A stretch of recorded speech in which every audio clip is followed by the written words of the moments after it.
The Long Journey Home, a Pride and Prejudice variation, written by J. Dawn King, narrated by Stevie Zimmerman. Chapter 1. Elizabeth Bennet woke to utter darkness.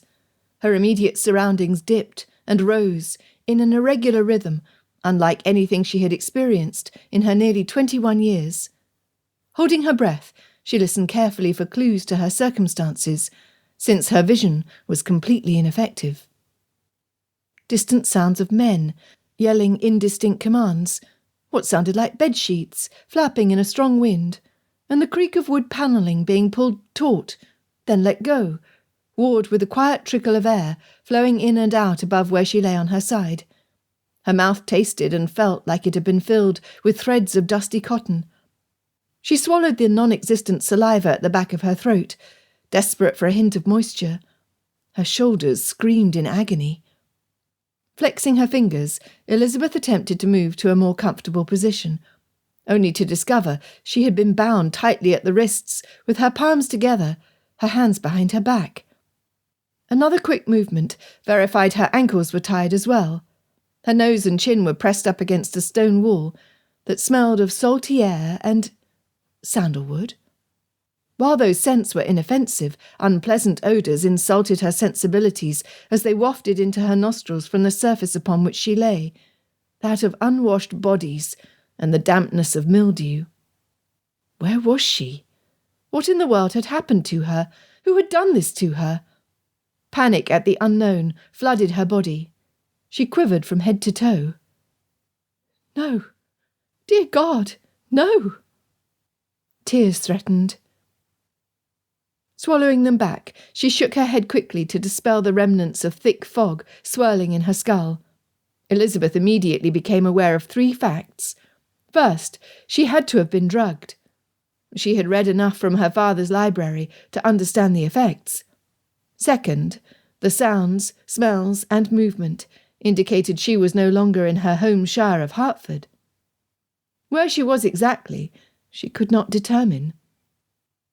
Third, after rubbing the end of her nose against the stone wall that felt remarkably like intricately woven fabric, Elizabeth's head cleared of most of her confusion. A man, not a wall. It was his breathing she had heard amidst the noises. Her inclination was to scream at the top of her lungs, in hopes that someone would come to her salvation. Fear at waking the beast next to her kept her silent. Horror filled her. Terror nipped at its heels. In vain she attempted to roll away. Trapped, she gasped, registering a solid surface behind her and that rigid man in front. Her pulse pounded as her breath quickened. Never had she been in such close proximity to a grown male who was not her father. Had she been violated? Her breath caught in her throat. Had this man tied her up to restrain her from fighting his forced attentions? The pressure in her skull grew, until she worried her brain would explode with the intensity of her anger. No, she was far beyond angry. The bitter brew of ire, blended with unrestrained fear, threatened to consume her. Slowing her breath to better tame the pounding of her heart, Elizabeth frantically considered her options.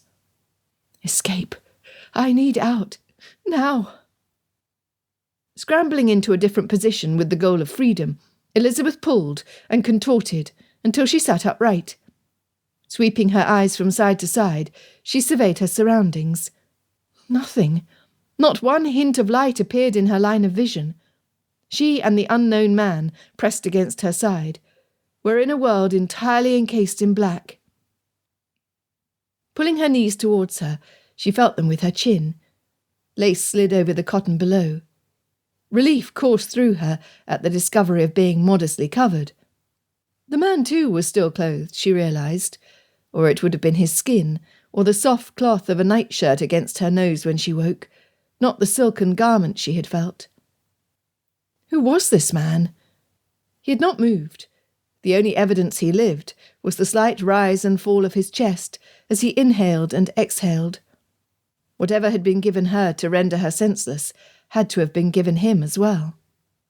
Powerful emotions surged through her, pounding out the necessity for a frantic bid for freedom. Ignoring the pain and the cold filtering through the thinness of her gown, she dug her heels into the lumpy mattress upon which she lay, using the slickness of the cloth under the overskirt of lace to propel herself backwards until she was practically sitting upon her fists. Thinking she could slide her form in reverse through the loop between her distended elbows, Elizabeth wiggled and squirmed until she was made to stop from the misery, clamping her lips together to keep from crying out. The strain against the muscles holding her arms in their joints forced an unnatural arch to her back. Panting, she gulped in a huge breath, then expelled it from her lungs. Hunching into a tight ball while pulling her knees up to her chest, she lowered her shoulders as far as humanly possible and pushed the heels of her feet with all of her might. The instant her posterior landed on top of her fists, Elizabeth pushed harder. Grunting from effort and agony, she gripped a handful of wisp-thin embroidered netting, and the heavier printed fabric of the gown bunched beneath her. Beads of moisture dampened her temples. Her stomach churned from the misery. Swallowing the bile threatening the back of her throat, Elizabeth bent to the task, pushing and sliding, until the fabric ripped to shreds under her slippers. Finally, her bottom bounced down off her fists, where they currently rested under her thighs. Tears streamed down her cheeks as she wiggled her tortured hands out from underneath of her. She stretched her arms in front of her as far as the ropes at her wrist allowed. Blessed relief made her sigh when the tendons and muscles surrounding her shoulders and neck relaxed. Despite wiggling her fingers in front of her face, and not seeing them, Elizabeth wanted to crow her victory. Instead, she breathed in and out until the nausea passed and the galloping of her heart calmed. In an attitude suspiciously mirroring something her mother and two sillier sisters would have done, she mourned the ruin of her gown. It was the finest garment she had ever worn. Hours upon hours had been spent forming the Van Dyke points at the hem of her skirt, sleeves and bodice. In an oddity of mind, Elizabeth mourned the waste of days of intense labour more than her present situation. Briefly. Shaking off the thought, and uncaring whether her unknown companion witnessed her unladylike actions, she lifted her shredded hem until she could reach the knots binding her ankles. Her tied hands, and the movement of their mode of transport, increased the difficulty of the task. As she tugged and twisted the hemp rope, several factors settled in her mind. There were no bumps typical of a ride in a carriage, which indicated the rocking back and forth meant they were on a boat of some sort. She had no police. Cautiously touching the fine, heavily woven silk of the garment worn by the man alongside her, she discovered he wore no greatcoat as well.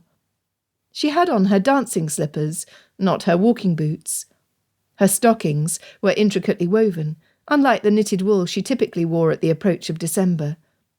The only gown she owned with an overlay was newly made and worn once, at the ball their new neighbour, Mr. Charles Bingley, had given at his estate, Netherfield Park. Oh, good Lord! As the events of that night clarified, Elizabeth recalled where she had last worn that gown, and smelled sandalwood. Mr. Darcy!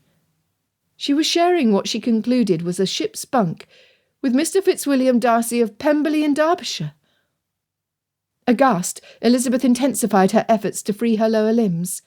A million unanswerable questions flooded her brain, all beginning with how, who, what, where, when, and why. Her family had been at the Netherfield ball. Elizabeth and her sisters had looked forward to attending for 2 whole weeks, since Mr. Bingley and his supercilious sisters had personally travelled the 3 miles between their estates to hand-deliver the invitation. New gowns had been procured, along with matching ribbons and shoe roses for all 5 Bennet daughters. Their mother had even convinced her spouse of the necessity of a new garment. Thus it was a polished group who had ascended the steps under the front portico of the grand edifice on the 26th day of November, in the year of our Lord, 1811, a Tuesday. Elizabeth had arrived at Netherfield Park, half excited and half in dread. Her ungainly cousin, Mr. William Collins, had earlier requested her company for the first set. She suspected his uncoordinated movements on the dance floor would mirror his uneven gait. Before the first notes of the chorus began, she was proven correct, as her toes sorely testified. Her only hope for salvaging her evening rested on the broad shoulders of Mr. George Wickham, a charming man with a handsome presence. He had sought out her company at every gathering they had attended in the month since the militia's arrival in Hertfordshire. She knew he would be in attendance. He had promised her the supper dance the day prior to the ball. Smiling his beatific smile, and moving with skill and finesse at the small gatherings they had already attended, Elizabeth dreamed of how they would glide across the floor of a splendidly decorated ballroom. Thus she had given special attention to her looks, in hopes of capturing and holding Mr. Wickham's notice for the entire evening. Perhaps they would dance more than once. She sighed. Such a disappointment. Stuffy, antagonistic Mr. Darcy's being at Netherfield Park made it too difficult for his sworn enemy, Mr. Wickham, to attend. Worse yet was Mr. Darcy's request. Elizabeth was unable to escape dancing with him for a full 30 minutes. He was a terrible man, a veritable monster dressed in fine clothing. Where he was bereft of pleasant personality traits, he possessed an abundance of wealth and status, an unequal exchange in her opinion. Despite being the most attractive man of her acquaintance, on a purely physical level, his assets failed to appeal or impress Elizabeth at all. She loathed him, despised him with a vigour she had never felt towards another human being. In truth, he was the last man on earth with whom she wanted to stand up. Nonetheless, the rules of propriety and common manners were clear. To refuse him would have kept her from enjoying the rest of the evening. How much she resented Mr. Darcy. Everything about their dance was uncomfortable. Oh, surprisingly, he performed the steps with fluidity. However, their conversation was heated until bitter words were exchanged that would never be forgotten. His unfair treatment of poor Mr. Wickham made Mr. Darcy lower than low in her eyes. Her challenge and the officious man's rebuttal satisfied neither of them, only serving to stir their ire. Abandoning the gathering once the final notes of the second song ended, Elizabeth sought the seclusion of a small balcony with a stairway running down to a private walled garden. Breathing deeply, she gazed at the heavens in supplication for help to overcome her loathing of another human being. For yes, she hated Mr. Fitzwilliam Darcy with a passion she had never felt towards another person. Not even young Johnny Lucas, who deliberately spattered mud on her first grown-up gown 6 years prior, had earned her anger to the extent she felt that night. Dreadful man. Gasping when the ship took an unnatural roll, Elizabeth bumped into what she concluded was the man's waist. How unfortunate. Instead of walking away from him at the ball, she was now stuck with him, it seemed. Elizabeth snorted as she continued with her task. Thinking back, she was unsettled by her sudden mental clarity. Reviewing the night, she shockingly recalled that Mr. Darcy had followed her to the balcony. Why had he done something so foolish? Surely he would have known it was improper to be isolated with her, even for a few moments. Yet it had appeared he was not finished with their argument. In truth, neither was she. They were each so caught up in pressing their point that they failed to note the approach of several men from the garden below. As quickly as she was overpowered, so was Mr. Darcy. The ruffian who jabbed a pistol to her throat jerked her back to his chest, holding her in an iron grip. This immediately halted Mr. Darcy's actions to defend her. When another man approached him from behind, covering his mouth with a thick cloth, it was a matter of moments before the gentleman crumpled to the ground. Just before the kidnapper moved the same sickeningly sweet-smelling cloth to her mouth, Elizabeth heard the rogue whisper, "Good thing we know they's brother and sister, 'cause they fight like they was married." Being tied by birth or vows to Mr. Darcy would be a penalty no sensible female would desire, fortune or no fortune. Turning her full attention to freedom, Elizabeth again pulled at the hemp. Married, or brother and sister? Not with Mr. Darcy. No, never. Wait. Why ever would the man believe them to be siblings? There was absolutely no familial connection between the Bennets and the Darcys. Snobby Mr. Darcy would never allow it to be so. Oh, her poor father! And Jane! They would be sick with worry over her being missing. With Mr. Darcy having disappeared at the same time, the rumours and speculation would be rife. How would dear Papa and Jane cope? They were both tender of heart. This last thought refocused her thoughts on her most pressing need, freedom. "Come on, Elizabeth," she muttered to herself. "You can do this." When the threads of the rope binding her ankles started to loosen, she celebrated far more aggressively than had been her intention. Flinging her bound hands into the air, Elizabeth wiggled her hips, then again bent to her task, giving little thought to the bump she had inflicted on the man. It was not until there was a shift on the bunk, and she felt cool air on the outside of her thigh, that she realised she might have tilted their universe off its natural course rather abruptly. However, it was the heavy thump and moan as the man hit the floor that jolted her into feeling a figment of sympathy at his plight. "Mr. Darcy," she hissed.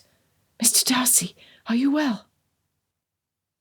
The sound of pounding footsteps approaching outside their room stole her attention away from the groans of the man lying on the floor. Without his body as a barrier, she was openly exposed to whomever was approaching. Hurriedly arranging her skirt to cover her ankles, she lay back down, hoping beyond hope that the person would not notice that her hands were in front of her instead of behind. With a brief scrape of a key in a lock, the door to their quarters was thrust open, allowing ambient sunlight to provide Elizabeth with her first glimpse of their surroundings. Blinking rapidly to filter the shards shining in her eyeballs, what she saw was hardly reassuring. There was their one bunk, a small shelf holding a pitcher and bowl with a chamber pot underneath. No candle, no lantern, no luggage. Only a man on the floor and one at the door. The sailor had bare feet and pants that were torn off below his knees, revealing tanned skin covered with a coating of coarse dark hairs. His once white linen shirt was open at the throat and tied at his waistband. Over that he wore a dark navy wool coat, thin enough that it barely covered his muscled arms. The butt of a pistol sticking out of his waistband, and the fierceness of his expression brought Elizabeth's efforts to cover her ankles to a halt. "What's going on here? You trying to escape, Miss Bingley?" The oaf glanced at Mr. Darcy, immediately disregarding the man as a potential threat. "You and your brother ain't going nowheres. Captain Bartholomew wants you right where you are till we reach port." "Miss Bingley?" Elizabeth was confused and appalled. Miss Caroline Bingley, their hostess for the ball, was equally as arrogant and boorish as Mr. Darcy. Elizabeth wanted to snort, knowing the lady would be thrilled at being elevated to the equal of the man she longed to wed, even if it was due to an unpleasant personality trait. "Yes, ma'am, you're to be our guest till we reach port, weather permitting, so I suggest you not be making a fuss. Captain Bartholomew allows for no trouble on his ship." With a final sneer, the man slammed the door shut, turning a key in the lock. At his departure, the only sounds in the room were the creaking vessel being slapped against the waves, the sails flapping in the breeze, and moans coming from the man on the floor. The coolness of the hard surface against his cheek and temple felt good on Darcy's battered face. At least, he assumed it was battered. The slightest movement of any of his facial muscles caused discomfort and pain. Who or what was responsible? He would have their head for this. Awareness of present circumstances assaulted him in stages. Surprisingly, it was the smell that first penetrated his skull with a modicum of accuracy. Blood.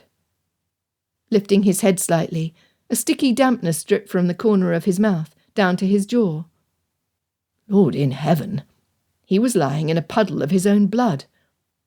He twitched his nose, immediately sensing a drip trickle from his right nostril. Reaching for his linen handkerchief was... His attempt failed, as his hands were apparently tightly bound behind them. He tugged to no effect. What was happening? Immediately following smell was sound, a rustling of fabrics, a female voice exclaiming in whatever victory she was celebrating, and pounding footsteps assaulted his senses. Where in the world was he? And who was the lady inhabiting the same small space? At least, he hoped she was a lady. Sight immediately followed when the door, not 2 feet in front of his face, was thrust open. His eyes snapped shut against the light. When the intruder spoke, matters began to make sense. The movement and the claim from his captor indicated they were on a ship bound for an unknown port. Where was he? And who was that rude man who had no clue how to open and close a door properly? He groaned as the intruder's words filtered into his fuzzy brain. Caroline Bingley. He was trapped with her. Good Lord. He wanted to vomit. She was a grasping social climbing shrew with close roots in trade, who did everything within her power to attract his attention. Her single-minded goal was to become Mrs. Darcy, mistress of Pemberley. She cared not how she achieved her purpose. Yet Darcy had to admit, if only to himself, that having him kidnapped and forced to spend possibly weeks in her close company was more than he had assumed she had the wisdom to arrange. While she was not entirely unattractive on a physical level, her mental comprehension would fill little more than her maid's thimble. As fast as the speed of light, Darcy realised he would be forced by his own honour to offer her his hand, no matter how unwilling the groom. He growled. For all of his almost 28 years, he had acted in a manner that allowed only his parents, and then himself, to determine his course. That someone else had taken the reins served to increase his anger and frustration, until it loomed in front of him like a living, breathing monster. "Mr. Darcy!" came a harsh whisper from behind and above him. "Mr. Darcy, wake, I beg you." He had had enough. "Miss Bingley," he hissed through sore lips, his words not sounding as clear as he had intended. "I refuse to play into your schemes. I will not marry you, despite flagrantly flaunting propriety. Your brother knows my feelings on the matter." He heard her harsh inhalation. "You oaf!" He felt a thump at his shoulder. Spinning as quickly as he could, he sat up in time to receive another slight blow to the side of his head. Leaning quickly against what he assumed was a bunk, he trapped Miss Bingley's arm against the wood. Except it was not an arm. It was... He lowered the side of his face until he felt the texture of lace at his chin, along with the firmness of... Oh, good Lord! It was her thigh. He inhaled sharply, wanting to erase the image of Caroline Bingley's form from his mind's eye. Horrified, he scrambled back as quickly as he was able. Their tight quarters kept him from moving far. Had she kicked him with her foot? Surely it was not accidental. Why ever would a woman who yearned to be bound to him cause him to suffer deliberate physical abuse at her? Without warning, she jumped up, only to trip over his outstretched legs. With his bound hands, he could do nothing to help her. An exclamation, a loud thump against the inside of the door, and an "ugh" at the contact, had him wondering at the mental stability of Miss Bingley. For someone who wanted to marry him as she did, her attempts at escape were quite unexpected. Except, when the goon who had threatened them earlier reopened the door, it was not Miss Caroline Bingley who stared back at him, with lightning bolts shooting from her eyes.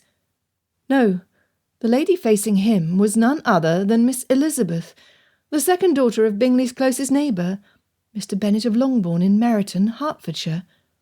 Within a quick glance, he discerned that she too was bound. She was still in her ball gown. Her limbs were draped inelegantly over his, with the hem of her skirt resting about mid-calf. Her ankles were trim, her feet were small, and he was, in truth, both mortified and pleased he had caught sight of her appendages. And she was madder than a stirred-up hornet.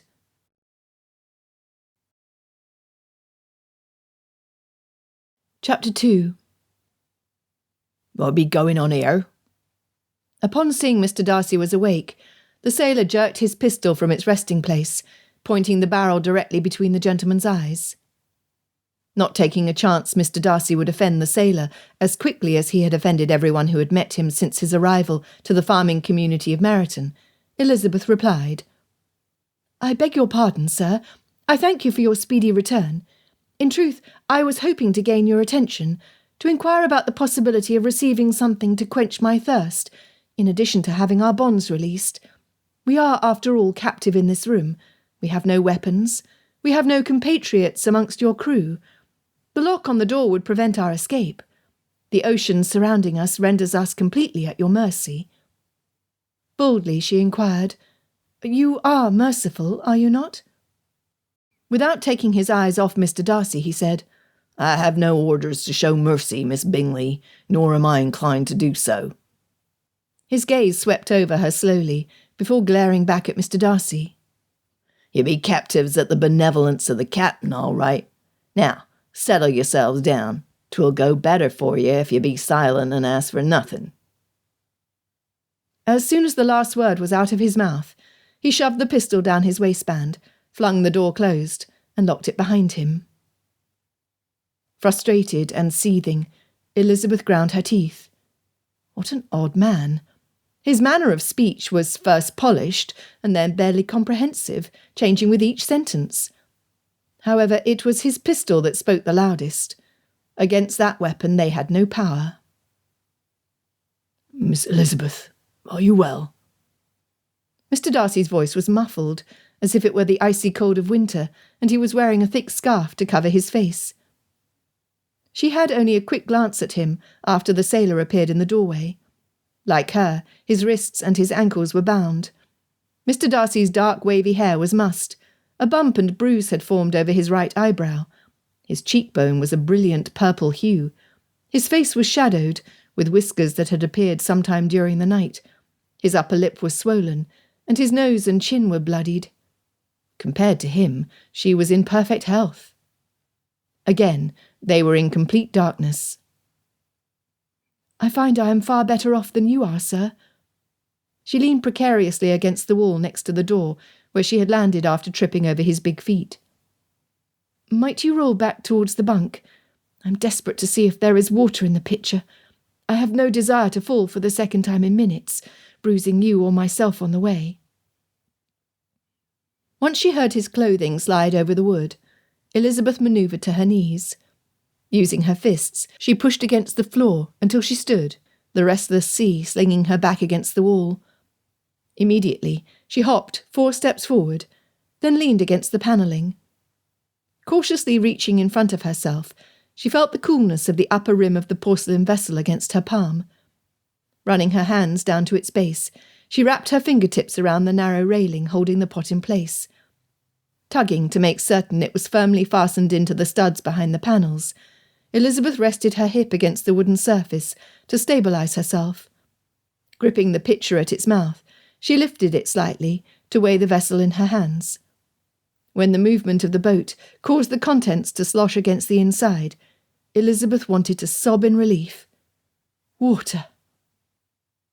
Carefully, she timed her drink with the rise and fall of the sea. The first few sips led to a large gulp. Blessed relief! Turning, she considered how best to provide the same service for Mr. Darcy. His mouth had to be as dry as hers had been. "Sir, are you alert enough that you might shift closer to me? I'm afraid that if I attempt to move closer to you, I will spill or drop the water before you can take a drink." She heard his efforts, resulting in a muffled curse or two. As hard as she found movement to be with her feet still bound together, at least she had her hands in front of her, despite them being tied at the wrist. He was completely restrained. Once Mr. Darcy's foot brushed her ankle, she judged his position to be nearly in front of her. "Are you seated upright, sir?" "I am." "Then I will lower myself to the floor when the next wave throws me back against the wall opposite you." She had to count to 5 before the boat levelled, then tilted to her expectation. Elizabeth did exactly as she suggested, hesitating only slightly when the back of her gown snagged and tore on the rough wood behind her. "Do not harm yourself, I pray you. My thirst can wait." She was slightly confused at his comment. Was he looking out for her behalf, putting her care ahead of his own needs and wants? How odd.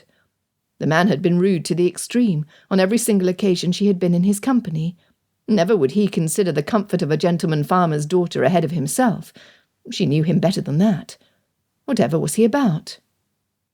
If there had been a river or a stream nearby, with potable water to replenish their supply, and if she had the means and the space to jump back out of the way, she would gladly have dumped the pitcher's contents over his head. Despite his kind words, she knew who and what he was. Despicable man. Elizabeth grumbled to herself. His thirst could wait, indeed. Sliding her feet forward, her knees were barely bent before her toes bumped the bunk. Tilting slightly to her right, her elbow brushed what had to be the side of Mr. Darcy's knee. With her back against the wall, and her feet pushing the wood in front of her, she was better able to clasp the jug. At that discovery, she still needed to determine exactly where the man's face was in relation to where she sat. As much as she despised him, she had no desire to accidentally shove the porcelain's edge into his already battered lip, or chip one of his front teeth. Wedging the pitcher between her knees, Elizabeth leaned forward, cautiously searching for him. Once her hands lit on something solid, she rested the side of her fists on what turned out to be his cravat. Despite not wanting to touch him, ever, she ran her fingers up until her palms cupped his face. She swallowed hard, as unexpected tingles started under her nails and ran across her hands, streaked a path from her wrist to her elbow, then raced up her arms. What was happening? Her body shivered at the intimacy of her touch. The roughness of the shadow covering his face had not caused the sensation. When she was a little girl, Elizabeth would greet her father each morning with a kiss on one cheek and a rub of her palm on the other. She did the same before retiring to the nursery. She marvelled at the difference between Thomas Bennet being shaved in the morning and bristly at night. Thus it was not the man's whiskers that were responsible. Shaking off her confusion, Elizabeth made the decision to take an elevated path of kindness and consideration. "Sir, there is an element of danger involved in seeing to your comfort."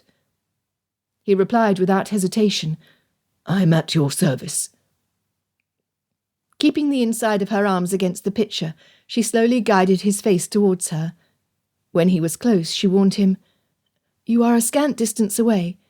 If you were to put your lips on the rim and not lose contact with the jug, I will lift it when the boat tilts my way, giving me the most control." What followed was measured amounts of the beverage spilling into his mouth. After they climbed up and sailed down 3 waves, she pulled the pitcher back. "I thank you, Miss Elizabeth." He inhaled deeply, then said, "I am grateful your hands were tied in front of you, or we would have had life-giving water close with no ability to drink." She snorted. "Far be it for me to correct you, sir, but my hands were bound behind me." "Then how?" Should she share with him her unladylike actions to change her situation? A brief consideration brought enlightenment. His constant disdain, while he was in Hertfordshire at the Bingley residence, gave her confidence that she could not possibly lower herself further than his already set-in-stone opinions. Therefore she said, "Sir, I use the advantage of my ball gown, having 2 layers of slippery fabric resting between myself and a well-worn mattress. In all honesty, getting my... Mr. Darcy, I simply cannot repeat the process as it was, without a doubt the most unladylike move I have ever performed in front of a man." "An unconscious man?" he quipped. She smiled. "Well, this is true." Without thinking, she added, "With the width of your shoulders being much broader than your hips, you should not have so difficult a time." Oh, good heavens! Why had she said that aloud? Now he knew she had studied his form until she could... Oh, good grief! Could a person possibly be any more mortified than she was at that second in time? He chuckled under his breath. "I shall take your advice under consideration." Holding the water container to her chest, she rested the back of her head against the wall. Insufferable man. "Miss Elizabeth, my brain appears to be working in slow motion. Whether this is from whatever was given me at our capture, or the beating I sustained, I am uncertain. When last I saw you before our current capture, a man was holding you roughly with a pistol pointed at your throat. If I live to be 1,000,000 years of age, I do not believe I will ever forget the look of terror on your face. Again, I will ask you, are you well?" "Again, I will tell you that I am in perfect health. What is not perfect are our circumstances." "I agree," he grunted. "Do not worry. I'm sure this is something that a large sum of money will fix. We will be returned to our families and our homes before long." "You are sure of this?" "Miss Elizabeth, in my tenure as Master of Pemberley, there has never been an occasion or circumstance where money was not the solution. Not once." "A very jaded prospect, sir." "Indeed," Darcy added. "We cannot be far from London, or whatever port from which we sailed. When the captain appears, which I suspect will happen at a given time, the negotiations will begin. Once his offer is agreed upon, he will turn this vessel back to port." "You will agree to his terms, then?" "I have no other choice, do I?" She certainly hoped the solution was that easy. Elizabeth pondered her own situation. For a certainty, her father would be able to provide little towards a ransom. Longbourn barely paid for the expenses of a frivolous wife and 5 unwed daughters. Elizabeth felt and heard him struggle to arrange himself to a better situation, his frustration evident by his swift movements and growls. She asked, "You have been on a ship before?" "I have, several times." "I see."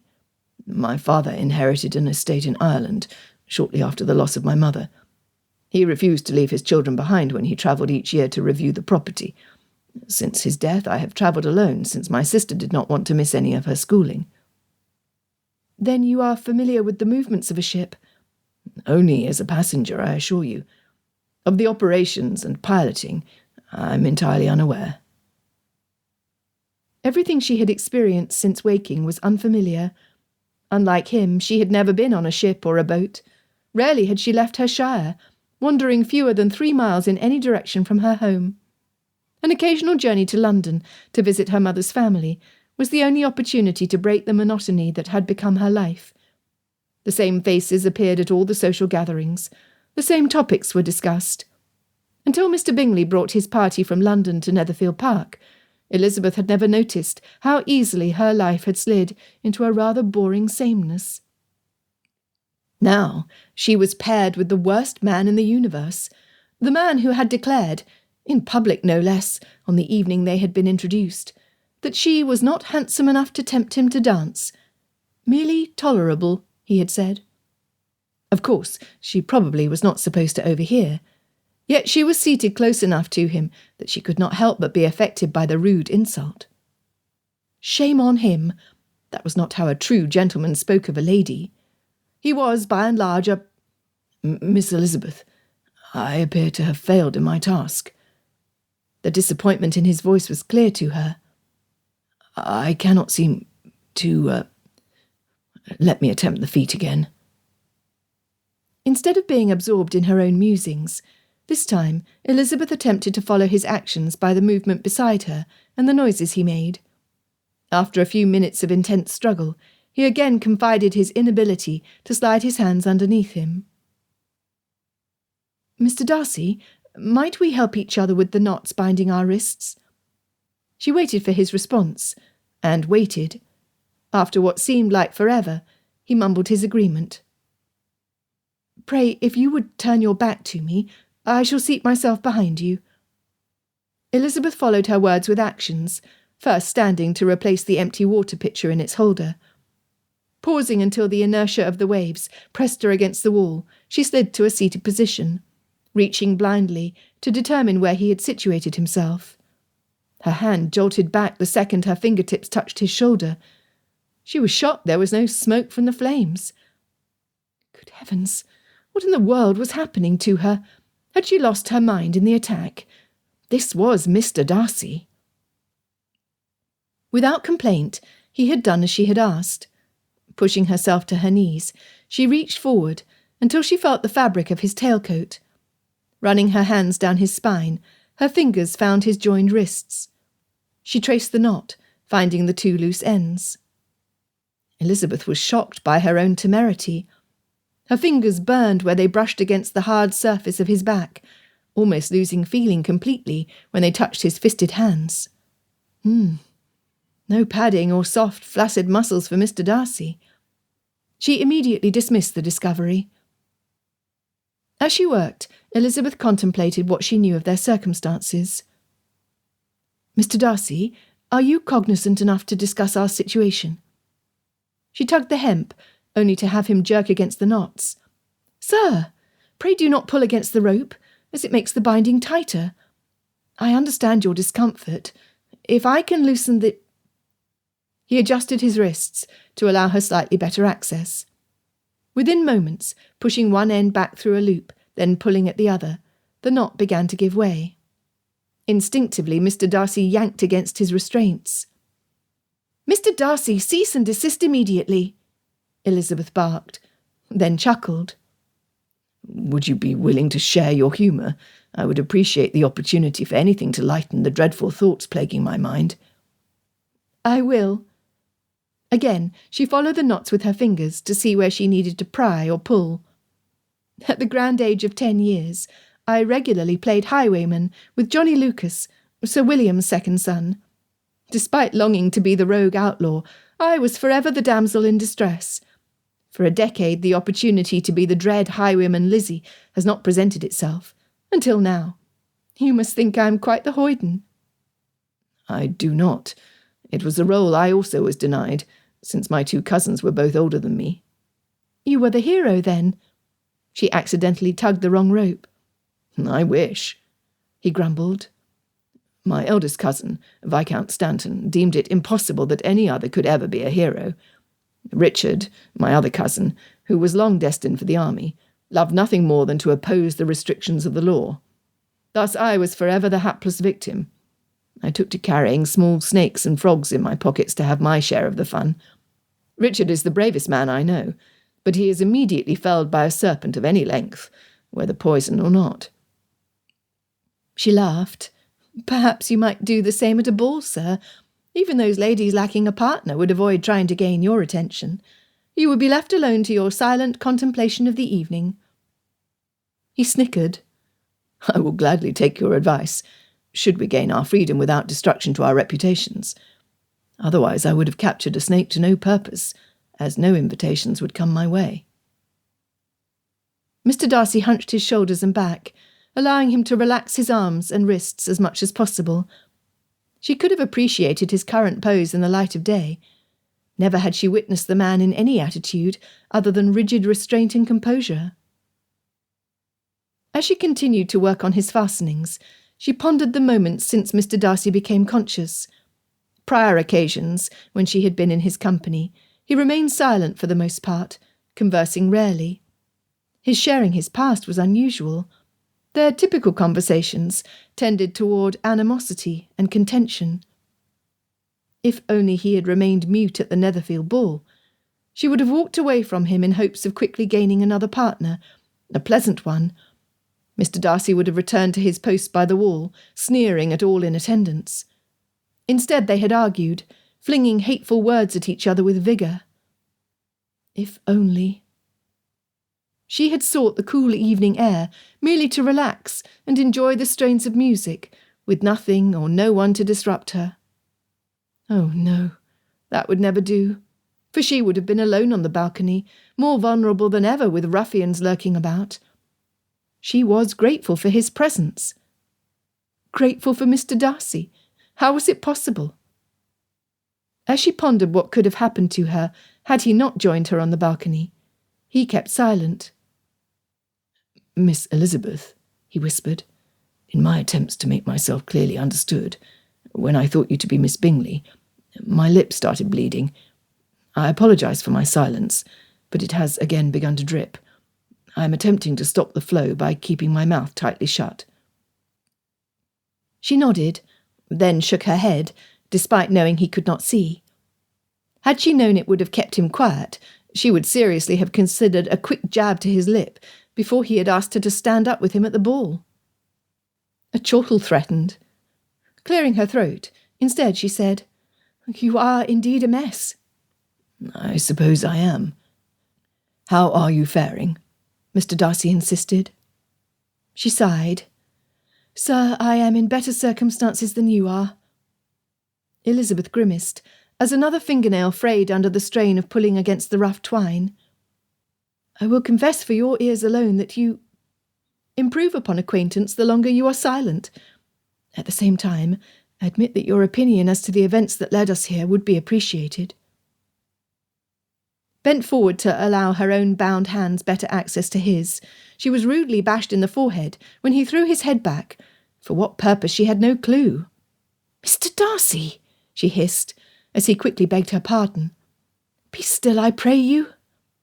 I beg you to accept my sincerest apology, Miss Elizabeth. I cannot believe that harm was caused to you by my own hands. No, sir, I believe it was the granite surface of your head that did the damage. She could not help herself. She chuckled. Had she truly called him a hard head? She had. Miss Elizabeth, the unnatural position I find myself in, and my frustration, demanded relief. I'm sorry it came at a high cost to you. Rubbing the rising bump at her hairline with her forearm, she again bent to the task, being aware of his every movement. Who was this man? Minutes passed slowly as she pried and twisted. Eventually she met with success. With one final pull, Mr. Darcy's left hand was freed. Immediately he moved his hands to his front to stretch his tortured muscles and work on the final knot. Sitting back on her heels, she buried her battered fingertips in the soft fabric of her gown. Elizabeth realised what was missing. Their gloves. Aloud she said, "Sir, our gloves are gone." The rustle of cloth being patted down told her he was doing his own inspection of his person. My watch and fob, my cufflinks, my stick pin, and my signet ring are missing. He grunted as he finally released the last of his bindings. She heard the rope hit the wall next to the door as he tossed it away from him. My shoes have been taken. Selfish man, attempting to free his feet before returning the favour to her. Oaf. She cleared her throat to draw his attention. Will you not help me with my wrists? But of course. He spun to face her, blindly reaching for her hands as she offered them to him. I was hoping my dancing shoes were present. They are for the most part useless, but the leather of the heel is hard enough to be an adequate weapon. Against a pistol? She was incredulous. Our captors are fully armed. This I know, Miss Elizabeth. The rope rubbed abrasively against her skin as he tugged and twisted the hemp. It hurt. And she had done the same to him, adding to the injuries he had sustained on the balcony. A pettiness she did not know she possessed kept her from acknowledging any increase to his suffering she had caused. No, she could not be like that, despite her negative opinion of the man. I apologise for hurting you, she admitted, immediately feeling better about herself. The rope... Instantly he dropped the ends of the braiding, binding her wrists, taking her hands gently in his. I beg your pardon, Miss Elizabeth. Again I have harmed you. Something I never wanted. Ever. You have given thought to not causing me pain. When was that, I might ask?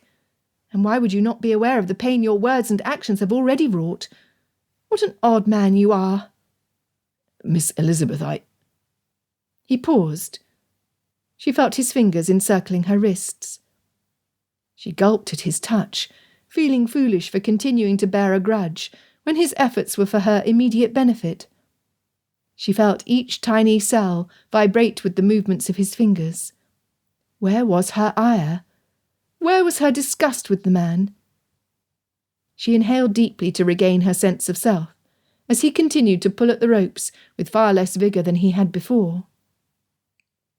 Ah, I am familiar with this configuration. He sounded exultant.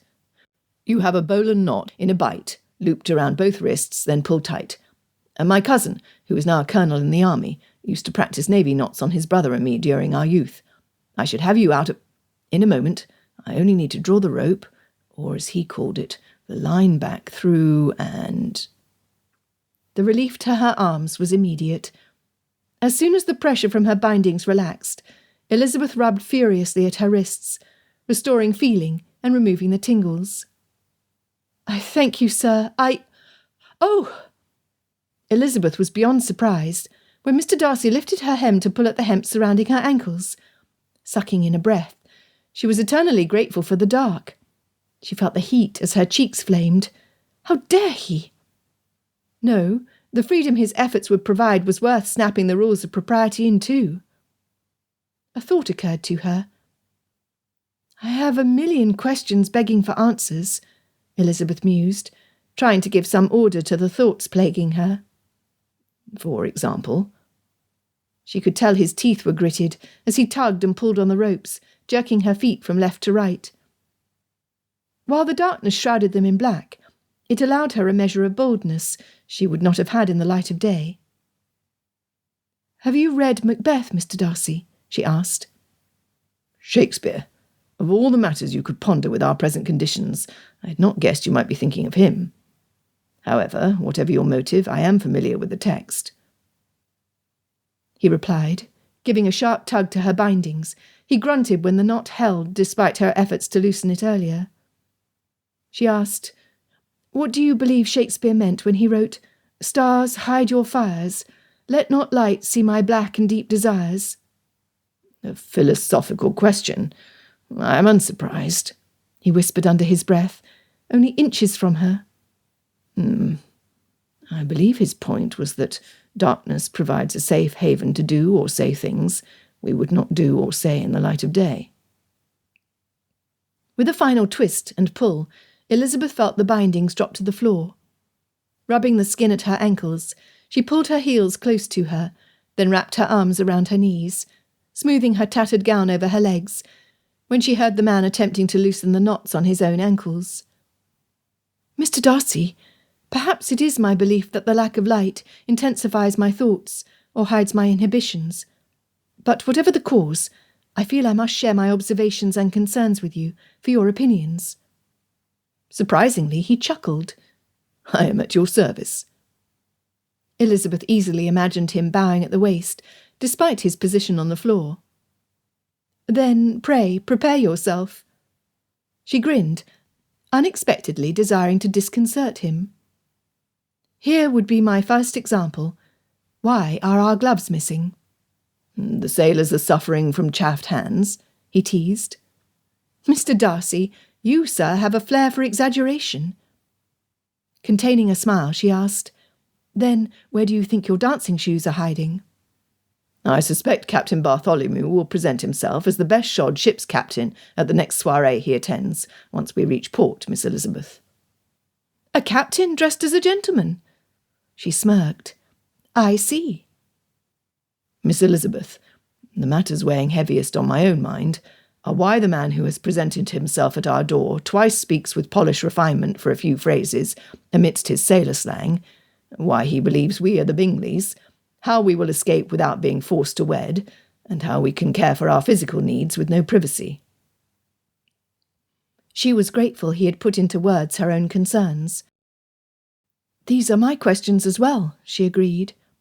"Like you, I find the darkness makes it easier to address my worries aloud." He sighed once he pulled the ropes from his own ankles. "I do not fear speaking thus, for it is many weeks since I have considered you as one of the most intelligent women of my acquaintance." "What?" Elizabeth had no intention of making such a loud exclamation. However, his words left her completely flummoxed. Turning on the floor to place their backs against the bunk, he continued, "We can easily forgive a child who is afraid of the dark. The real tragedy of life is when men are afraid of the light." "Plato," she offered. "Yes?" He huffed. "Despite the fact that I find our current location to be intolerable, in all honesty, matters would have been much, much worse had you been Miss Bingley." For some unexplained reason, the idea pleased Elizabeth far more than it should have.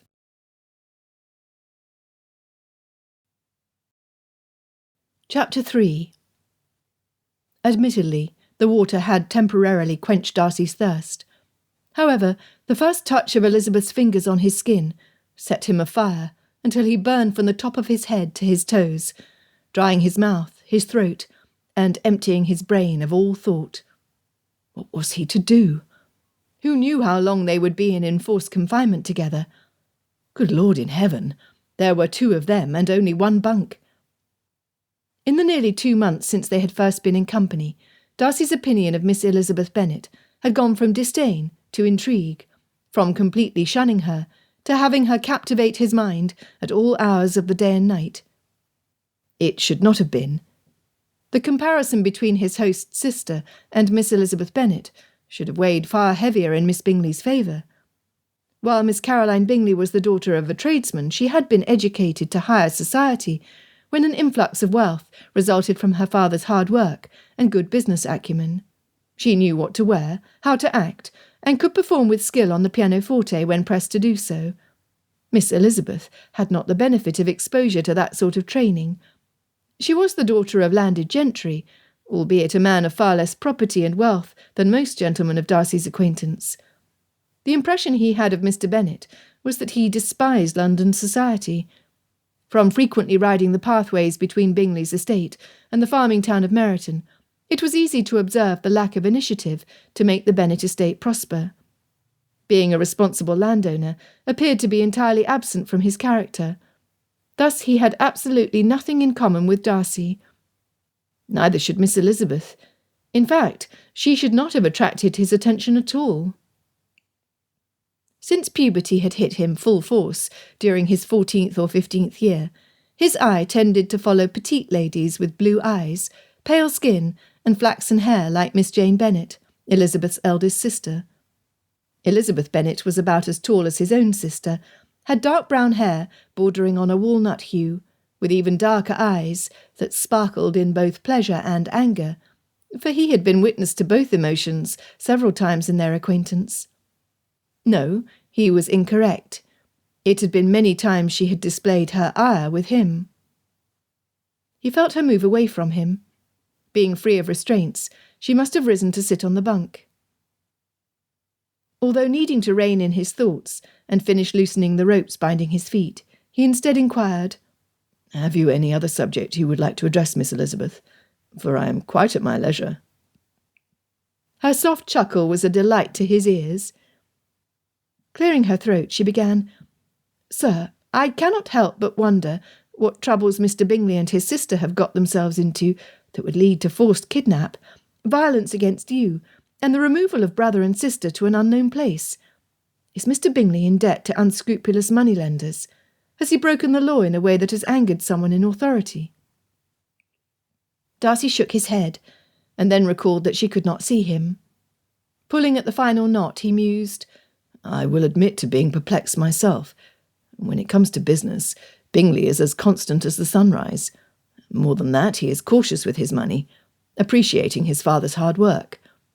This led to him leasing Netherfield Park rather than taking on a large purchase, before having the experience needed to run an estate. My only complaint is his rather cavalier attitude towards his correspondence, hardly a fault worthy of note, unless I await his reply to an urgent question. He is genuinely kind." "For Jane's sake, I am pleased to hear it," Elizabeth sighed. "I would hate for her to give her heart to an undeserving man." "Her heart?" he asked in disbelief, as the binding finally let go. "Freedom." He had no idea those 2 words would provoke a violent outburst from the lady. "What are you implying, Mr. Darcy?" Her tone was as brittle as thin glass. Despite the darkness, he fully comprehended that he had upset her. He considered how best to answer before replying. However, he had no clue as to exactly why she was angered. Darcy had noticed no preference on the part of her eldest sister for his friend. He pushed himself up from the floor, determined to present himself in a more favourable attitude. In his haste, and the lack of light, he was unaware how low the ceiling was in their quarters, until the top of his head bounced off the hard surface. Ouch! Rubbing the pain away, he dropped down beside her. Far too close to her, practically on top of her, in fact. Embarrassed, he slid away from Elizabeth to the far end of the bunk. Fortunately, he was saved from stirring her ire any further by a tap on the door and the scraping of a key attempting to fit itself into the lock. Habit had him blurting, "Enter," before he considered his current position. He was not master of Pemberley here. A young boy of perhaps 10 years entered carrying a plate, holding 2 slices of bread, with a small piece of unidentifiable meat plopped in the centre. How in the world were they supposed to have eaten the meagre offering with their hands tied behind their backs, like dogs tearing at their prey with their teeth? Darcy's stomach rumbled at the sight. In his other hand, the young lad held a key. Quickly the boy slid it into his pants pocket. He was long and skinny. His hair, a mottled mixture of yellow and brown, was poorly groomed. Bright green eyes shone under a fringe of bangs. His face was far dirtier than it was clean. He carried no weapon. Darcy's confidence in his ability to gain their freedom against the lad soared. "My name be Jonah Hackett, ship's boy on the Peregrine. Captain Bartholomew told me to not say a thing to you, so don't be asking me nothing, 'cause I ain't post to talk." "Say there." Darcy looked past the lad into the light available from the open doorway to see if anyone older and larger loomed behind them. No one appeared to be there. "I demand—" Elizabeth rested her hand on his arm, stopping him from continuing. "Master Hackett," she smiled, "pray do not be concerned. We would never want to do anything to cause you to disobey a direct order from your captain. Are those provisions for us?" "They sure is." He slapped his free hand over his mouth. "I won't post—" "Do not worry, for the neither of us would ever say a word." Elizabeth waited until he nodded, and placed the plate on the bunk. "Sir, if you would not mind, I would appreciate the opportunity to ask a simple question, only suggesting a nod yes or no as a reply. Would that be permissible?" Jonah dipped his head slightly before nodding. Darcy could tell the young fellow was pleased to be addressed as Sir by a woman of Elizabeth's beauty.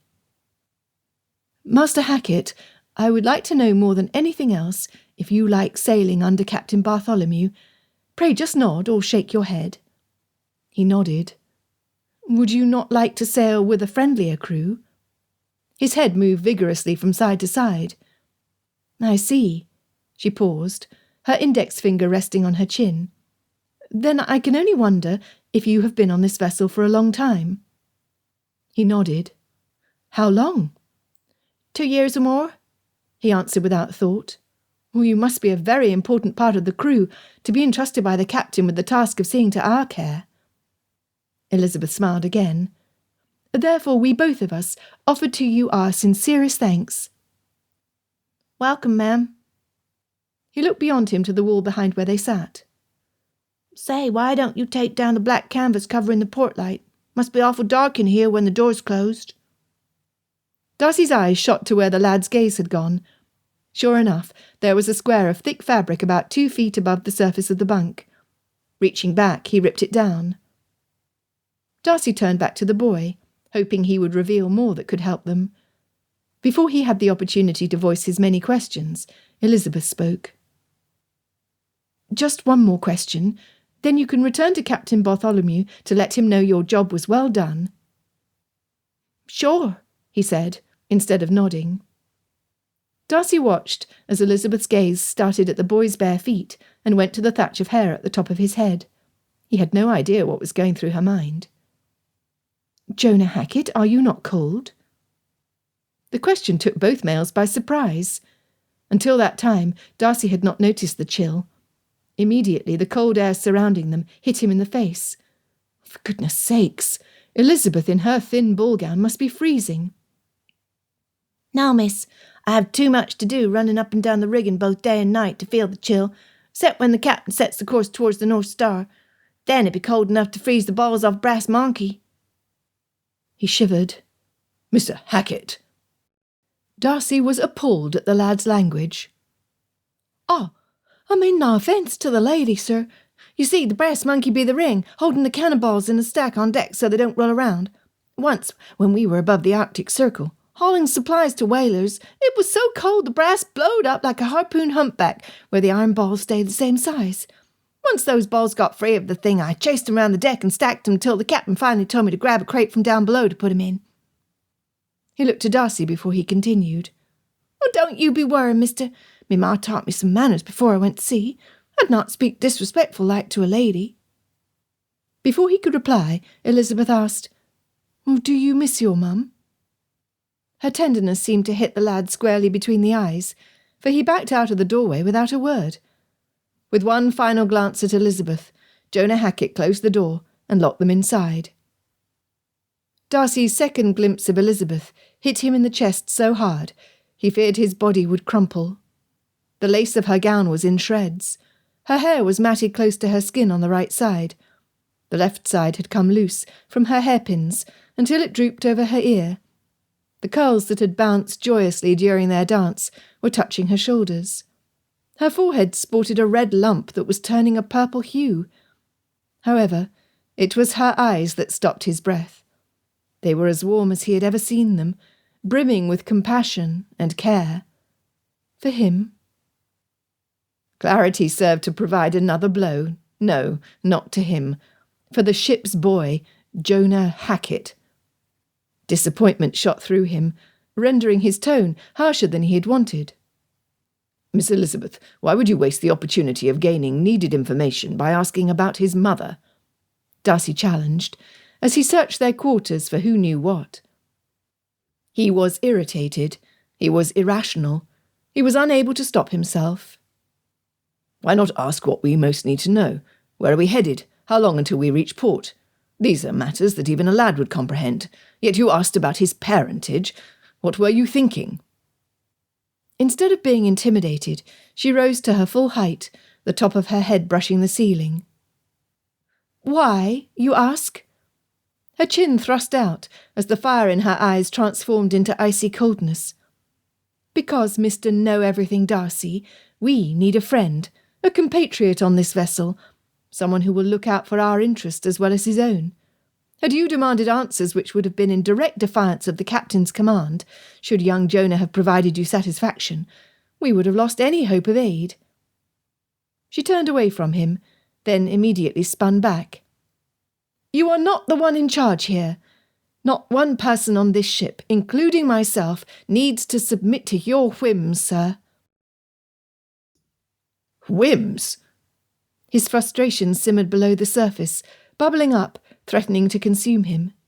He had been kidnapped, assaulted, shanghaied onto a ship leading to an unknown destination, with a lady who had turned his world upside down. He wanted her concern. He needed her to want even a fraction as much of him as he needed of her. Her defiance lit the fire of his temper. "You appear to be under the impression that I am unable to act in a manner that would see to our interests. You could not be more wrong, Miss Bennet." "Wrong?" Her head tipped back. Her eyes narrowed as she peered down at him. "Had it been Mr. Bingley here instead of you, I would have stepped back and allowed him to approach young Hackett, knowing his kindness would have moved the lad to speak freely. But you, oh no, Mr. Darcy, your arrogance and selfish disdain for the feelings of others would have come at a cost far too dear for either of us to bear." He felt her insult to his core. "Arrogance? Selfish disdain? What are you saying? You prefer Bingley to me? I admire my friend greatly, but recognise that confrontation is not something he handles well.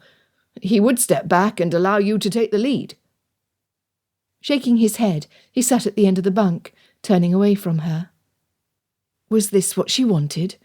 Was she a female who balked at a male exercising his God-given authority? Did she somehow see herself as their saviour? "I will have you know that not one day has passed since my father's death that I have not had to untangle problems with unsavoury businessmen, troublesome tenants, and disputes between family and friends." "You?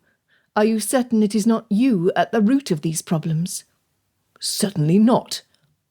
Did she not know who he was? He sought to enlighten her. "Everything I am today is a result of trying to become the man my father taught me to be." Gritting his teeth, he leaned towards her. Her shoulders pressed back. Fiery red covered her cheeks. "He taught you to be rude?" "He taught me to know my place in society, my value as a Darcy and the master of Pemberley." He barely kept from yelling. "I see." "Do you? for it appears to me that you seek to diminish my standing until I equal yours. What did you learn from your father? Complacency, disregard, idleness. What of your mother? Avariciousness, meddling and self-aggrandizement. Her expression was fearsome. He knew without a doubt that had she been a man she would have struck him. Regrets pulled at the pit of his stomach, but he could not bring himself to apologize. "How dare you?" Her arms were stiff at her side, her hands fisted. "You are nothing to me." He felt the pain of her words in each pore. Did she truly feel that way about him? He was nothing to her. Glancing at her, nothing about her stance relaxed. In the 2 months they had been acquainted, he had never known her to be less than honest. Why would she be different now? She would not. He sighed.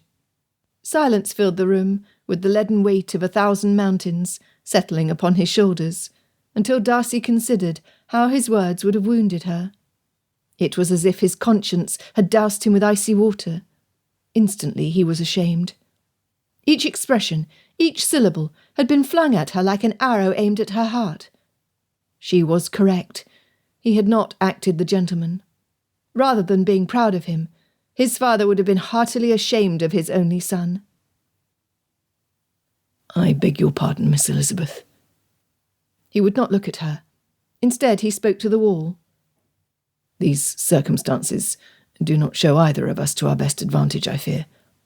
I see now that your approach with Hackett was the best." She shivered. Removing his jacket, he offered it to her. "Pray do not allow my foolish, wild talk to dissuade you from accepting the warmth of this garment. It is not its fault that its owner is an idiot."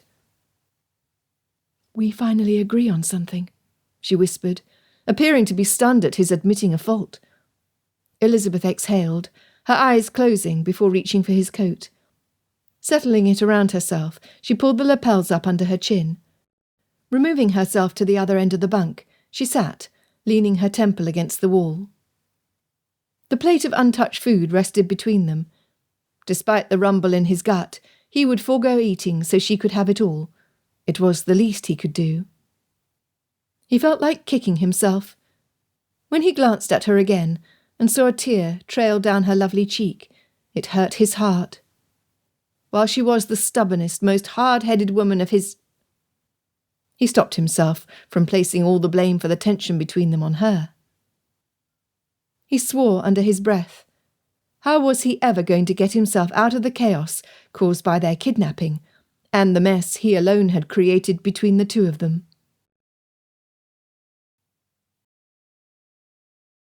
Chapter 4. There were few things Elizabeth hated more than having someone see her cry. That it was Fitzwilliam Darcy, her self-proclaimed enemy, made it more galling. He was correct in much of what he said. He did move in a sphere far above her own. From what Caroline Bingley had repeatedly mentioned, he was firmly ensconced in the upper 10,000, with one of the largest estates in all of England. He was the grandson of an earl. He was insanely wealthy. His power was almost unlimited. He answered to no man other than the king. She knew her roots. Her family was firmly planted in the rich Hertfordshire soil. Her father was a humble man who was contented to remain in his position as a gentleman farmer. Her mother's closest relatives were in trade. Elizabeth loved them dearly, but they were humble by comparison. She had no doubt Mr. Darcy would ignore them should he ever be in their company. She knew what he thought of her. He had not been shy in his opinions. On each occasion when they had been in company, he had stared at her, examining her as if she were a bug under a microscope. She saw his disgust as he looked at her torn dress, which was so much worse in the light than she had imagined it to be in the darkness. Her hair was a mess, and now she was bawling like a toddler denied a favourite toy. She was not in pain, nor was she sad. No, she was reeling from all that the morning had tossed at her. Inhaling deeply, she swiped the moisture from her face with the back of her hand. Her internal lecture reminded her that her courage rose with any attempt to intimidate her. Lifting her chin, staring directly at him, just as he was doing to her. She resolved then and there to cower no longer. She could do absolutely nothing to change his attitude or actions. She could, on the other hand, have full control over herself. She would begin anew. "I sue for peace, Mr. Darcy." Elizabeth extended her hand, as she had witnessed her father do after signing a document, completing a transaction with his man of business. Mr. Darcy hesitated before his fingers touched hers. Finally he gripped her palm against his own. It was not a tentative touch, or the barely there meeting between an unattached male and female, with the barrier of gloves between them. No, he met her with respect for her plea. "I accept. Do you have terms that accompany our treaty?" There was no humour in his tone, nor smirking on his face. She was grateful. "Yes, I do." Pulling her hand from his, she rubbed her palm against her leg, surprised at the tingles where his skin had met hers. He was a horrid man. How dare her body respond in a pleasing way to someone so terrible? Clearing her throat to regain her thinking, she said, "As you mentioned, we have no idea how long we will be held captive on this vessel. Therefore, I desire that polite conversation should rule the day." "What? You are suggesting that we should only canvass the weather and the condition of the roads?" He swung his arm toward her with his palm up. "Examine closely our situation, Miss Elizabeth. We have weighty concerns. I simply cannot believe, knowing your character, that you do not want to thoroughly review each and every one of them." She stared him in the eye. "You are entirely in the right, Mr. Darcy. Like my father, I enjoy discussing world conditions, exploring new opinions and ideas, and heated debates over matters that touch my heart. However, I am tired of you arrogantly promoting your belief that you know best about everything." She huffed. "Condescension is unattractive to me in all of its forms." "Ha!" he exclaimed. "There is nothing wrong with condescension where there is a genuine reason for pride. Where there is a real superiority of mind, pride will always be under good regulation." It was her turn to exclaim. "Again I disagree, vehemently. You see, my aunt is unparalleled when painting landscapes. Her efforts are no less than the great masters found in museums. Yet when her young daughter shows her mother the pictures crafted under the tutelage of her governess, my aunt's appreciation is genuine. She, who has every reason for pride in her own artwork, would never condescend to believe others are somehow less than herself." "You misunderstand, as per your usual attitude." He ran his hand through his hair, wincing at the bump at the top of his skull. Speaking slowly, as if he considered her to be a half-wit, he said, "Providing critique in an attempt to help someone better their circumstances is a kindness, Miss Elizabeth, not condescension. How you could possibly see that as disdain completely escapes me." Before she could reply, he continued, "Bingley is a good example. His wisdom in being cautious comes from his inherent knowledge of his own character. Because of this, when he chose to take a giant step toward becoming a landowner, he asked for guidance. I responded to his request, not as an act of arrogance in believing myself more knowledgeable to him in every way. My experience in caring for my estates made me superior to his lack in that area alone. He is by far more remarkable when it comes to amiability." What? The great man admitted a human flaw. How was that possible? "Then by what right do you seek to enforce your opinions and practices upon him in other more personal areas, Mr. Darcy?" "Of what are you speaking?" Darcy's voice was getting louder with each word. Breathing deeply to control the steam rising inside of her, Elizabeth decided to set him on his tail. "You, sir, have used your authority, your position, to manipulate the lives of others. You look down from your superior height as if the rest of the world could never measure up. You are wanting an example. Fine. Why do we not return to the source of our disagreement at the ball? Mr. Wickham, in one fell swoop, one single choice you made to disregard your father's will, you robbed him of his hopes for a better future. Tell me, I pray you, In what manner do you find that an act of kindness? Rather, was it not the pinnacle of haughty egotism in deeming your opinions far more important than his? Wickham! The muscle at the side of Darcy's mouth bulged as he inhaled deeply. How dare you bring him up when we were speaking of Bingley? Two men so disparate as to be black to white. In her ire, she failed to regulate her voice. You are evading the very issue that ignited our argument last evening, which tells me you cannot adequately defend your conduct. Before he could offer a defence, a key turned in the lock, and the door was thrust open. Standing at the entrance was the third member of the crew they would meet that morning. He was approximately the same age as Mr. Darcy, with hair bordering on white. His clothing was the image of the first sailor, although of much finer quality. His countenance was that of a man in charge. I am Captain Lucian Bartholomew, master of the Peregrine. This means the two of you and everyone else are here at my mercy. His icy blue eyes went from Darcy to Elizabeth and back. My ship, my rules. First and foremost is no fighting. The penalty, without care to your sex, is to let my cat out of the bag. With each word, the fear creeping up Elizabeth's insides made her stomach churn. Confronted with absolute authority, she lowered her eyes to the deck at the man's feet, as her mind absorbed each word with terror. The captain continued. As per my agreement with my client, I will transport you both to the Carolinas. However, know this, he only needs you, Mr. Bingley. Any more noise like I just heard from these quarters, and she will be swimming back to England after a sound thrashing. Do you have any questions? Chills shook her very foundation. Elizabeth began, when Mr. Darcy stopped her by clasping her hand in his own. We have nothing to say, Captain. Mr. Darcy tipped his head towards the man. What? She had much to say. She had just been threatened with being thrown to the sharks hovering below. And what did the captain mean that of the two of them it was she alone who was of no value? How dare Mr. Darcy speak for her? She was more than capable of speaking for herself. Fear and frustration all but overpowered her. You are a wise man, Mr. Bingley.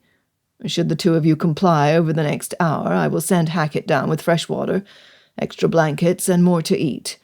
Should you not obey, only one of you will be sleeping in the bunk tonight. At that, the captain turned away from them to make his way back up to the deck. Jonah Hackett stuck his head inside the door. You best listen to the captain. He don't lose his temper often, but when he does, well, I'd rather rope and ride a hurricane than face him. At that, the lad stepped back and locked the door. Silence followed their departure. Dead silence.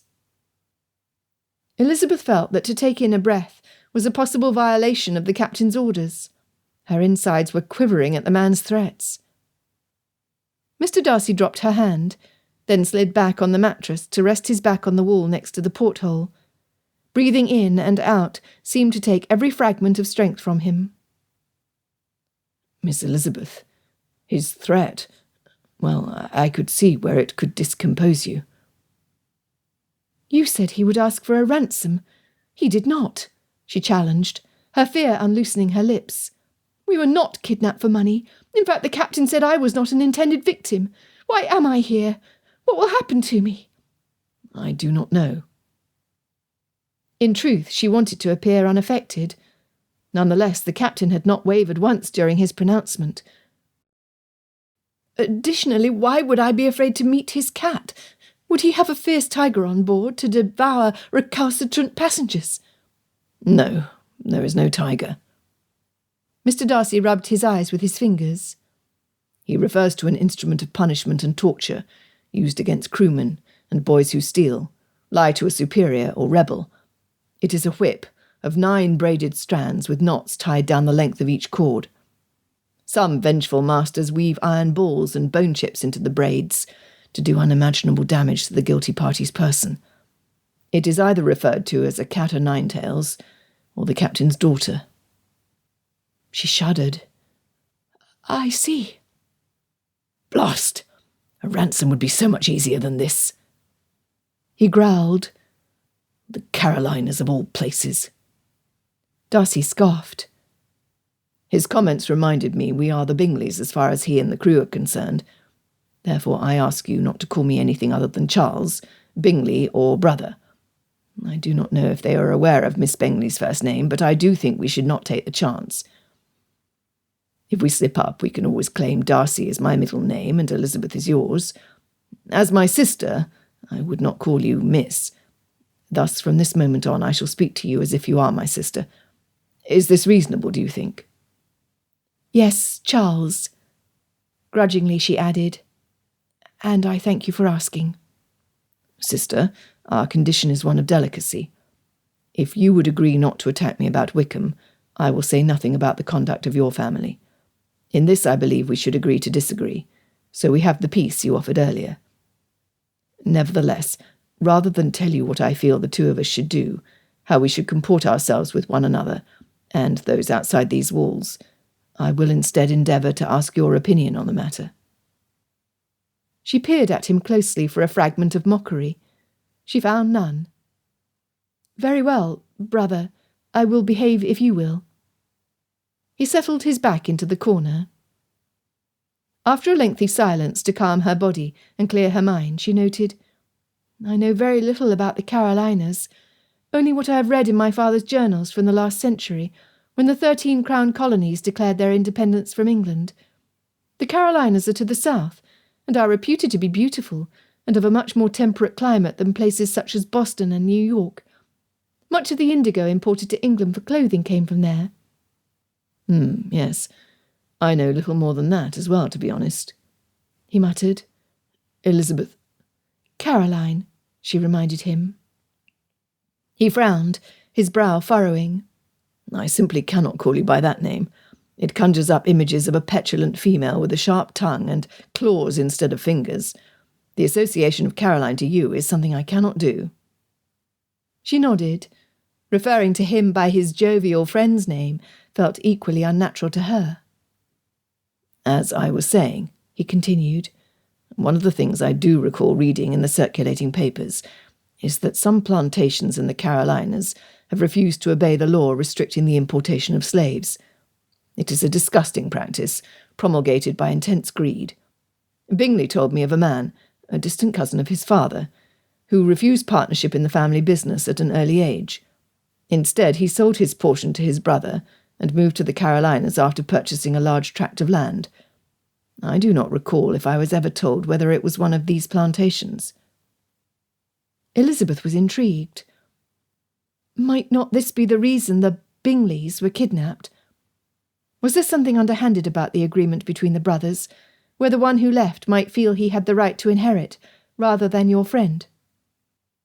He started to rub his hand over his mouth, but stopped. I simply do not know. What we do know is that something requires Bingley's presence in the Americas, something to justify the use of force. She nodded, her head spinning. Then why bring me along? Why did they not leave me behind once they had you?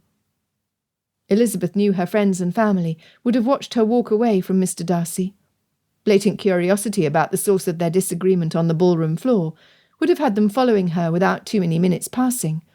The hue and cry would have gone out rather quickly. He stared at the wall opposite them, rather than look at her. I do not know, he whispered. I wonder, sir. She bit her lip, vacillating at the wisdom of voicing her concerns aloud.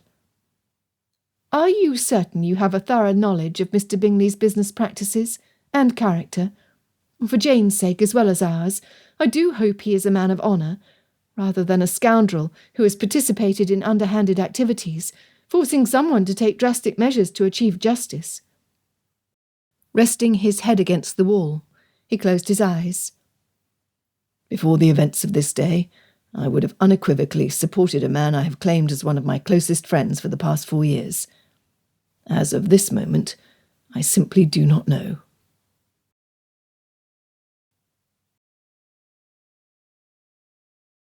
Chapter 5. Later, Jonah Hackett arrived with an armload of the promised items and a quick reminder that he was not to talk to them. Captain's orders. Darcy, who appreciated his attempts at obedience, stood to remove the pile from the lad, forgetting the lowness of the ceiling. The blow dropped him back onto the bunk. After a quick glance at Darcy, with not a hint of sympathy in her expression, Elizabeth gave her full attention to the boy.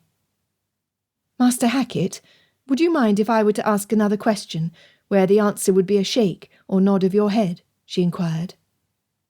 At the rapid bouncing of his head, she said, "You mentioned that you're pleased to work under Captain Bartholomew. Would you consider him to be an honourable man?" The boy's head bobbed up and down. "That is very good to hear. Is the Peregrine a battleship?" Darcy wondered where she was going with her question.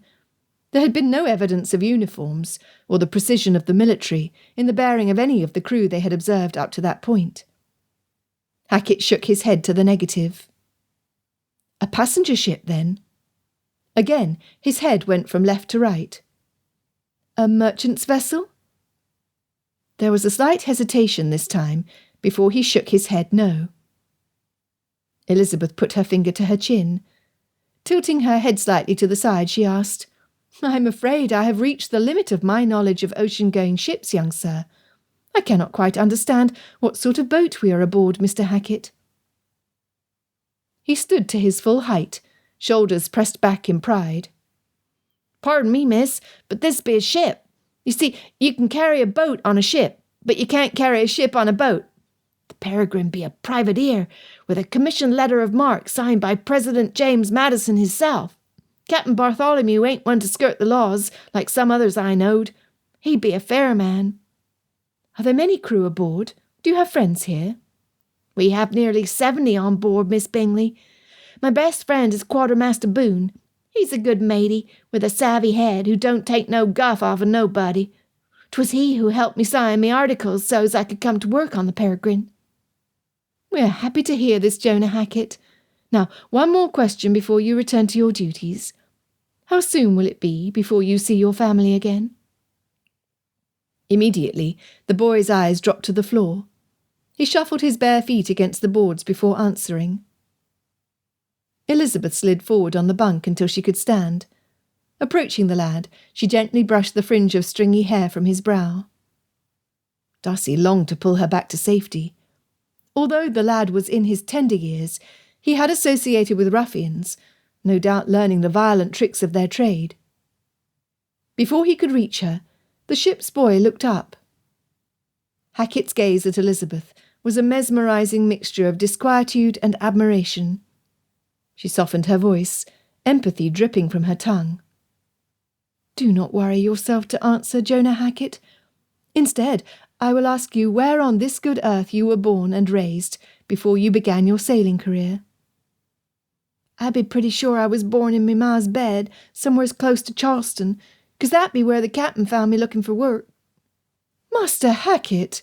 Elizabeth exclaimed.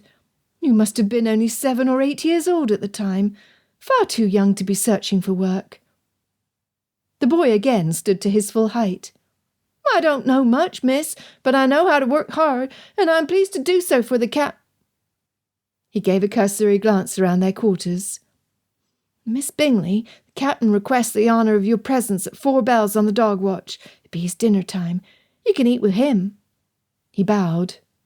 "No," Darcy exclaimed, scampering forward to sit on the edge of the bunk.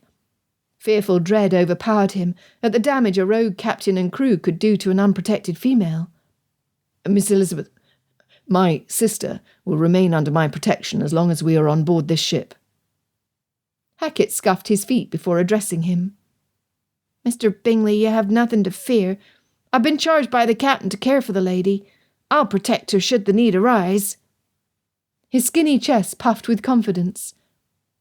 Elizabeth curtsied, as Darcy sat there dumbfounded. A boy of 10 against a crew of 70 grown men. He had to give the lad credit for his brashness. Her eyes sparked as she said, "Young man, I thank you for your interest in my care, as I also thank the captain for making sure I have few worries while I'm here. Before the captain mentioned letting a cat out of the bag, my brother explained its meaning. Now, you say there is a dog watch. Since there are no apparent animals on board, I have no idea what you're referencing."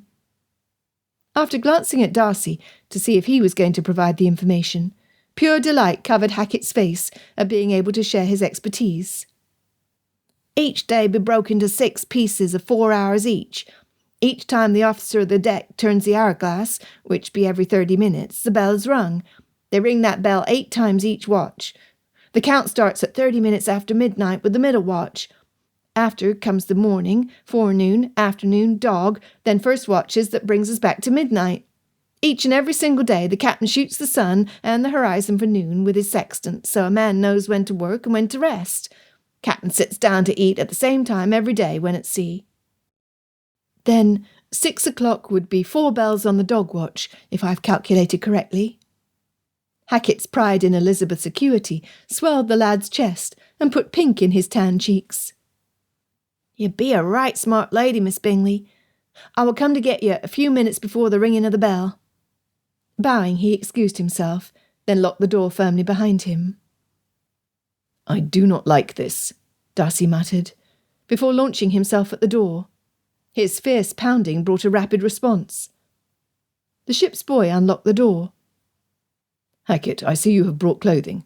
Might I join you outside so my sister can dress in private?" Without hesitation, the lad moved back, allowing Darcy to step through the doorway.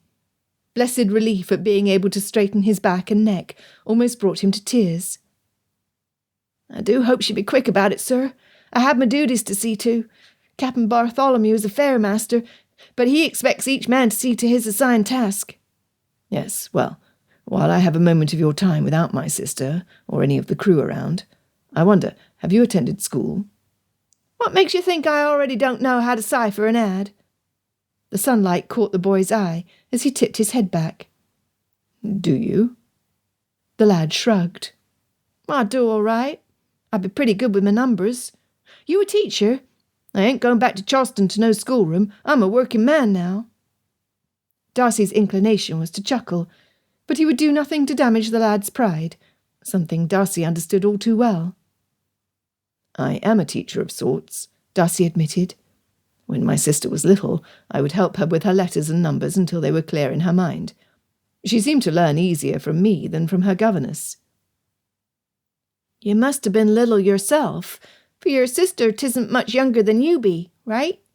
Did your pa teach you?" Darcy realised his mistake. Georgiana was 12 years his junior. Elizabeth was only 6 or 7 at the most.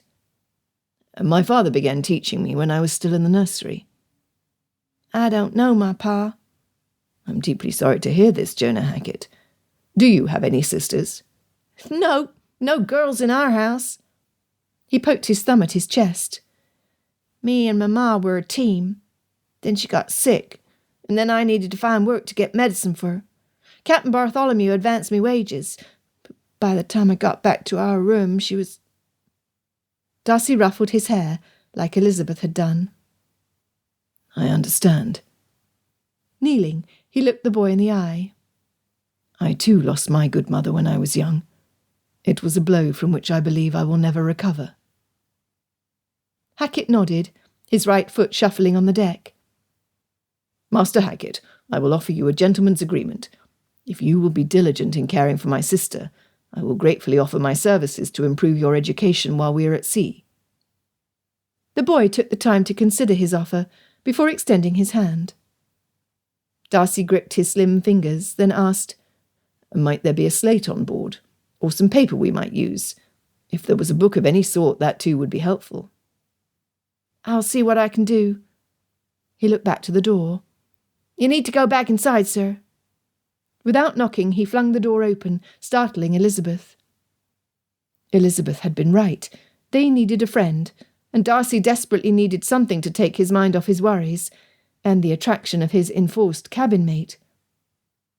He turned his back, as, at first glance, Elizabeth appeared not quite ready to receive visitors. She was so lovely, he sighed. His fear for her was a living thing, threatening to strangle every morsel of air from his lungs. They knew nothing of Captain Bartholomew. What appeared as honour to a seasoned lad of 10 summers could be quite the opposite of reality when presented with an unprotected female of Elizabeth's calibre. "Sir, you need to go back inside," Hackett insisted. Keeping his eyes averted, Darcy dipped his head, mindful of the lumps that had already formed on his skull. He entered the quarters to seat himself with his face to the wall. He would give her as much privacy as possible. Her deep sigh sent chills down his spine. Unable to restrain himself, he glanced back at her. What he found left him speechless. In fact, he might have drooled slightly. She was dressed in a simple gown a housemaid might wear. The dull green of the skirt and the cream blouse served to enhance her loveliness. The hem barely covered her ankles. The waistband was loose around her middle, and the bodice strained to— Oh, good heavens! The seams were stretched taut across her. He gulped. Obviously the garment was intended for a female far less blessed than Elizabeth. When she pulled the last pin from her hair, he was captivated. Heavy strands dropped to her waist. Tendrils bounced and curled as they finally came to rest upon the curve of her hip. The first pull of the brush through those silky strands had him metaphorically swallowing his tongue. How had he ever thought her too plain in appearance to tempt him? He was a fool, a flaming idiot, a bonehead at the least. Quickly she braided her hair, then wound it into some sort of knot at the back of her head, pinning it into place. Her economy of movement told him more than words that she cared for her own grooming. In a household of 6 females, there must not have been enough helping hands to go around. Would Caroline Bingley ever fashion her own hair? Darcy could not imagine she would. Rather, she would sit in state while her lady's maid tucked and prodded her tresses into place. Not since his sister was little had he watched a female ready herself for departure from her rooms. When Georgiana was in her 4th year, she balked each time her maid attempted to brush her hair. She would come running to find him when he was home from Eton, so he would fix the situation. At the time, he had been at the important age of 16, where the tears of a little girl should not have impacted him like they did. Nonetheless, with no mother to oversee her grooming, Darcy had patiently combed her golden hair and plaited it just as Elizabeth had done. By the time he had moved to university, his sister had convinced her governess to perform the task. Mrs. Morton had been kind, firm, and skilled with a brush. "Is something wrong?" Elizabeth smoothed the coarse fabric down her sides. "No, nothing is wrong." Darcy did not mean to be evasive, but how did you admit to a lady you never would have offered for under normal circumstances that you had been blatantly guilty of gawking at her? "I see." She sat primly on the edge of the bunk. "Brother, they have brought you clothing as well." "I'm shocked you would choose to appear before the captain in anything less than your ball gown." Had that carping tone of a fishwife come out of his mouth? "Mr. Bingley," she snapped, "eventually we will reach our port of call, where I will need to present myself at my best. I will ask the captain this evening for a needle and thread to repair my gown, so I will not appear threadbare and tattered. I am guessing that our distant Bingley cousin, if indeed he is the client, has not seen us for a long while, if ever. I would not want his first impression to be regretful of his relatives." She was completely in the right. Needing to rethink his reactions to her, he changed tactics. "Are you anxious?" he asked, his hands rubbing down his thighs. She looked him directly in the eye. "I am." Nodding, he said, "I would be as well." "Sir, rather than imagine the worst of the situation, I chose to believe Master Hackett that Captain Bartholomew is a fair man. Therefore my goal is to obtain as much information about our situation as possible." "Your plan is sound." Unlike her, his inclination was not to consider her invitation to dine as an opportunity. Nevertheless, he was in a circumstance for the first time in his adult life where he had absolutely no power. Thus, he needed to consider all available options. "For yourself," he inquired, "what is it you most wish to know?" She hesitated before answering. "I long to know the estimated length of the trip. I want to know, since I was not the intended target of the kidnapping, what does the captain see as my future? These matters fill my mind, sir." He nodded. Elizabeth continued. I also am curious about this client Captain Bartholomew mentioned. Who stands to gain from Mr. Bingley's presence? Who from the Carolinas even knows him? If it is his distant cousin, why would he want to do Mr. Bingley harm? Do you wonder the same? I do indeed. Darcy carefully ran his hand over his battered jaw. In addition, I want to know if my valuables will be returned to me. If they are, I will have a means of identification, as the Darcy seal on my signet ring, coupled with my signature, is well known in the business world of the Americas. I want to know if there is anyone on this vessel who is truly trustworthy. Also, I am concerned about the terms to be enacted by the man who wanted Charles in the Carolinas. His motive cannot be anything other than nefarious, or he would have extended a polite invitation to Bingley and waited for a response. I agree. She gnawed at her thumbnail. Mr. Darcy, brother, would there be a request you would like me to make on your behalf, should the opportunity avail itself?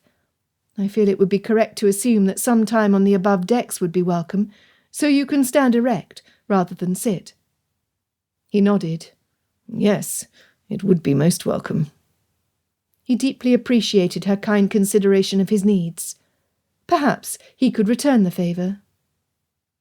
After much consideration, he said, Elizabeth, I have been thinking of ways you can protect yourself if the captain should overstep the bounds of a gentleman. He stood as best as he was able. Would you face me, please? She did not hesitate to stand. Very good. He reached for her hand. Make a fist, like you were going to strike me. Strike you? I could not. Despite her words, her fingers curled into her palm. No, not like that. He pulled her thumb from underneath her fingers, placing it correctly. You could cause more injury to yourself than to another if you followed through with a quick swing. You could break your thumb. Like this? She waved both of her fists at him, instinctively stepping into a boxer's stance. Well done. He grinned. Now I need you to think. Where on a man's body are we most vulnerable? She looked him up and down. Where there are no bones, I would suspect. Exactly. To strike a man in the chest or the knee is rarely effective. Therefore you need to aim for his nose, his eyes, his throat, or his groin, so your blows have the greatest impact. Sir, I could never. Elizabeth's hands dropped to her sides, her fingers wiggling to loosen them from her position of defence. No, Elizabeth, you must learn this for your protection. Both my cousin Richard and I taught Georgiana, after an ordeal she went through this summer. She was left susceptible because we unwisely believed we needed to protect her sensibilities. Had she known how to adequately defend herself, she might not have felt vulnerable. Darcy put his fists up like she had done. Pray, bear with me as I demonstrate how best to move.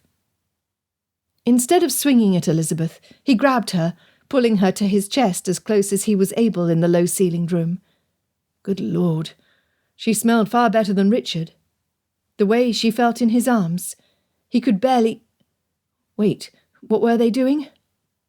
She squealed, then she squirmed, shooting fireworks from his toes to the tips of his hair. This had been a poor idea. Darcy gulped, dangerously close to lowering his mouth to taste. She pinched him, hard, recalling him to his senses. Blast his weak flesh when it came to this woman. Inhaling deeply, he slowly exhaled, all the while enjoying the feel of her against him. Self-defence, self-defence, self-defence, he chanted to himself.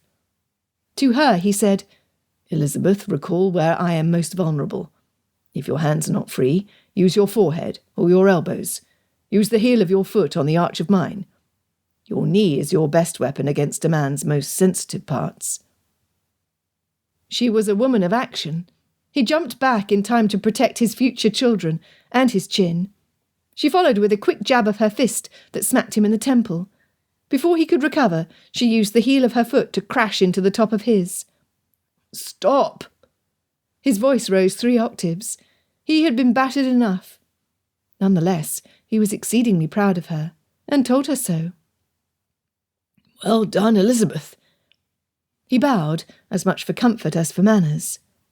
You have, as I have learned you always do, exceeded my highest expectations. She chuckled as she waved her fist at him.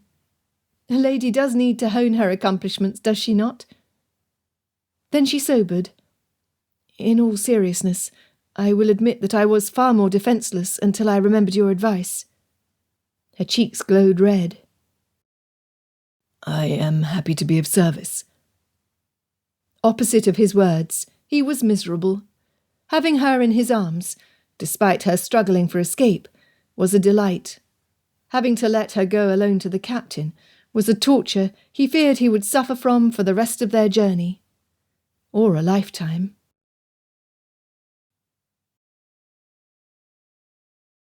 Chapter 6. Elizabeth pulled the roughly woven shawl around her shoulders. The chill from the weather was nothing compared to her nerves. She had no idea what to expect. Jonah was a ball of energy, with no fear of what was to come. Instead, he seemed rather joyous that she would be spending time with his beloved captain. When she had greeted him as Master Hackett, he had shyly asked her to call him by his first name. He told her nobody had done so since his mother. Taking the boy's hand in her own, she admitted, "I'm frightfully nervous, Jonah. Pray realise that it is not that I do not believe your opinion of your leader. It is only that this situation is strange to me. I am unaware of the ship's protocol. Do I curtsy, as I would to a gentleman? Do I salute, as a soldier does to his colonel? Do I do nothing like I do to my father?" "Why, Miss Bingley, he 'tis a wild sea monster sporting fangs and a long sword to carve ye in two for his supper." His angelic smile belied his mischievous intent. "You imp!" Elizabeth pulled him towards her until her hip bumped him off balance. He giggled like one of her younger sisters. Her heart squeezed at the thought. She missed Jane, Mary, Kitty, and even spoiled Lydia, dreadfully. What must they be suffering at her disappearance? How long would it be before she would see them again? What would her circumstances be when she did? The weight of all that was riding upon the information she might be able to solicit from the captain settled upon her shoulders. Glancing at the boy next to her, she had to believe that he was honest in his appraisal of her situation. His mood went from jovial to serious prior to his rapping on the wooden door. At the captain's "Enter," Jonah stepped aside, waiting for Elizabeth to walk into the room before he followed. "Miss Bingley, how good of you to join me." The captain had changed to the uniform of an American naval officer, the dark blue of his coat covering the fine white linen shirt, vest and cravat. The colours were the perfect foil for his features. Rarely had she been in the company of such a stunning figure of authority. His smile showed evenly placed teeth, not turned yellow like some of her acquaintance. His jaw was squared, his nose perfectly straight, and the hair pulled back into a queue revealed no hint of early baldness. Despite his good looks, what sort of man was he? Unbidden, her mind flashed to Mr. George Wickham, the gentleman whose sufferings had instigated the argument with Darcy while on the dance floor. He, too, was a pleasure to gaze upon. Unlike the captain, Mr. Darcy and Mr. Wickham had dark hair and eyes. Shaking off the thought, she gave her full attention to the officer in front of her. "I thank you, Captain." She glanced around the room. To her right was an alcove filled with a large bed, a shelf of books and a washstand. To her left was a cabinet with long, narrow drawers. At the top was an opened map, with odd wooden and metal tools placed randomly on its surface. In front of her was a small table, surrounded by 4 chairs. The table was set for 2. At least she was not completely alone. She had Jonah to— "If I may be excused, Jonah asked, before quickly vacating the room, closing the door firmly behind him. The blood flowing through her veins started pumping faster. "Are we to dine alone? Are there no other officers on board this vessel with whom you routinely break your fast?" She could not tell if his response was a smile or a smirk. Either way, she was as unsettled as she had ever been. For the first time since he woke, Darcy's mind functioned properly. The benefits of his temporary stint in the fresh air outside the cabin, and not having Elizabeth near, had cleared his thoughts until a myriad of details poured into his skull. With little room to pace, he sat on the bunk with his feet pressed against the opposite wall. To the swaying of the ship, he flexed his calf muscles, keeping himself upright. He extended his fingers, then pressed them into his palms. If they kept their true identity hidden from the ship's captain and crew, he would be protected, but Elizabeth would be vulnerable. If he explained that they were not the Bingleys, would they be believed? How would the captain and crew respond? Would they both be pitched overboard to come to their end in the frigid cold of the Channel? He knew from experience that the distance from London to the open ocean could take days. Once they reached the waters of the Atlantic, the ocean would be even more deadly. His heart pounded as he considered every scenario that came to his mind. Within moments, he knew exactly what to do. Banging on the door, he yelled for Jonah Hackett. Miss Bingley, your dowry is how much? Elizabeth knew she was in trouble as soon as the words left Captain Bartholomew's mouth. May I ask to what this question tends? Her response was a mere ruse to buy herself time. Elizabeth and every other unattached female in Meryton knew the amount of her dowry. Miss Bingley had often boasted of her 20,000, knowing Elizabeth and her sisters would receive a meagre £50 annually as their portion. What was his purpose? How should she reply? The captain stepped closer to her, his hand raising to lift her chin. Looking Elizabeth directly in her eyes, he answered, At this point, your future is very uncertain, Miss Bingley. As I told you before, my client had not included you in his negotiations. Should he not offer hospitality, you, my dear, will be left entirely on your own. On the other hand, I might be induced into the holy state of matrimony, should you come with enough cash to make it worth the loss of my freedom.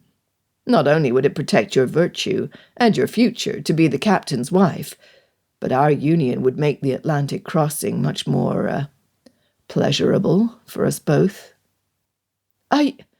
She swallowed, then closed her eyes and inhaled. Remembering her lesson from Mr. Darcy, her courage rose. Unhand me now. Her glare would have melted ice. Stepping back, she slapped his hand away from her. Should she hit him with her fist, as she had done Mr. Darcy, or should she poke him in the eyes?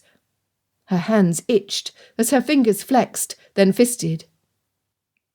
Before the captain could respond, the door to his quarters slammed open. Into the room rushed an enraged Fitzwilliam Darcy. You do not touch her! Elizabeth was both relieved at his entry and surprisingly upset. Here was her first opportunity to practice what she had been taught, and she was being rescued by her instructor instead. Darcy's approach was swift and aggressive. Placing himself in the narrow gap between Elizabeth and Captain Bartholomew, he hissed, We are not the Bingleys. I am Fitzwilliam George Darcy, Master of Pemberley in Derbyshire. My mother was the daughter of the Earl of Matlock, and I am nephew to the Archbishop. My cousin is a decorated colonel in His Majesty's army, who earned his rank on the battlefield. Should anything befall myself or my sister at the hands of you or your crew, he will hunt you down and see you hang, no matter where you try to hide. Captain Bartholomew glanced at Elizabeth before taking a step back to stand by the table. What? How is this possible? His brow rose. Turning away from both of them, the captain paced the floor. Tell me, is she truly your sister? Darcy ignored the question. Instead, he turned to her to ask if she was well. Well enough, she whispered. Darcy took her hand in his, gently squeezing her fingers. Captain, I ask you to check the signet ring you stole from me. There you will find a D for Darcy, along with a quill and a sword, the Darcy coat of arms. The captain threw his hands into the air. I am not a poacher to set his sight upon another man's goods. I certainly did not steal anything from you, Mr. Bingley or Mr. Darcy, whomever you are. You are as you were delivered to me. Then who? Darcy growled. The captain shrugged. Does it matter now? Whoever was hired by my client apparently decided to supplement their fee. I suspect your ring is in some London pawn shop, with the money already spent." Pulling a chair out from the table, Captain Bartholomew gestured for them to be seated. Elizabeth hesitated. Darcy did as well. The captain had gone from aggressor to passive. She did not trust him at all. However, recalling his earlier threats about the penalty for disobedience, she moved to the table. Darcy assisted her to be seated, then dropped into the closest chair, his forehead in his palms. "Then neither my sister or I have any means of identifying ourselves to you, or to your client." What? This was in every way dreadful. Yes, I can see your problem." With an economy of movement, he returned to the stand next to his bed and came back with a bottle and 3 cups. Elizabeth rejected his offer when he lifted the bottle to her. She needed a clear head, and so did her brother. Pouring 2 fingers into 2 mugs, he sipped, while Darcy only stared at the container. Darcy murmured, "I have no shoes, no money, or nothing to sell. Blast! What a mess." Captain Bartholomew offered, "Are you certain you are not Mr. Bingley? It is unimportant to me, but it will be to my client. You see, I was paid in advance to transport 1 passenger to the Carolinas. The men he hired were to deliver you to the Peregrine before slack water. This they did, after telling Boone that you drank too much and had passed out on the way. As I was instructed, I had my quartermaster hand over the purse to them, and you were brought aboard. It was only later I discovered there were 2 bodies inside the cabin. Imbeciles."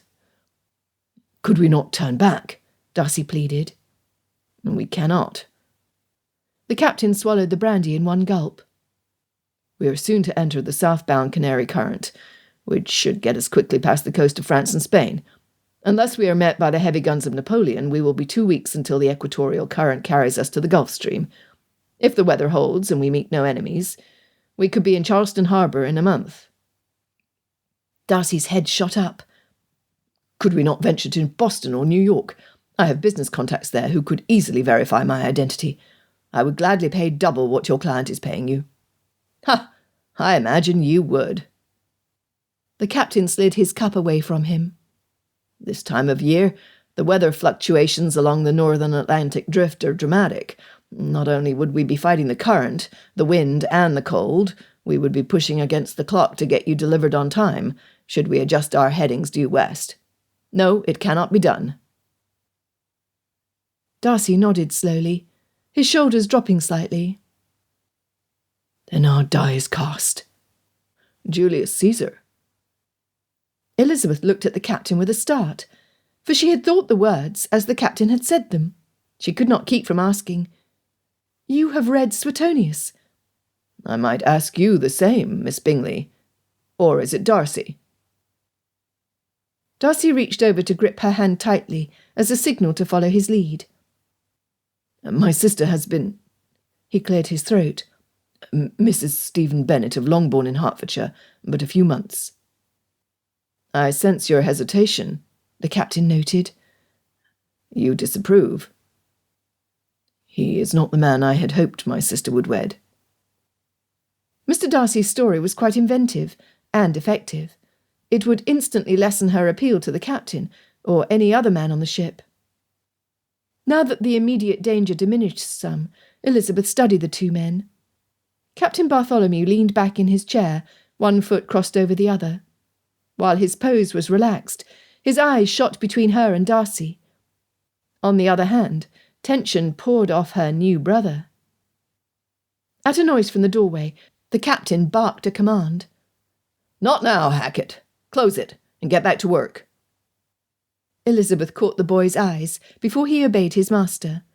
There was a hint of sadness before a saucy wink made her smile. What a lad! Boldly, Elizabeth spoke. "Sir, young Master Hackett claims you to be a fair man.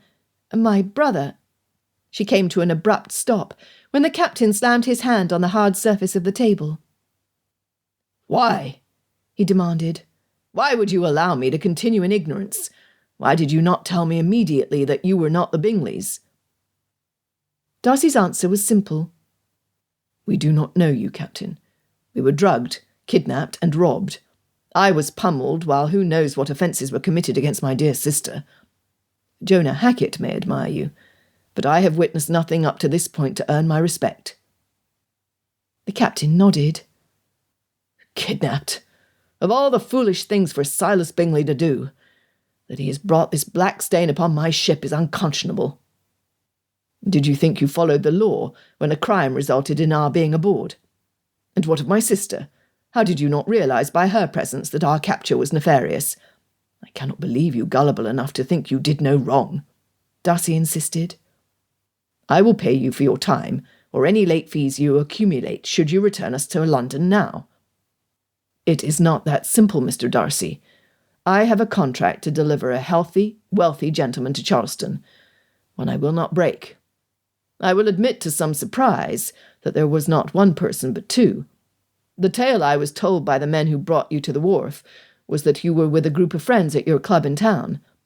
I take it that you were not in London then?" "No, we were in Hertfordshire." Darcy glanced at her. "Charles Bingley is a long-time friend, who was hosting a gathering in celebration of leasing his first property. As well, he was, and is, desirous of attaching himself to Miss Jane Bennet, the eldest sister of my brother-in-law. Blast! I should have known the men were up to no good. Never hire a stranger to do a trusted man's job." The captain shook his head, then continued. "I cannot know what Silas Bingley has on his mind. The arrangements for the men to bring you to my ship were made by him through an agent I was to give a letter to upon reaching port. Also included was a packet of 2 missives, both addressed to Mr. Charles Bingley. My assumption was that they were an invitation and an explanation of why he was needed quickly in the Americas. Bingley gave me the name of the agent. I took care of the task personally. That it was such an epic failure reflects poorly upon me."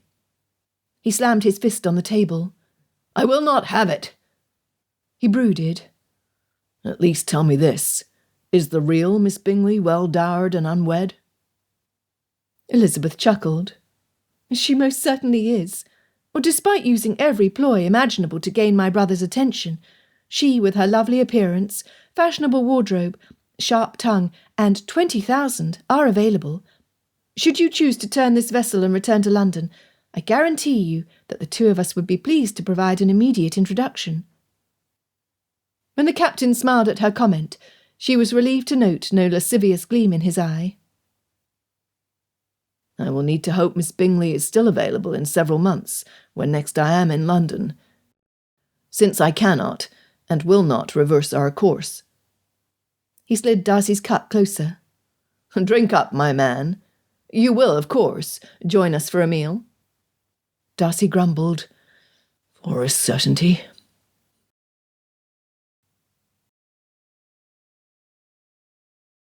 Chapter 7. Darcy was extraordinarily proud of Elizabeth's quickness and willingness to support his blatant falsehood. Any sort of disguise was his abhorrence. Yet under the circumstances, the lie that she was his married sister was his best means of protecting her. She was as demure in front of this stranger as a lady should be. He was grateful she used her smiles judiciously. She kept silent, listening and absorbing the conversation. How unlike the ladies of the temps! They flirted and gossiped behind their fans like silly children, begging for attention. Elizabeth's quiet dignity under stress elevated her above any female he knew, definitely above Miss Caroline Bingley. Darcy admitted, if only to himself, that his mother would have approved of Miss Elizabeth Bennet as a family friend, the highest compliment of which he could conceive. As soon as Darcy and Elizabeth successfully met the challenge of keeping their plate, cup and utensils from sliding across the table with the rocking of the ship, the captain cleared his throat. "You say you do not know me, and this is true. First and foremost, I am a businessman, an honest businessman. I learned from my father and grandfather before me that my word is my greatest asset. I try to surround myself with trustworthy men. However, I know that what drives a man to the sea is often a series of tragedies, or errors, that cannot be tolerated in landed society. Of this I care nothing. A person's value as a crew member is his quick obedience and loyalty until his wages are paid. Once the crew steps foot off my ship, I care not for what they do. Nor do I concern myself with what brought them to me in the first place. I will not tolerate laziness or slackness in their work, as I do not tolerate it in mine. I have a healthy respect for the law of whichever sovereignty I'm in.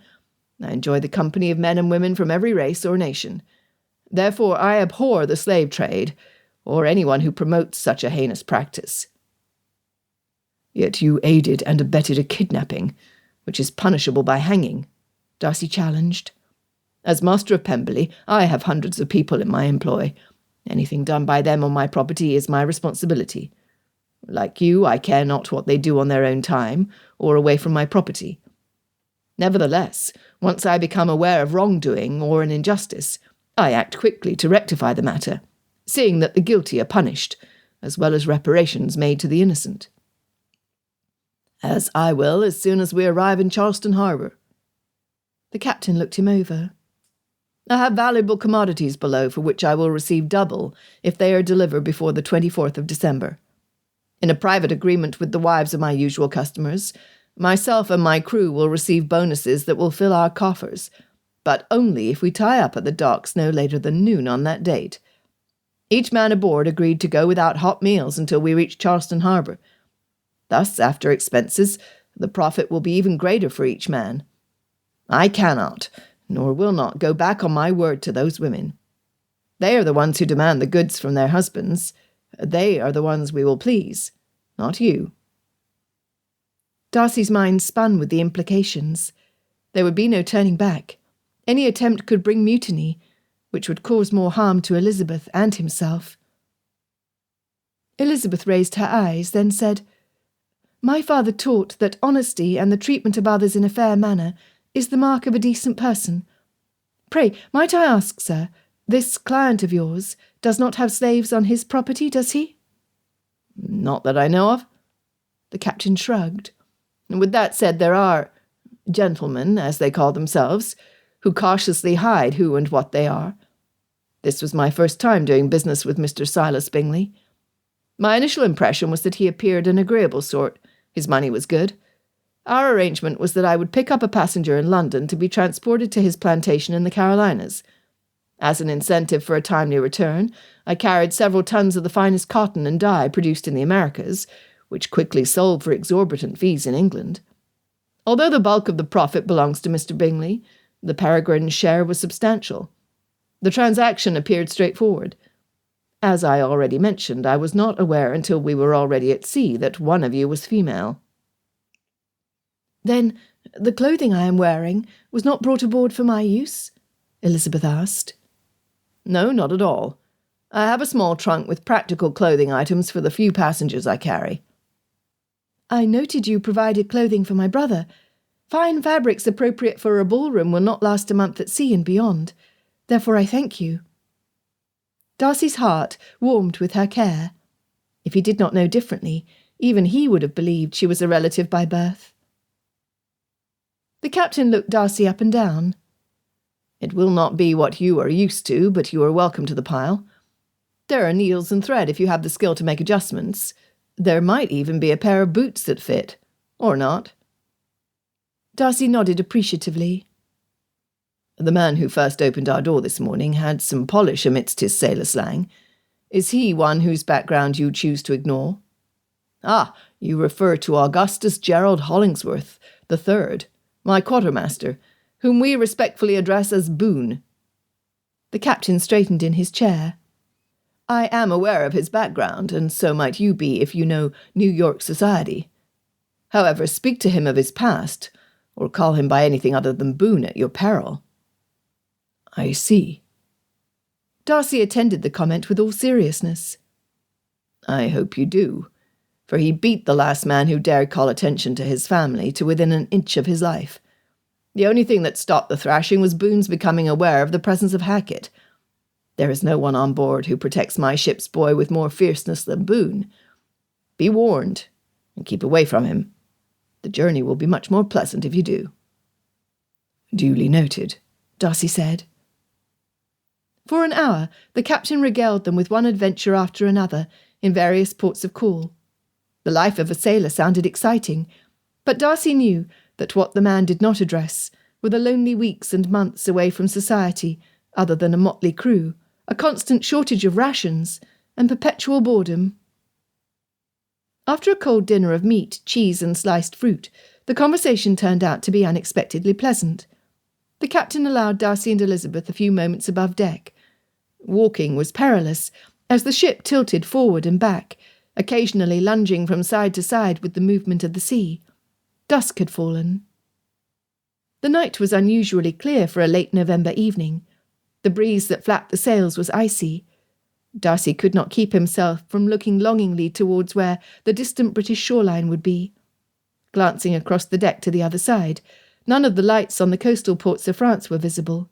They were still in the Channel. Within a few days they would taste the salt spray of the open ocean. Straining his eyes to see what might be his final glimpse of England, a flicker of hope rose in his chest. "Can you swim?"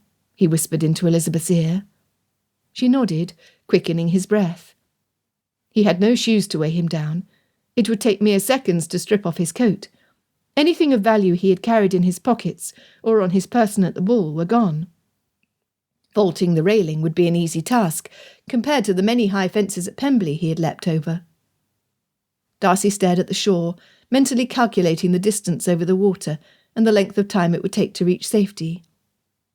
The times he had been on a ship with his father allowed him to learn something of the water. "From the speed we are travelling, I would guess we have an ebb tide. The current of this arm of the Atlantic is fast." "And freezing," she added. That one fact brought his hope for a bid for freedom to a halt. They would never make it.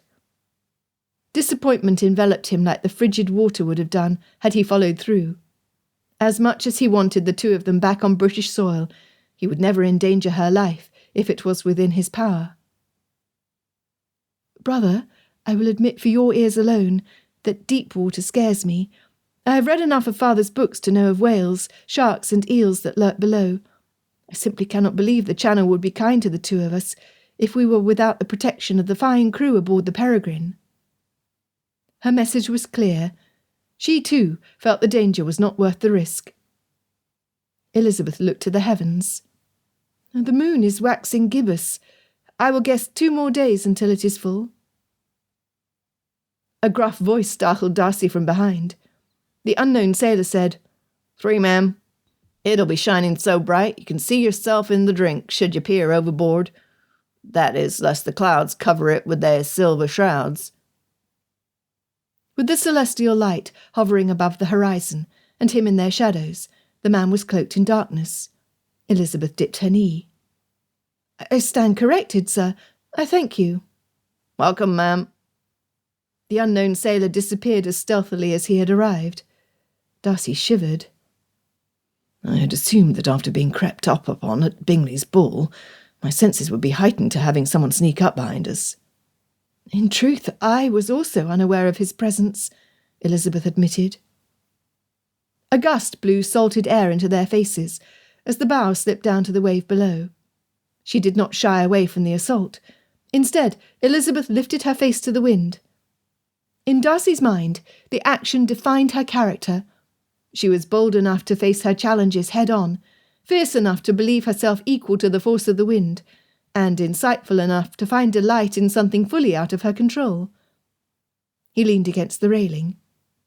"You have studied astronomy, then?" "Shall we play 'Do You Remember'? We have not done thus in years." Elizabeth's voice rose, the stiff breeze carrying her words far and wide. "Oh, surely you are not so old that you have forgotten my favourite childhood game." The lilt in her voice delighted him. At the same time, he wondered what she was about. "I will begin. Pray do keep up, brother." She tapped her chin with her finger. "Let us see. You asked if I studied astronomy. I will have you know that while you were away at school, I read many of our father's books from the library. As you are aware, he loved climbing to the highest point on the estate with his telescope in hopes of identifying the constellations and planets. When you were gone, he would have me join him. I loved those times with him alone with a sky full of wonder. On occasion, he would leave the telescope at home. Instead, he carried one blanket to lie upon and one for me to snuggle into. We would spend hours at Oakham Mount, watching the movements of the heavens. I cherish those memories. Her clever weaving of what was true and false, making her story cohesive, was brilliant. Both of their fathers were educated men, both had extensive libraries. Apparently, both loved the stars. However, Oakham Mount was at Longbourn, not Pemberley. Her father was still alive, undoubtedly frantically searching in hopes of finding his favourite child. Darcy's father had been in the grave for 5 years. He chose to play along. Father did the same with me before I left for Eton. You were too little to tag along, and too young to be that far from your nurse. Pah! She harumphed. That is solely your justification for not including a curious girl on your excursions with father. This odd sort of sharing was a delight to Darcy. A rogue wave sent an icy spray of water over the bow, sending the two of them scampering for the lower deck. Jonah Hackett appeared, lugging a wooden box, a lantern, and a wooden beam, as Darcy reached to open the door. "Captain says you can come and go as you please. The bar can be dropped to lock the door when Mrs. Bennet be inside alone." "I thank you, Master Hackett." Darcy bowed, then looked to the sky for a final glimpse before the torture that awaited him in the small room. "Might I have a moment, Jonah?" Elizabeth asked. "My brother will need privacy to change." On the surface, Darcy had no concerns about Jonah Hackett. The lad appeared to have attached himself to Elizabeth like a chick to a hen, a comparison Darcy inherently knew Elizabeth would not appreciate. Nevertheless, the rest of the crew were roaming the decks. They had already proven their stealth. Grabbing the homespun shirt and pants that had been earlier left on their bunk, he quickly changed. Although the fabric was coarser than his formal garments, the cloth was thick and warmer than the fine linen of his shirt. Hanging his coat, shirt, cravat, waistcoat and trousers on a peg next to where Elizabeth's ball gown was draped, Darcy considered the other ways they would be side by side for the next several months. A tap on the door interrupted his thoughts. "Brother, are you ready for me to come inside?" Darcy opened the door to Elizabeth hugging young Hackett to her. The boy wrapped his skinny arms so tightly around her that her eyes popped open wide. "Have a restful night, Jonah." She squeezed the boy's hand once he stepped away from her. "I hope to have my first lesson in the morning." "Aye, aye, Mrs. B." With a snappy salute, the lad bounded up the stairs to the deck above. Elizabeth attempted the same gesture, with far less success. "Mrs. B?" he could not keep from asking. "Aye, aye, brother." Stepping into the room, she sat on the far corner of the bunk. "He is a good boy." "I hope so." Darcy mused aloud. "What are those lessons you start tomorrow?" "Brother!" she exclaimed. He glanced around the room, looking to see what had startled her, only to find her eyes upon him. Darcy cleared his throat loudly.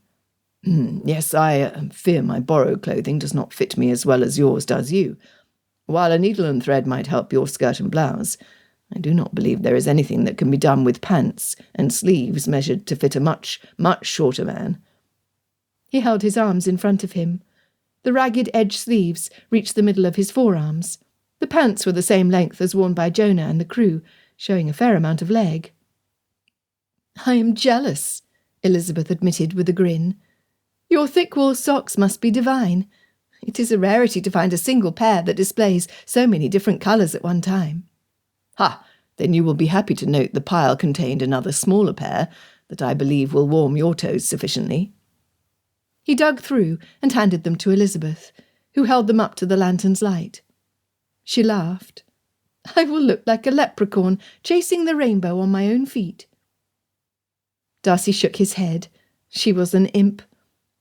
He studied her from head to toe. Despite the rough garments, she was lovely. "What?"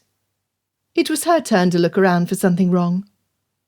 You, Elizabeth, you are a wonder to me," he stated with no hesitation. She hesitated, her smile fading. "I do not understand." Seating himself next to her, he explained. "What I have learned to appreciate about you, in addition to your intellect, is your ability to find delight in the mundane. No one in my world does this. Rather, they hope to draw attention to themselves by holding their jaded opinions up as superior to others, and they want to be admired for it, I fear. Your joy, Elizabeth, sets you apart, far higher than others could ever attain. And yes, before you ask, I am one of those others. I believe you said that my life has been mired in selfish disdain for the feelings of others. Is this correct?" Her cheeks flushed a rosy hue as she nodded. "Pray do not be distressed, sister. My purpose is not to cause you discomfort," he admitted. "Rather, I am keeping in mind the covenant we made, that we would pursue peace in our quarters. Since nothing we discussed earlier was apparently repeated to the captain, I believe we can have freedom of speech here. Nonetheless, once the door is open, we will both need to be on guard." She nodded. "I sincerely thank you for expressing yourself openly. In the same spirit, I will admit that my emotions are churning to the same rhythm as the sea. Those times I express my happiness are like the ups. With that said, there are far more downs that I am sinking into. Through no fault of our own, our lives are permanently changed. I both resent this lack of control and fear it." "Would you share your fears? It might lessen the burden slightly." She sighed, pushed a curl that had escaped in the wind behind her ear, then looked directly at him. "I worried about the sort of man Captain Bartholomew was, until the conversation tonight. Now I see that he is exactly as he says he is, a businessman solely interested in trade. 2, I worried about being alone with you. Oh, I trusted you to act as a proper gentleman." She fluttered her hand at him to dismiss his intention of explaining himself. "Do not fret, sir. I worried we would kill each other within the first hour. I am pleased to find that we did not." Her smile was brief. "However, my greatest fear stems from what might be happening at Longbourn. You see, last autumn, Papa was helping with the harvest, as was his custom. At the end of the 3rd day of tireless labour, he appeared at the table with pale skin, clammy hands, and an ache in his chest that would not go away." Her eyes closed as she inhaled deeply. "Oh, I know what you see when you look at our fields and my father, whose name, by the way, is Thomas Edward Bennet. He appears indolent and uncaring. The reality is that we learned a year ago that his heart is failing. What my kidnapping will do to him, I can only imagine. I worry—" Her voice quivered. She rested her head back against the wall. "I fear I will never see him again." Darcy yearned to take her in his arms, to comfort her the way he had done with Georgiana when their father died. At the time he tended to his sister, he had no clue how he would survive the devastating pain of loss, nor bear the burden of all that was Pemberley. He wanted to hold Elizabeth's hand. They had made tremendous progress since they woke earlier in the day. Nevertheless, he easily recalled her harsh words, describing him as arrogant and rude. She did not like him. More specifically, she loathed his supposed denial of his father's will toward George Wickham. Wickham! What a sorry excuse for a human being. That the rogue had been in company with Elizabeth, that he had spoken to her, even planned to touch her hand while dancing, made him want to slam his fist into the wall. Instead, he ran his hand over his battered face. She was hurting far too much about her immediate family to burden her with an exposé of Wickham's foul deeds. Additionally, to protect his sister, he had vowed to Georgiana and their cousin, who shared her guardianship, that he would never speak of the reason he despised Wickham with a passion. What had happened to Georgiana 4 months prior at Ramsgate was unspeakable. No, he would need to prove his character without revealing his actions with George Wickham. When from the corner of his eye he spied Elizabeth weeping, he knew it was not a mistake to keep silent on the matter. She already had enough heartache. Learning that her favourite was a rake would be a devastating blow. Darcy cared far too much to deliberately cause her additional pain.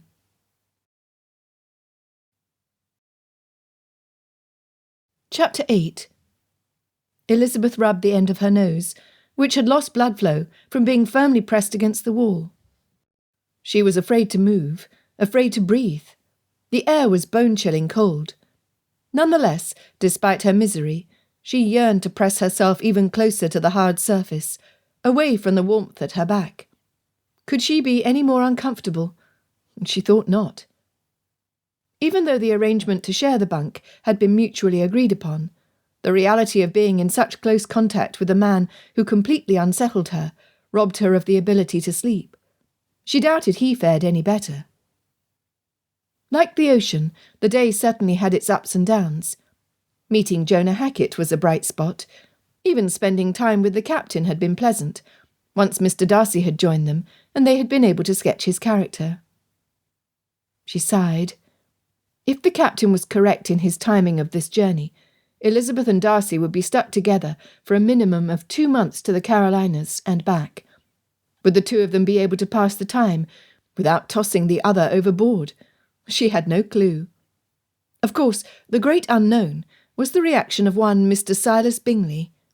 Their current situation proved that he was impetuous, that he insisted upon his own way, and that he was not above using evil arts to achieve his desires. What did he want with Mr. Bingley? When he became aware of her presence, what would his reaction be? What would he do with her?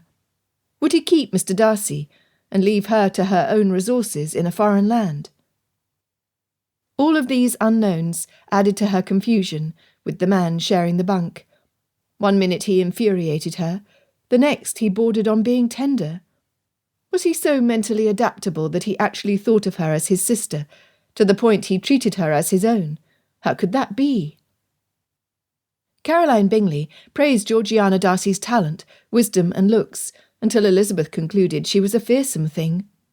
Added to the comments from old family friend Mr. Wickham that Miss Darcy had once been a sweet girl, but now was as arrogant as her brother, Elizabeth could not, in her deepest imagination, believe there was even a modicum of tenderness in the Darcy family, not even to each other. Yet Elizabeth could not deny that Mr. Darcy had placed himself between her and the captain until the threat was over. He had given her his coat. He had held her hand. He had admitted his faults and apologised more than once. Who was this man? "Are you awake?" he whispered. "I am." The gentle rocking motion of the ship was disrupted by sharp movements from behind her. He bumped her back. Her knees were pushed into the wall. Then warmth. Blessed warmth, as he snuggled against her in the same manner as she and Jane did during the bitter cold winter months. Except this was far different from having Jane spoon against her back. What was normal between sisters was outlandish with a man she hated. The relief warred against her affront.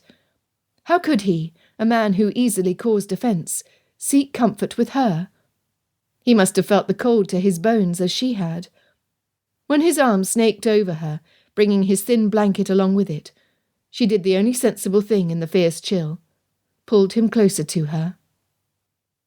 Then she held her breath. Were they going to be struck down for blatantly placing themselves into a compromising position? Was the Lord that cruel? Of course not. If he had not wanted his sheep warm and cosy, he would never have created them with their thick coats of wool. She wanted to snort. Her ridiculousness was running away with her. What was the proverb? One may as well hang for a sheep as a lamb. Inhaling deeply, she closed her eyes before twisting and turning to her other side. Instead of her nose pressed against the wood, now it was back where they had started the day, rubbing the fabric covering his chest. Without a word, he settled her into his embrace. By the time he lay back with a sigh, her head rested on his shoulder, her face tucked in the nook of his neck. Her right arm was at his waist, and her feet had one of his wool-covered ankles anchored between them. Heat radiated from his whole body. His hand rubbed her back, leaving a trail of exposed nerves everywhere his fingers touched. She thought to complain about his familiarity, but the warmth left behind was wonderful. Elizabeth, just sleep, I pray you. We can argue about this in the morning. With those sensible words, she closed her eyes, relaxed into him, and slept. He woke to a light tap on their door. "One moment," Darcy mumbled, as he unburied his face from his pillow. Except, good heavens, it was not a pillow, it was Elizabeth's. Upon all that was holy! He was a pious hypocrite for his inclination to return to his soft haven, instead of running from the temptation. The morning sun's rays lit the far wall, leaving his sleeping companion shadowed in the dawn. She lay on her back, her face turned slightly to the porthole.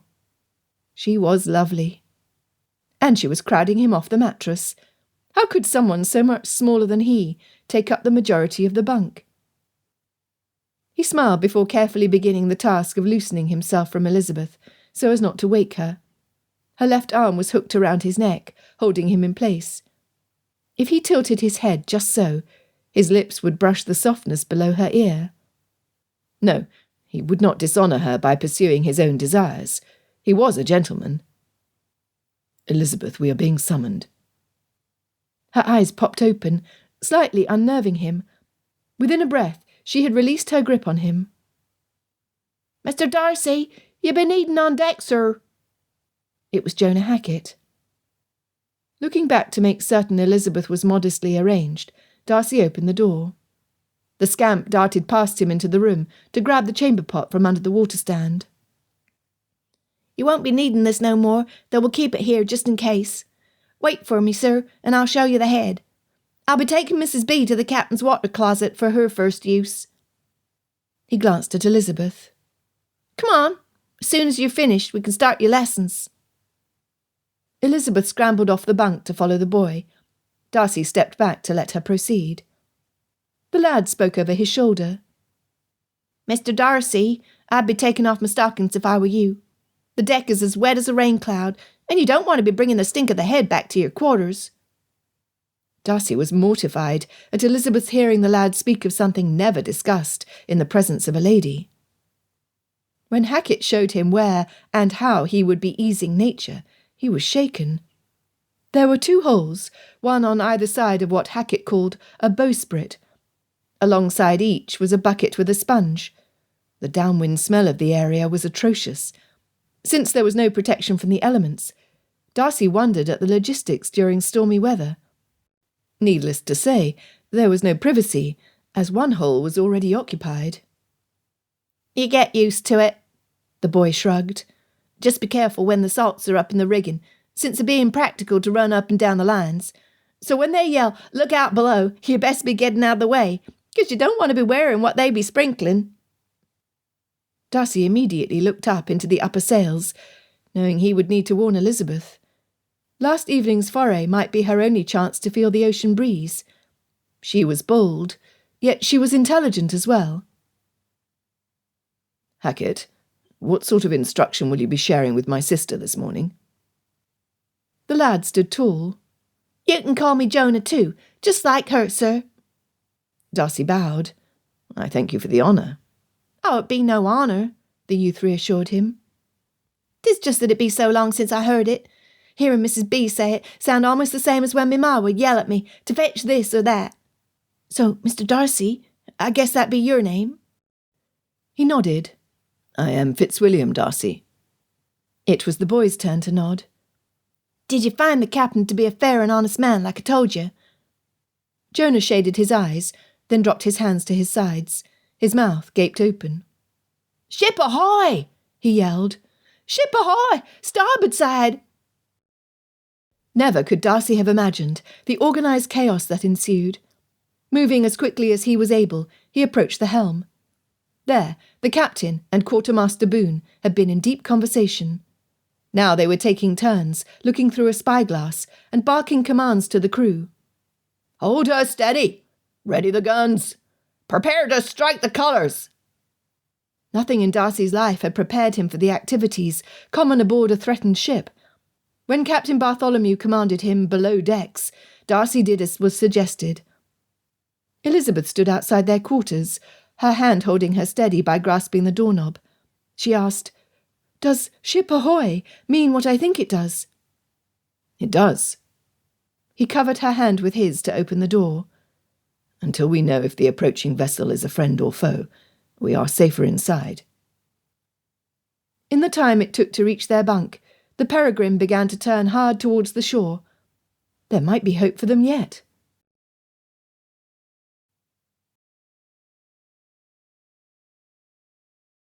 Chapter 9. Darcy and Elizabeth took turns looking out the porthole until they spotted the approaching ship. It was too far away to see if it flew the flag of Napoleon. "What will happen to us?" Elizabeth moved away from the window, her hands clasped tightly at her waist. "I cannot know for certain." Darcy rubbed his hand over his chin. "If it is British Navy, we can beg for protection. However, this is not without danger." "How so?" Darcy was torn. If he told her too much, it would increase her fear. If he did not tell her enough, she would be completely unprepared for any eventuality. "Without any means to prove who we are, I am subject to impressment." "No, that cannot happen," she insisted. "I know what that means. My father has shared his circulating papers with me since I first learned my letters. You could be pressed into service for years and years. I read the list of names of battleships lost at sea. I also read list after list of those who are captured or missing in action. They could keep you away from England under their servitude until Napoleon surrenders. No, we cannot allow this to happen." She faced him and asked, "Pray, forgive me for being entirely selfish, but if they forced you to sail with them, what would happen to me?" "I do not know what will happen to either of us." He hedged. "Elizabeth, it is possible we have another American merchant approaching. In that case, I believe they will signal with flags and pass by with no trouble." "If it is French?" "Rarely does Napoleon send his fleet into the Channel. No, his success lies in victories on the open sea, where he uses his ships of the line against smaller vessels. However, should his tactics have changed, then likely we will be captured together. Napoleon will seek a ransom, which my family will pay. When the timing is right for negotiations, we will be released." "I have read that Napoleon treats his aristocratic prisoners well. Let us hope it is a French or American ship approaching." "Yes, we can hope." Although he said the words, he did not believe any of them to be true. Reports of interactions at sea were rarely beneficial to innocence. Unlike Elizabeth, he was not the type of man to put stock in good wishes or happy outcomes. An orphan rarely had the option, whether rich or poor, to believe in their heart that matters would always turn out well. Therefore he was the type of man to prepare for the worst and hope it was not so bad as it could be. Were they back in England, he had innumerable resources to draw upon. However, on a ship he did not own, he had no control. Blast! The thought of being separated from Elizabeth, with her under the power of strangers, was abhorrent. His heart pounded. His palms were damp. He wanted to fight every single one of them, but his death or capture would increase her vulnerability. If only they were back at the ballroom, arguing over Wickham, it would have been a relief. How silly that disagreement seemed now. Sitting next to her, he considered his words carefully. He loved her intellect. He loved her ability to see good in bad situations. He loved her kindness to young Hackett. He loved her. Good heavens! He was in love with Miss Elizabeth Bennet. The timing for reaching this conclusion could not have been worse. He was possibly in the throes of the most perilous physical danger of his life, and hers too. He needed to think. She slapped her hand down on the hard mattress. "Might I suggest that we attempt to look the part of who we really are? The British Navy might have no interest in you as a landed gentleman. Certainly, you must be aware of accounts where the Admiralty has been applied to for proof that a captive is master of an estate. Several times the man has been set free.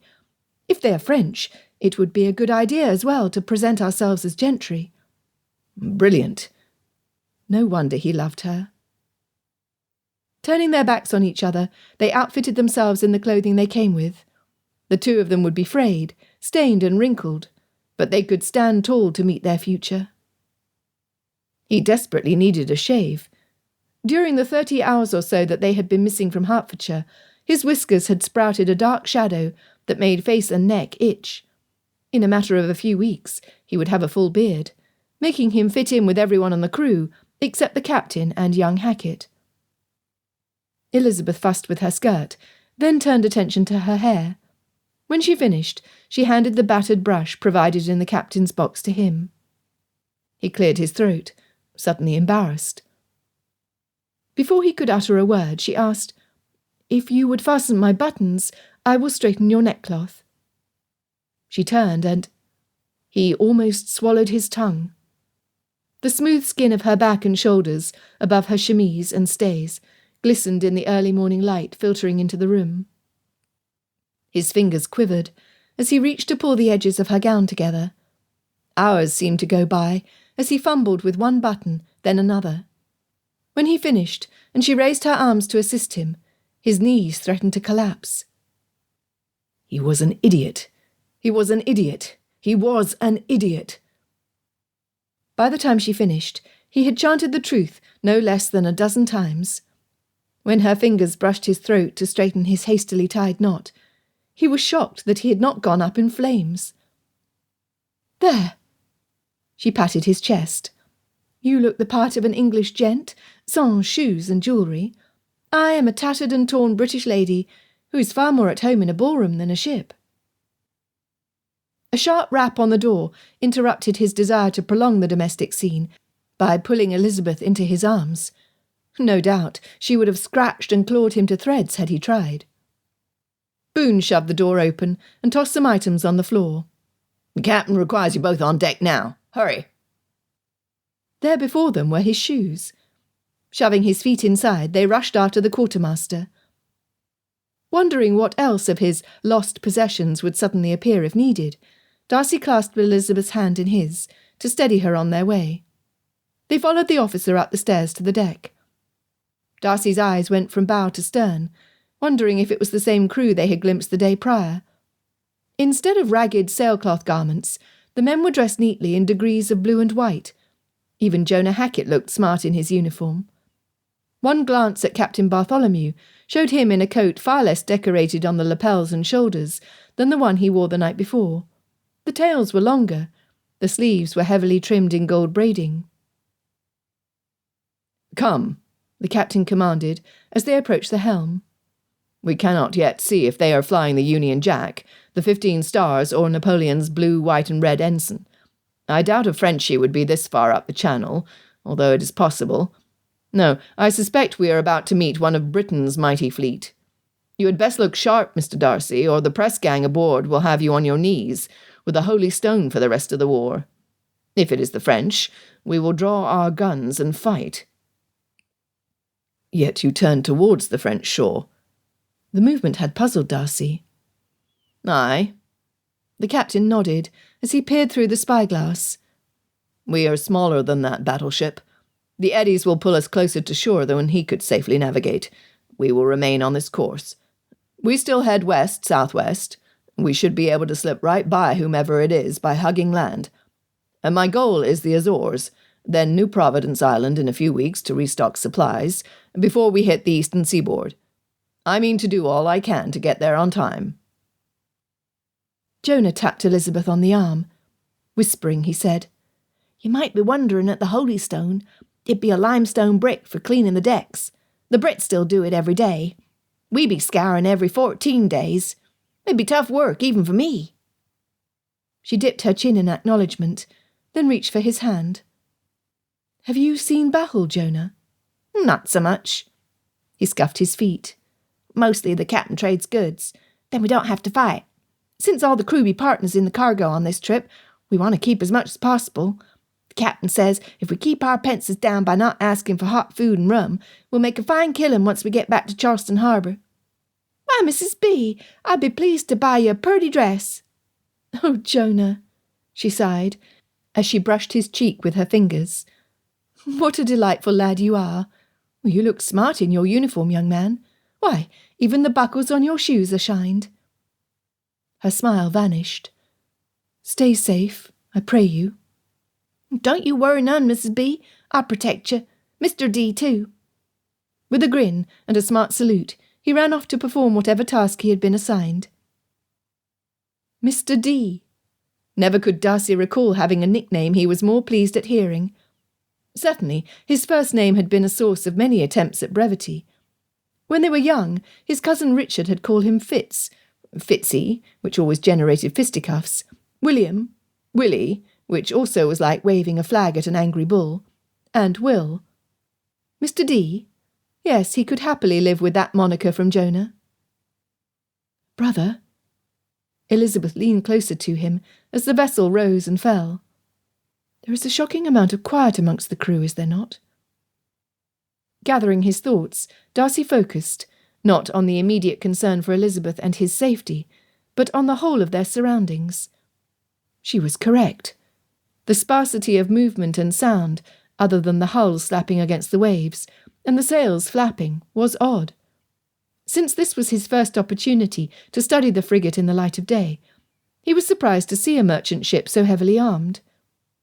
On the port and starboard sides were 8 cannons, being silently readied for action. The stern held 2 cannonades. From an economic stance, this made little sense. The iron alone of the armaments must have weighed several tons. That Captain Bartholomew, who was a self-admitted man driven by monetary gain, would choose to lose that much capacity for goods did not seem a reasonable decision. Something about this situation was not right. "Look," Elizabeth whispered, as she nodded towards Boone. The quartermaster was hunched down, with his back to the bulkhead, rubbing his hands together in anticipation. As Darcy's gaze moved from bow to stern, he saw the same eagerness in the rest of the crew. If he did not know better... All of a sudden, bits and pieces of the events over the last 24 hours began to paint a picture that was quite daunting. Touching Elizabeth's elbow, they moved as far away from the captain as the ship allowed. He leaned down, so his mouth almost touched her ear. Chills, not from the weather, shot down his spine. Ignoring the surge of emotions, he said, "Keep on the watch, Elizabeth. I fear that there is more to this crew than we have been told." She turned her face towards him so quickly that he had to jump back, or his mouth would have met hers, not something he wanted under the watchful eyes of the captain. She asked, "You noted the change of uniforms, then?" He had. Last evening at their meal, the captain was in full American naval dress. Today, the whole crew were British. The guns belied the claim of being mere merchants. In all of the journeys to Ireland he had made with his father, there had been fewer than 12 crewmen on board each merchant ship. The Peregrine had 6 times that amount. Jonah's mention of signing articles, and the solid black of the flag that was now waving high above the deck, told Darcy all he needed to know. However, the most telling was that they were headed towards the hotbed of unsavoury ships, New Providence Island, a Bahamian island that had long been at the mercy of rogue mariners who followed the laws of no man or country. Darcy's stomach plunged to his toes. No wonder his repeated plea to provide their own ransom had fallen upon deaf ears. Captain Lucian Bartholomew was no simple businessman looking to make an honest shilling. He was a pirate.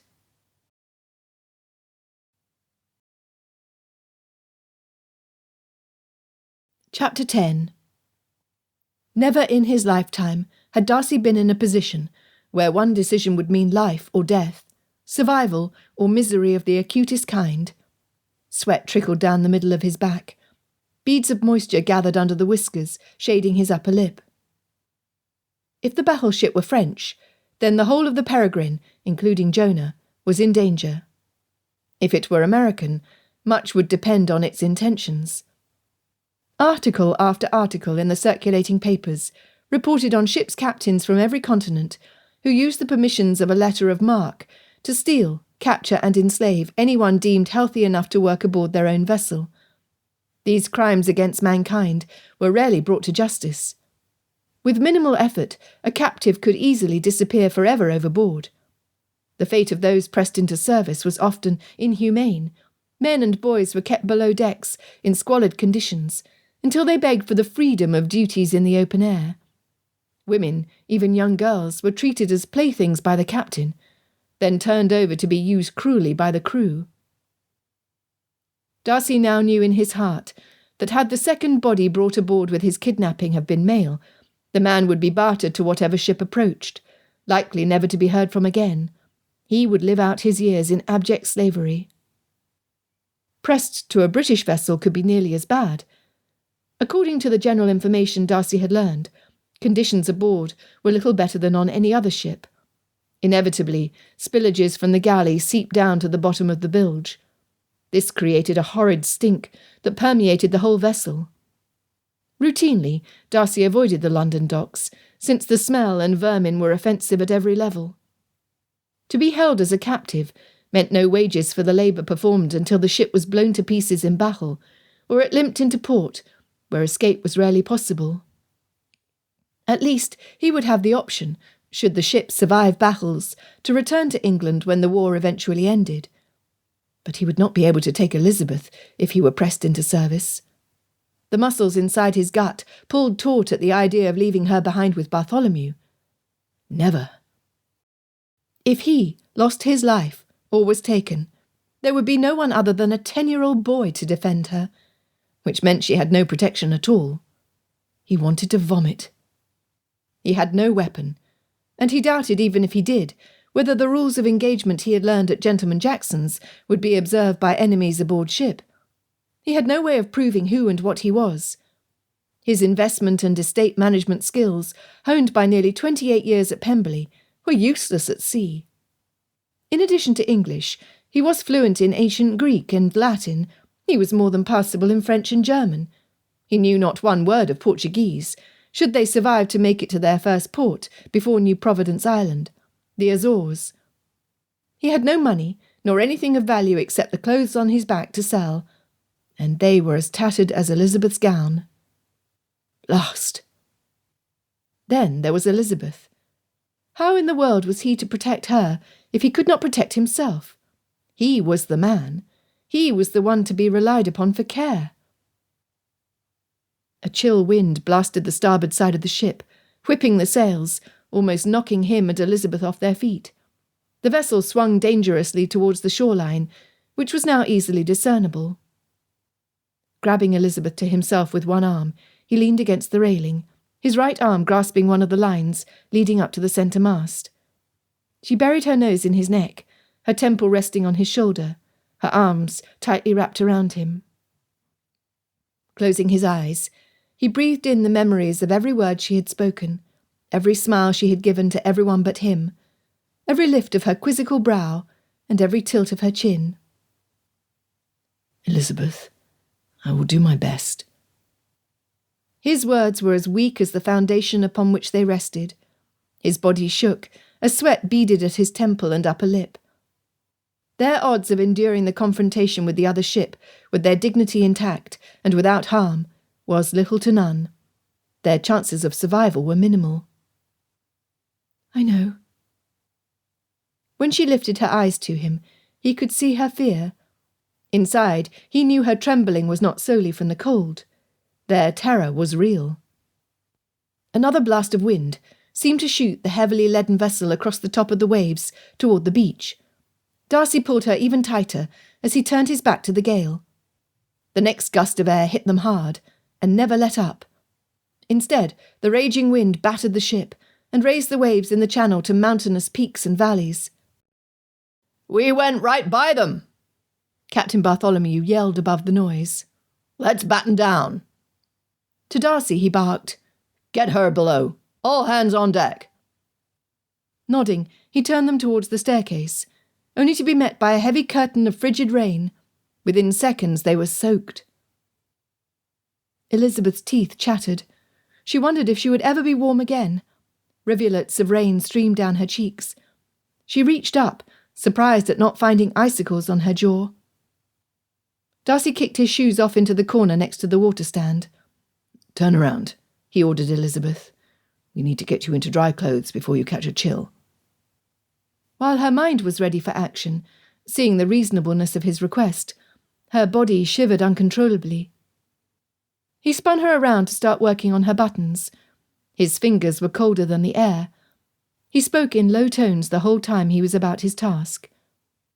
"Elizabeth, I surmise you have reached the same conclusion as I, that we are aboard a pirate ship. We need to be alert to any changes in the attitude of the crew. Look how quickly they went silent." He fumbled with the final button, then noted, "You are damp underneath." She felt him pull at the knots on her stays. She wanted to protest. Not even her father saw any of his daughters in their undergarments. Here, this man, this stranger. No, that was not correct. He was more than a stranger. She had to remember that this was not the first time she had changed clothes in the same room with him. Of course, she had kept on her petticoat, stays and chemise. As well, they had their backs turned to each other, so nothing was seen that should not have been seen. On this occasion, once the strings were loosened, he would have in front of him a view of her bare shoulders and chemise. That was a husband's privilege. She groaned, causing his fingers to stumble even more. "Pray, accept my apologies. I am moving as fast as I can." Adding the rocking of the ship to the mixture unsettled her further. Finally, he ripped the ties apart. The usual relief of freedom was quickly followed by him thrusting the rustic garment she had worn earlier into her arms. "Here." His voice was gruff as he handed her the wool blanket from the bunk. "Wrap up in this to warm you." She should not have looked back to thank him. He had hastily stripped off his shirt and was reaching for the homespun cloth to dry himself. The powerful muscles of his back rippled. His skin glowed. Goodness! Her blush heated her cheeks. She was shocked at herself for gawking at Mr. Darcy of all people. Even more shocking was when she decided to follow his lead by removing the rest of her clothing, so she could put on a dry garment to finally be warm. "Elizabeth, can I turn? I dare not risk the captain's ire by remaining below." "You may." Wrapping herself in the blanket, she sat on the bunk, then scampered back to be out of his way. "Pray, bar the door behind me.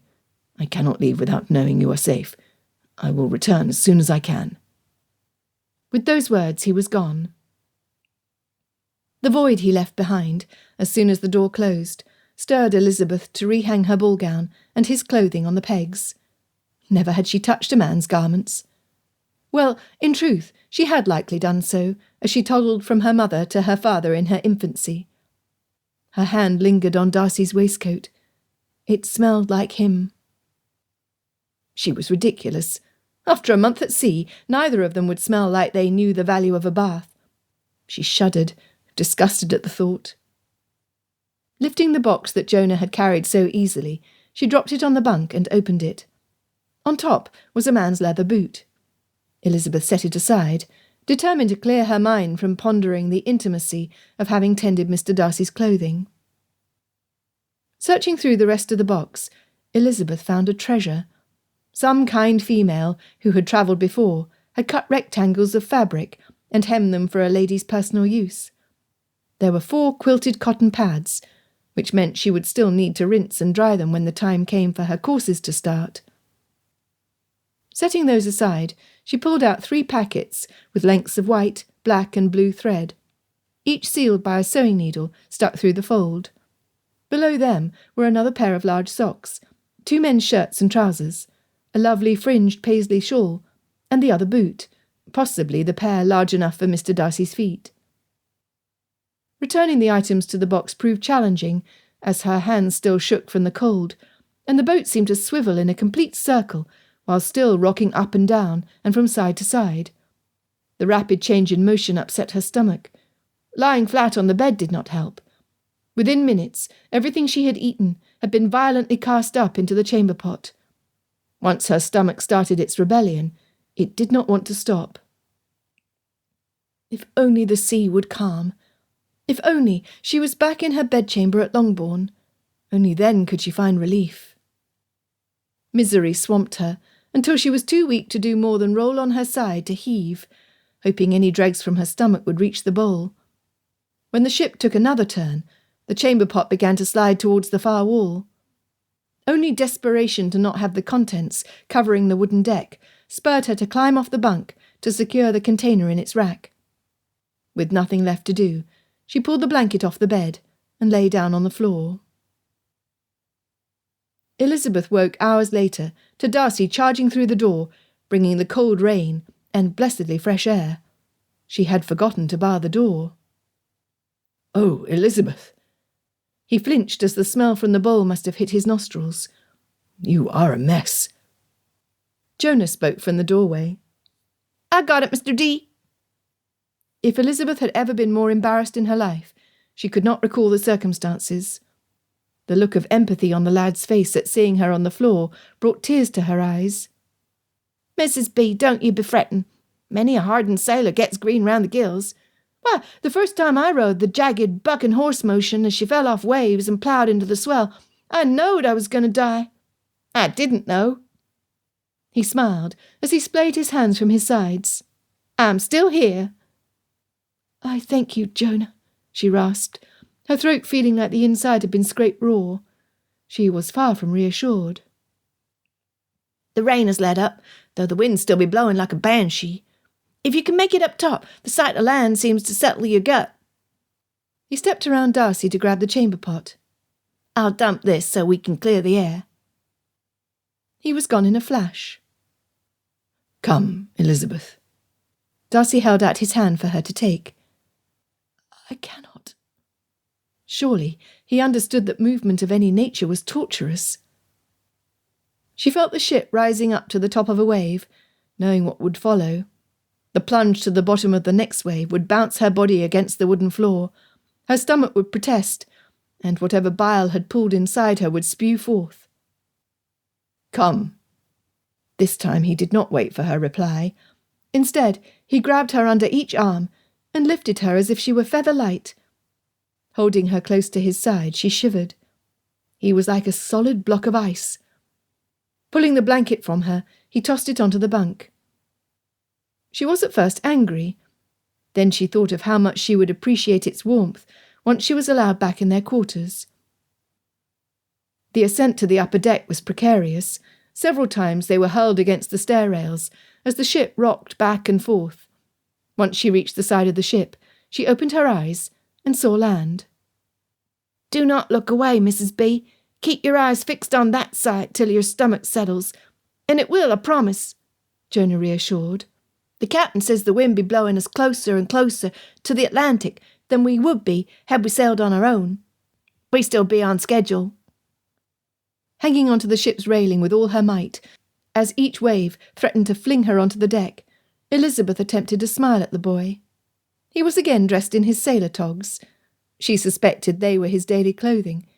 It was no wonder they were streaked and torn. "It is a fine thing to still be on schedule."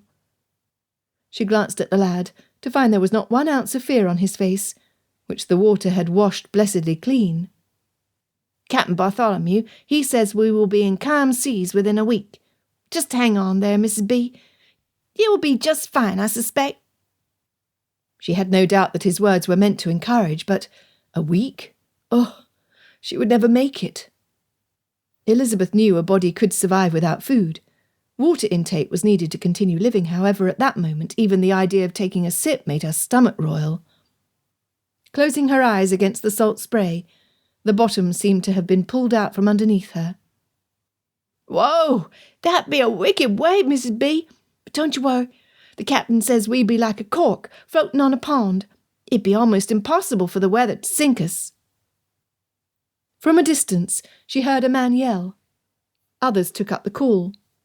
Opening her eyes, she turned along with Darcy and Jonah to see the reason for the panic. Captain Bartholomew and Boone had grabbed the ship's wheel, the muscles in their necks straining with their effort to turn the Peregrine into the largest wave Elizabeth had ever seen. From above, the men were scrambling down the ladders, one man jumping to speed his descent. Wooden crates which had been loaded with cannonballs were sailing across the deck. The chaos temporarily distracted Elizabeth from her own suffering. When the water began lifting the ship like it was a toy, The quick roll to the side forced her to hang onto the railing even tighter. The Peregrine balked at the mistreatment. Despite the cries of encouragement and the curses coming from the crew, the vessel tilted almost beyond recovery. Elizabeth's fingers were ripped from the rail as her side of the ship dipped into the frigid water until the wave hit her in the face, robbing her of breath. Jonah's slim arms surrounded her middle as strong arms held them together from behind. Within a second or less, they were engulfed by the churning ocean pulling against their limbs, trying to separate them or break them into pieces. Instinctively, her feet started to paddle as they rolled over and over from the force of the sea. Kicking as hard as she humanly could, her feet tangled with Darcy's longer legs. With each move forward, they seemed to be pressed further into the watery deep. Her lungs were screaming for relief. Tears were fruitlessly pouring from her eyes. The weight of the water pulsing around them seemed to squeeze every drop of hope from her. Was this to be it? Was her life to end without notice? No. Desire to live life to the fullest welled within her, until any residual weakness from her motion sickness disappeared as a burst of energy filled her soul. Kicking with all her might, she fought against the current, the wind, the waves, her bulky skirt, and her lack of air to push toward the surface. Whatever struck her at her temple was unknown. One second she could see the blessed light of the wave's crest. The next she saw black. Chapter 11. Darcy caught sight of an incoming empty crate out of the corner of his eye, just before it crashed into her. Jonah was enough shorter than Elizabeth that he escaped injury. "Elizabeth!" His mind screamed, horrified that she had come to harm under his care. Now, holding her limp in his arms, he knew they would all die if they could not reach the surface. Darcy could not tell which way was up. They had been so close to the surface when another large wave buried them into the depths of the churning sea. The water was pitch dark, stinging his eyes as they tumbled under the pounding waves. The sea tossed them around like flotsam, holding them under the surface, keeping them imprisoned to its awesome power. Afraid to let go of Elizabeth, and concerned with hanging on to Jonah, he had only his legs to propel them to the surface. Fear surged through him. They were completely vulnerable against an enemy who held all of the weapons. Darcy felt his own insignificance with his whole soul. He was nothing against the mighty natural forces. All of the air had been ejected from his lungs on first impact with the water. Now the temptation to inhale taunted him with a lie. Just a little inhale, and the pressure in your chest will ease. No. Biting the inside of his cheek, he pushed with his full strength, only to be battered back into the depths. Freedom to breathe seemed even further from his reach. Visions of running free at Pemberley teased him. His feet firmly on the ground, he rushed through the gardens down the hill to the lake where he stood breathing safely on the shore.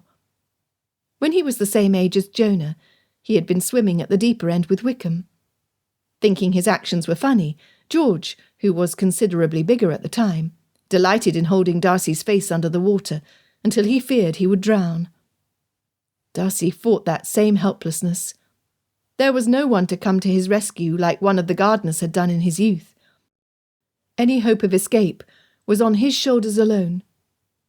Panic filled him from head to toe, as the dark, murky depths seemed to draw his focus away from a life worth living. If he relaxed, if he quit fighting, he knew in his treacherous heart that it was warm at the bottom of the watery deep. If he let go, they would all be cosily nestled as the salty brine rocked them into a permanent sleep. He only needed to stop trying. No, never. A thread of yearning to grow old with the woman he held wound around his heart. He longed to see Georgiana happy as she grew in confidence under Elizabeth's tutelage. Even Jonah's future pressed in upon his consciousness. Despite the muscles in his calves and thighs burning from strain, he pushed them towards where the water felt most violent. Every single muscle and tendon in his whole body reacted to the hope of survival. As the waves pushed and pulled at them, he forged a path by forcing his legs apart, then snapping them quickly together as his feet paddled frantically against the current's pull. They would not die today. It was then that he saw it, the band of luminescence indicating they were within 10 feet of being able to safely inhale. Using the last of his energy, Darcy gave one final mighty kick. The light filtering through the water instilled hope. With this last thrust, they burst through the wave. Air. Glorious, glorious air. Darcy filled his lungs before the next wave hit them. Lifting Elizabeth above his shoulder, he was thrilled they had made it. Then he was horrified when she coughed and sputtered. No, pray God that she had not sucked water into her precious lungs. No. Desperation surged through him, fueling his will to survive and rescue his fair lady. Yelling at Jonah to kick, they caught the next wave, riding it towards the shore. His heart pounded in his brain as he kept spinning her on top of him so she could breathe air instead of water. Only when he became light-headed did he cover her mouth and nose with his palm. He turned them over so he could breathe. It was a wicked journey to the beach, taking both him and Jonah to get Elizabeth out of the grasping grip of Poseidon. Darcy pounded her back until she vomited the seawater she had swallowed onto the sandy soil. Her breathing was rough and unsteady as she gasped for air. His fingers traced the gash over her left ear. Her hair was matted with blood. He pressed his palm over the wound, desperately hoping to stop the bleeding. She was pale, except where blue ringed her mouth and eyes. Too still for his Elizabeth. Please, God, please let her live, he unashamedly begged. As he had done in their quarters, he lay alongside her, his cold flesh as close to hers as possible to share his warmth. His mind supplicated his heavenly Father, while his heart beat for her. When he finally felt her steady breath on his cheek, he wanted to sob in relief. He had not thought they would survive. In his lifetime, he had never been that close to death, not even at the lake with Wickham. Yet not once had he considered letting go of Jonah and Elizabeth. They would all survive together, or they would not. His life would have been meaningless without her. God, but how he loved her. Her chest lifted from a coughing fit she could not control. They needed shelter and warmth both inside and out. Glancing at their surroundings, there was sand along the shoreline as far as he could see, in both directions. Not another human was in sight. Despite being out of the sea, they were still in danger. The ship's proximity to France when they went overboard meant they had landed on enemy soil. They were soaked through with the air temperature hovering close to freezing. The lad stood at the water's edge, searching the horizon for any sign of his friends. Nothing but pounding waves, brown from the stirred-up mire from the channel's bottom, were visible. He shrugged, then walked back to Darcy and Elizabeth. "Mr. D, it don't look like nobody else of the crew were tossed overboard, which be good for the Peregrine, I guess. Yeah, I guess they'll do well enough without me." He dug his toes into the sand. The sorrow of the boy tugged at his heartstrings. The lad looked like he had lost his favourite dog. Darcy vowed to comfort him later. They had far more pressing needs. "Jonah, we need to get Elizabeth to safety. Do you speak French?" The boy lifted his shoulders. "About as good as I speak English." He shrugged. "If only we'd landed on one of the Channel Islands. They speak French and English too, and some sort of other tongue native to 'em." "I cannot help but wish the same." Darcy stood, then bent to lift Elizabeth. He swayed. His unsteady legs threatened to give out underneath them. His arms were as weak as a 90-year-old's. Jonah helped as best he could. Gathering his reserves, Darcy pushed with his calves, the muscles quivering as he stood with her in his arms. He held her close to him, his whole body shaking from the strain. "Mr. D," the boy pulled on his sleeve, "when the salt's been drinking too much, it'd be easier to sling their cargo over their shoulder. It will help get the water out of her lungs. Mrs. B won't know, and I certainly won't be telling her." The lad was correct. Adjusting her position, they were able to make progress over the sand until they reached a small grove of trees.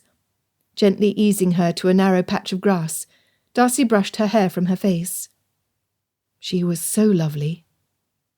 How had he not noticed before they had been forced together? Not pretty enough to tempt him. He was an idiot. Mr. D, I'm going to wander around to see if I can find us some place to shelter. The absurdity of being under the care of a 10-year-old pierced his core. He was Fitzwilliam Darcy, caretaker of a multitude, who depended upon no one. Lord, he had no choice but to let Jonah go alone. He would not leave Elizabeth without protection. Take extreme care, Jonah. Darcy offered his hand, which the boy grasped and shook. We are the enemy. It appears we landed in a cove. Smugglers could be about. Use caution, I beg you. Don't you worry none. Nobody pays much attention to a scruffy kid. With that piece of brilliant observation and a snappy salute, the lad walked away. Leaning his head back on the tree trunk, Darcy pulled Elizabeth closer, holding her wound to his shoulder. Their circumstances were dire. They had no money and nothing to sell. They had no means of identification to prove who they were. They were dressed like the poorest of paupers. They were nearly frozen and soaked through, and they were in the land of the enemy. For the second time in his life, his wealth meant nothing. His purse had no effect on Captain Bartholomew. This being only a channel away from accessing enough funds for any sort of assistance, the best physicians for Elizabeth, the warmest clothing, and the most comfortable housing for the three of them, was another blow. Until they were kidnapped from Netherfield Park, his money had never failed to provide his needs, and more. Wispy tendrils of darkness weaved their way through the farthest reaches of his mind. The bitter humiliation of not protecting Elizabeth from harm, and being dependent on a child with little education, was a challenge to swallow. He was the man. He was the provider. He was the one to whom others turned when in need. Even his impressive cousin, Colonel Fitzwilliam, had come to him more than once during their adult life seeking aid. However, not today or the day before. Not since they left the safety of the Netherfield Park ballroom had he been in control. The loss shook him. He was as powerless as a swaddled babe. The fierceness of the ocean, the vastness of the sky above, reminded him how small he was in the whole scheme of things. Closing his eyes, the burn behind sent a tear down his cheek. Swiping it away, he considered, what was he going to do next? If harm came to the boy, if he lost Elizabeth, he did not know how he could manage to put one foot in front of the other to save himself. He rubbed her back, then up and down her arm. The coldness of her skin was distressing. The fact that he could do nothing to assist her. Was there no hope? Frustration at their circumstances ate at him. The bleakness of his thoughts had him completely undone. This time, he ignored the tear making its way down his cheek to rest in his growing whiskers. Why? He yelled to the heavens. Why him? What had he ever done to deserve— No, he refused to allow his mind to go there. Circumstances dictated their current situation, not poor decisions on his part. Being in the right place at the wrong time, or the wrong place at the right time, had been their only error. Had it been Bingley and his sister on that balcony, he would have lost them both. Neither knew how to swim. Opening his eyes, he inhaled deeply. Resettling Elizabeth, he cradled her face in the crook of his neck. Could he help it if his lips brushed her forehead? Not on his life. Whether he had the papers or his signet ring to prove it or not, he was Fitzwilliam Darcy, Master of Pemberley. He was an educated man with a quick mind. He was respected by his peers. Determination vanquished the blackness of self-doubt. He would do whatever he needed to do, or become whomever he needed to become, to see his two charges safe.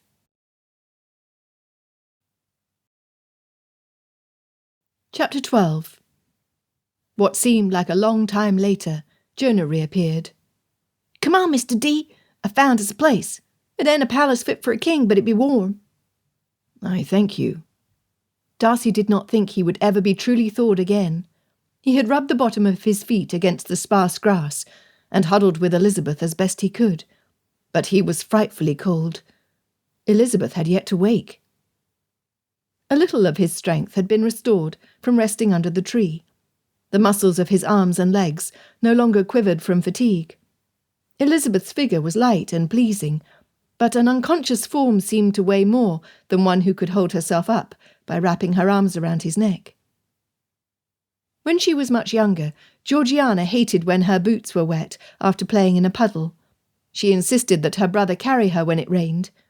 Darcy barely noticed the burden. However, when she had fallen asleep in front of the fireplace in the library, and he needed to carry her to her chambers, she seemed much heavier. Darcy's legs tingled and burned.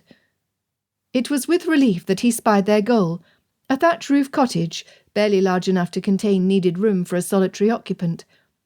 That 3 were adding to the space would be a hardship. There was no barn, nor any outbuildings other than a rickety lean-to, and a shed for a single cow.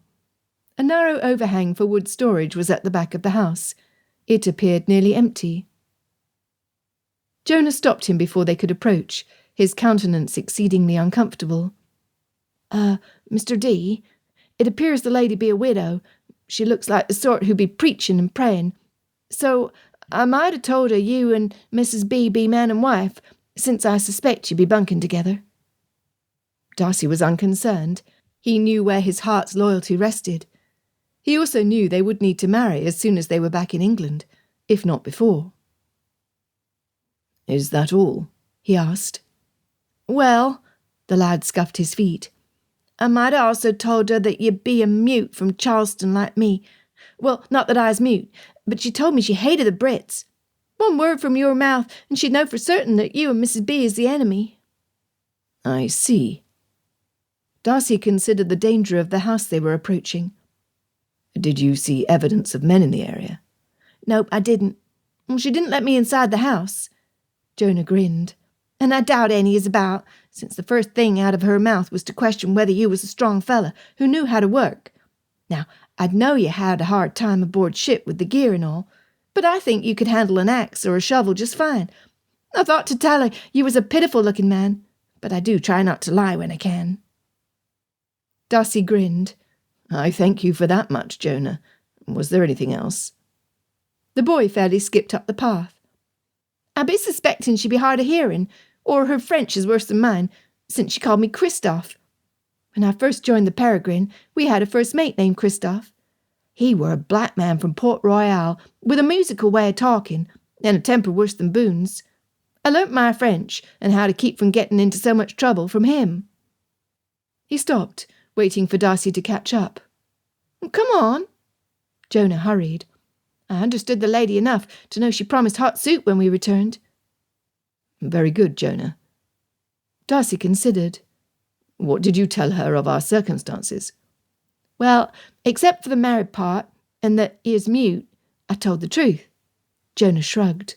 "'Tis far easier to remember than a lie." "A valiant principle to live by," Darcy whispered to himself, thinking of the lie he told the captain and crew about being brother to Elizabeth. Did her safety justify his dishonesty? He could not regret his decision, despite the fact that there might have been a better way, had he had the time to give it thorough consideration. Elizabeth's eyes flickered open, her lids blinking rapidly against the light. Her head pounded, her stomach churned. Her throat and lungs felt like hot knives were being stabbed over and over inside of her, until she would surely bleed to death. Drool ran up her cheek. Up her cheek? Good heavens! She was hanging upside down. Her arms were swinging until the tips of her fingers nearly touched the ground. Her hair fell inelegantly to drag across the sandy soil. Her view, as she considered her surroundings, was the backside of a well-formed man. Even sodden, she recognised those clothes. Mr. Fitzwilliam Darcy, master of his domain, had flung her over his shoulder and was carrying her like a sack of field potatoes. She wanted to kick him. Pinching a few dark hairs coating his calves between her fingers, she pulled, bringing him to a sudden stop. "What?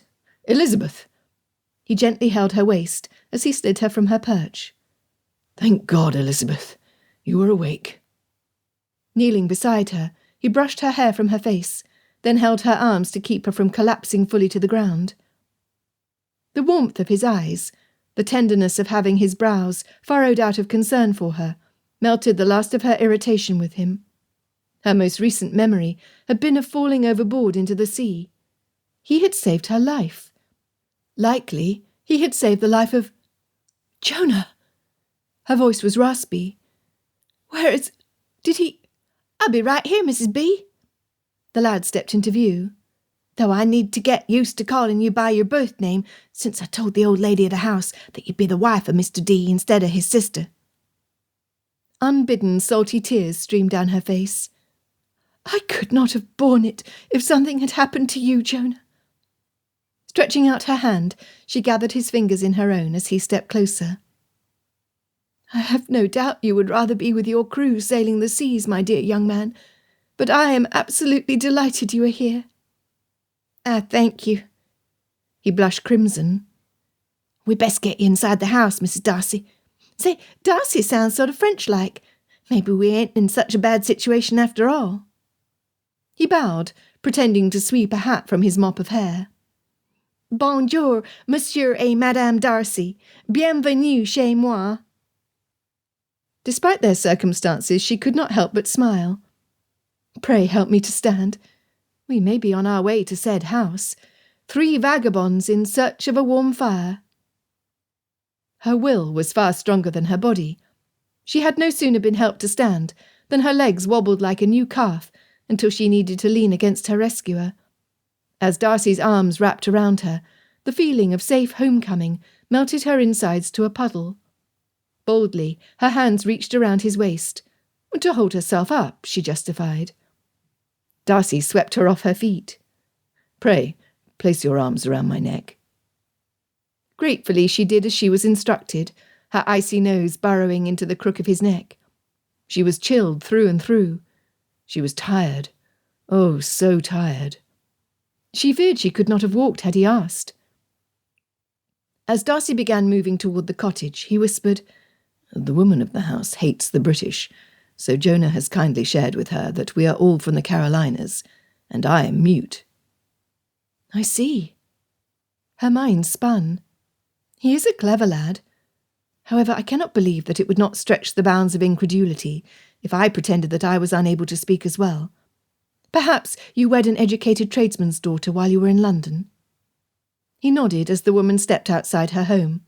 She was short and stocky, her greying hair springing from a bun askew at the top of her head. Her lips were pinched together in disapproval. Her fisted hands rested upon each hip.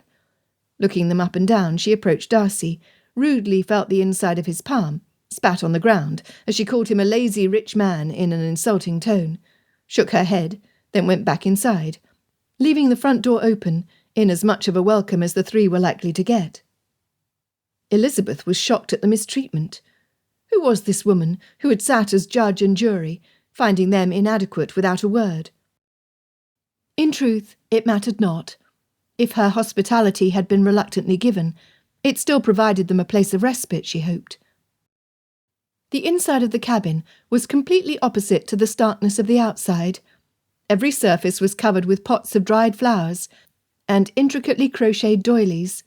Shiny-bottomed pots hung on each side of the fire. The hearth was bordered by baskets filled with stalks of long sea grasses. It was far more welcoming than their hostess. Their hostess offered, "We will first warm your insides, then you will have the strength to change out of your wet clothing." The soup smelled divine. As Darcy and Jonah appeared to inhale theirs, Elizabeth kept bringing the spoon to her mouth, only to lower it back to the bowl. The salted broth on her abused throat would not do. "You will not eat my food?" The woman, Madame Vartin, as she had identified herself, was as sparse with her words as she was with tender care. Elizabeth called upon the multitude of French lessons she had obtained at the hands of her mother's claim to fame, a French chef. "Pardon me, madame, I believe that I swallowed enough salt water for a lifetime." "Mon Dieu!" The woman pushed aside her bowl. She rounded the table, wiping her hands on the cloth hanging from her waist. Feeling Elizabeth's forehead, with remarkably beefy hands for a female, she asked, "You were under the water?" Without hesitating, Jonah spoke for her, his sentences a quaint mixture of a variety of languages. "Miss Darcy was out like a candle under a basket, madame. Why, I think the channel might be a bite lower for all the drinking she did." The elderly woman moved with a quickness that was deceptive for her age. Within minutes, both Darcy and Jonah were hauling water from a distant well. Elizabeth had been pulled from the table to a small room filled with a wardrobe, a bed, and a wooden chair. Madame Vartin swiped the faded cushion to the floor, then helped Elizabeth to be seated. Departing the room, she returned with a heavy mug in one hand and a worn cotton nightgown draped over her arm. In the interim, Elizabeth's gaze could not help but linger on the blanket covering the bed. The quilt was of no particular pattern. Rather, it looked like someone had taken scraps from every sort of exquisitely made garment fashioned from the finest materials, worn over a period of years, to be pieced together with various patterns of stitches. A deep purple velvet was joined to a piece of sky-blue silk, with a neat row of daisies sewn with yellow thread. Embroidered green leaves wound around each flower. A playful red with white dots adjoined a yellow silk, with white stitches in the shape of small hearts. "Mrs. Darcy, the boys will have enough water warm for a bath in but a moment. We shall clean you up before we put you to bed. Until then you might want to sip this cup of cool water. It will help ease the pain in your throat and begin to wash the extra salt from your insides." By the time an hour had passed, Elizabeth had been scrubbed from head to toe. She rubbed her feet together under the blankets, her eyes struggling to remain open. From the noises outside of the room, Darcy and Jonah had been sent outside to bathe themselves. Thus it took a long time of standing in front of the warming fire before either of them joined her. Jonah pulled the covers up to slide in on her right side. Darcy did the same to her left. The three huddled together for warmth. Elizabeth was concerned for their hostess. "Where will Madame Vartin sleep? Have we taken her bed?" Because the door remained open, Jonah answered instead of Darcy. "No, she says she always sleeps in the chair in front of the fire for warmth, and in case Christophe and Alex comes back home. I wonder who they is." "I wonder too," Darcy softly whispered. "Are you well, Elizabeth?" "I'm unused to the weakness I feel. My throat is raw. My stomach still moves to the motion of the sea. Nonetheless, I am well. And you, Mr. Darcy, how are you faring?" Jonah piped in. "Nobody asked me yet, but I want to tell you that I be fairly pleased we landed here. She may be a bit of a grouch like Boone when someone crosses her, but Madame Vartin can cook." His pleasurable sigh made her chuckle. Darcy was finally able to reply. "I too am pleased, Jonah. You did well." "I can tell she's the sort who'll make us work, so we better sleep when we can." Jonah yawned. "Mrs. D, you sure do smell better, and the salt's below decks." She chuckled. "I thank you for the compliment, Jonah." Darcy turned on his side and pulled her to him. Elizabeth felt the rumble in his chest, though he made no sound. "I believe we all smell better now than when we arrived." He spoke into her ear, his breath melting knees that were already weak. She was eternally grateful that they were together. Snuggling closer, she was pleased to seek the heat radiating from him and his strong presence. Their day had gone from one level of fear on top of the other to comfort. She had no idea what the morrow would bring. Elizabeth decided to ponder the matter later. Her eyelids drooped once, then twice. Then she could hold them open no longer.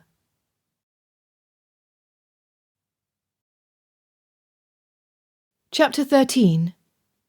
Faint light drifted through the only window in the room. Nevertheless, it was not this that woke Darcy. It was the clatter of pots and pans. If he listened carefully, he thought he could hear the creaking of Madame Vartin's joints as she moved around the kitchen area of her tiny home. He stretched his legs while rolling onto his back. Elizabeth followed, her head resting on his shoulder, her arm across his middle. Peeking across the bed, he discovered that Jonah had most of the space for himself. The lad slept flat on his belly, with his arms and legs splayed out. The night had been rough for Elizabeth. Twice her sleep had been disrupted by nightmares. He discovered that speaking to her calmly, while running his fingers through her hair, from her scalp to the curls at the ends, settled her back into a deep sleep. Easing himself out from underneath her, Darcy rubbed his hands over the whiskers on his jaw and smoothed his hair as best as he could before joining their hostess in the kitchen. The wood and water that he and Jonah had hauled in the evening before was gone. Without a word of greeting or welcome, Madame Vartin tilted her head towards the axe and an empty bucket that rested by the only door in and out of the dwelling. Then she pointed to the table. There, draped across the surface, was a heavy wool coat, matching wool socks, and a knitted hat. On the floor rested well-worn leather boots of the sort worn by Pemberley's tenant farmers. He was so appreciative that he had to stop himself from thanking her out loud. Catching himself in time, he patted his heart and smiled. The socks, hat and coat fit him like a second skin. The boots pinched his toes. He knew they would be sore and numb by the time he brought in enough timber to satisfy the hungry fireplace. Outside, the air was brisk. A frosty sheen coated the coarse grass clumped at the front of the house. This morning he took his time to survey their surroundings as he walked the narrow path to the back of the cottage and beyond. Behind the building was a small kitchen garden with sparse patches of leafy greens, tall shoots of one sort of vegetable, and a few wispy fronds of another. Pemberley had massive gardens he rarely noticed. They had always been there, and always would be there. He knew the exact quantity of the plants, when they needed to go into the ground, and when they needed harvesting. He knew their yield. He knew their location in relation to the rest of the estate's crops. He knew that if his gardeners and tenants planted them, God would make them grow. What he did not know was how exactly all of that was done.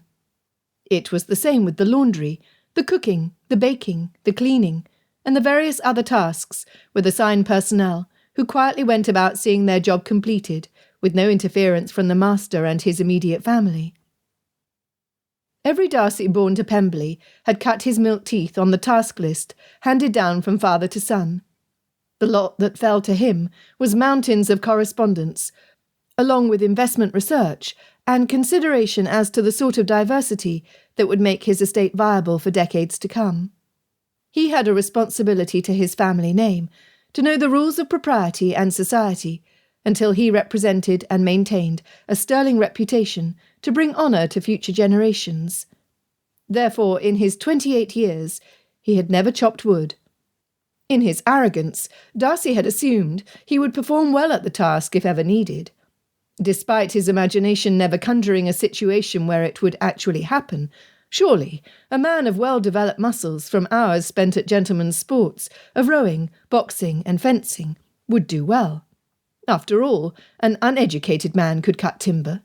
Even a growing boy could fashion a pile of kindling in no time at all. How hard could it be?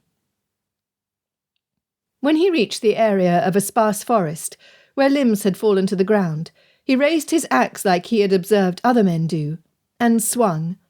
The wedged end hit the thick branch with a thud, bounced back off the hardwood, stinging his hands, barely missing his chin.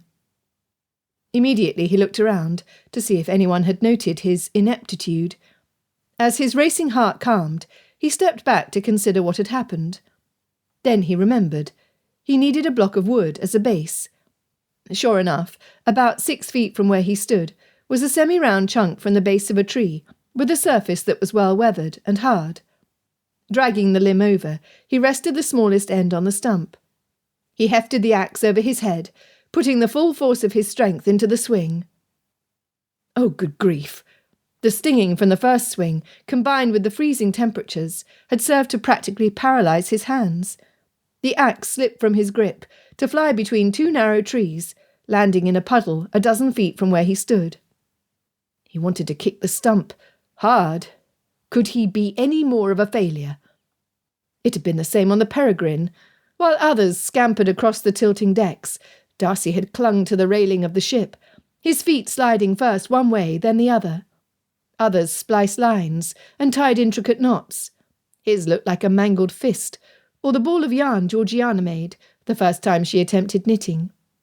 His fingers were blistered from the rough ropes, and his shins were bruised from trying to stand upright on a rocking vessel. He was not a sailor. Apparently he was not much of a farmhand either. Last evening had been another first in the life of Fitzwilliam Darcy. After Madame Vartin had helped Elizabeth to bathe, she indicated to him that he was next.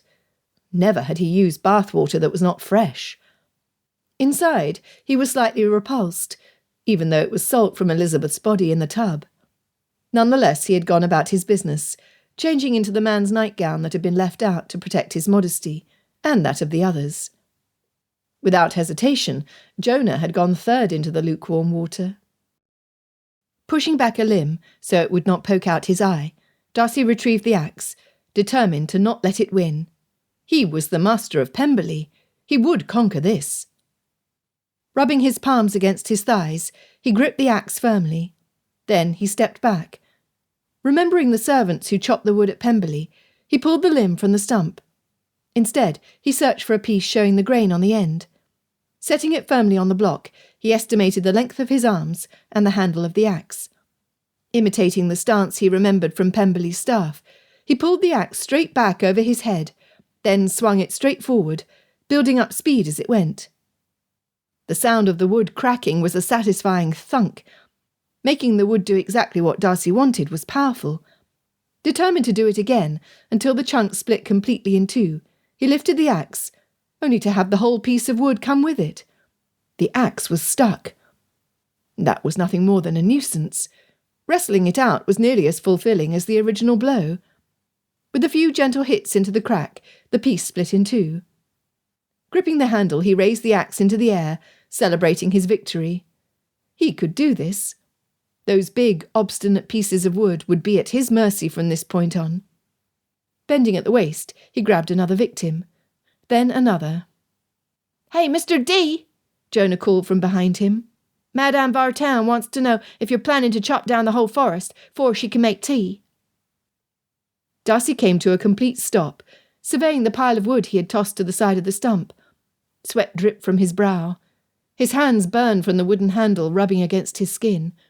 He would have more blisters where dark red patches were already appearing. The warmth from his exertion was fading until a chill settled around his face and arms. Time had flown by. Darcy sighed in satisfaction. Gathering an armload of the heavier wood, he signalled to Jonah to pick up some kindling. It might take all day, but once the wood was transported to the house and stacked against the outer wall, Madame Vartin would have enough fuel to warm her hearth and home for days. His mind turned to the one occupant who warmed his heart. Would she be proud of him, appreciative of his effort in seeing to her comfort? How is Elizabeth? Jonah shrugged. "Madame Vartin has her cooking. I think she's just about as good at it as you were when you first started swinging that axe. She'll get the hang of it soon enough." Red heat covered Darcy's cheeks. He had not gone unobserved as he had hoped. Blast! Darcy had to know. Have you ever chopped wood before? Again Jonah shrugged. "I'm just a kid. Most assume I'm too little to wield an axe, and they's probably right. Boone's always telling me that everyone is a beginner at some point, so there's no shame in not knowing something. Where the shame comes, he says, is in knowing and not doing. Me, I'm a doer sort of kid, I guess.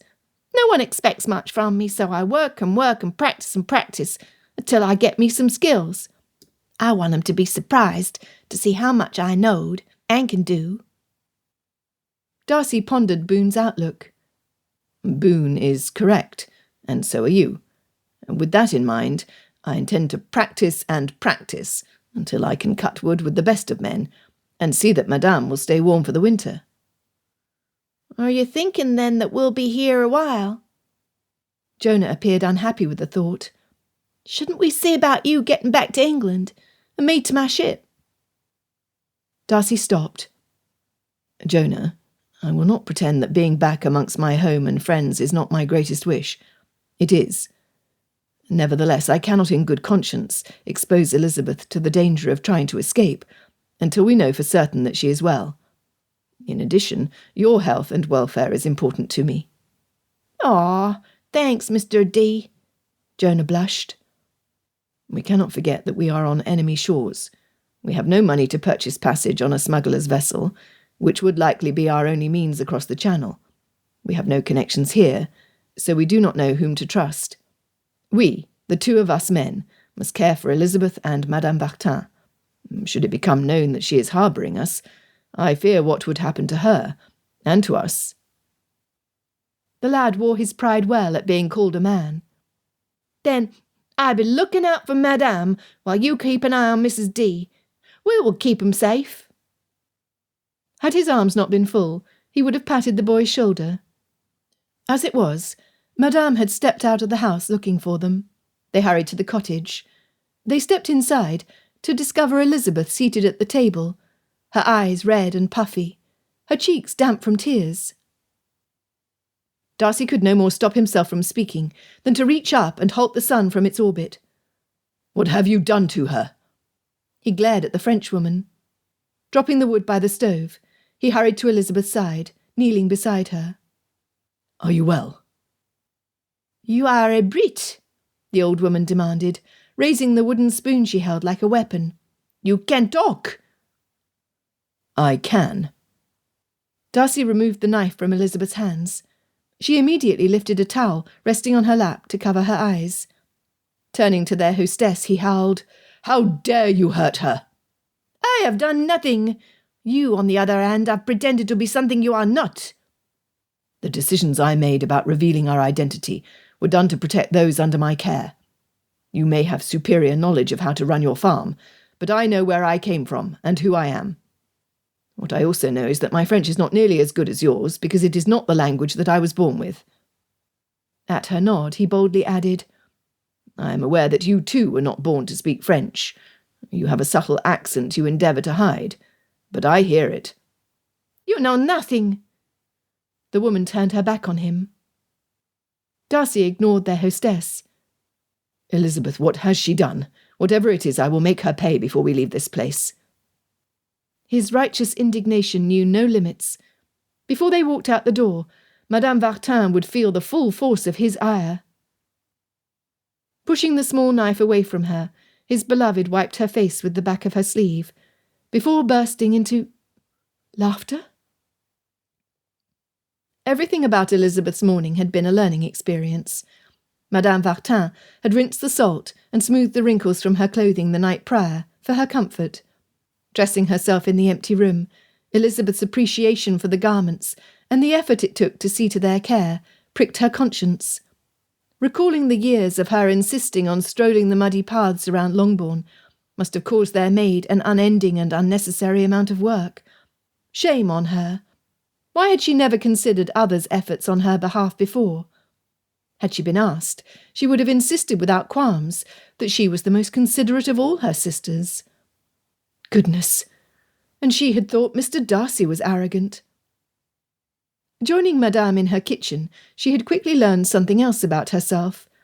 All the years Mrs. Bennet had insisted that her daughters act like accomplished young ladies had been a waste.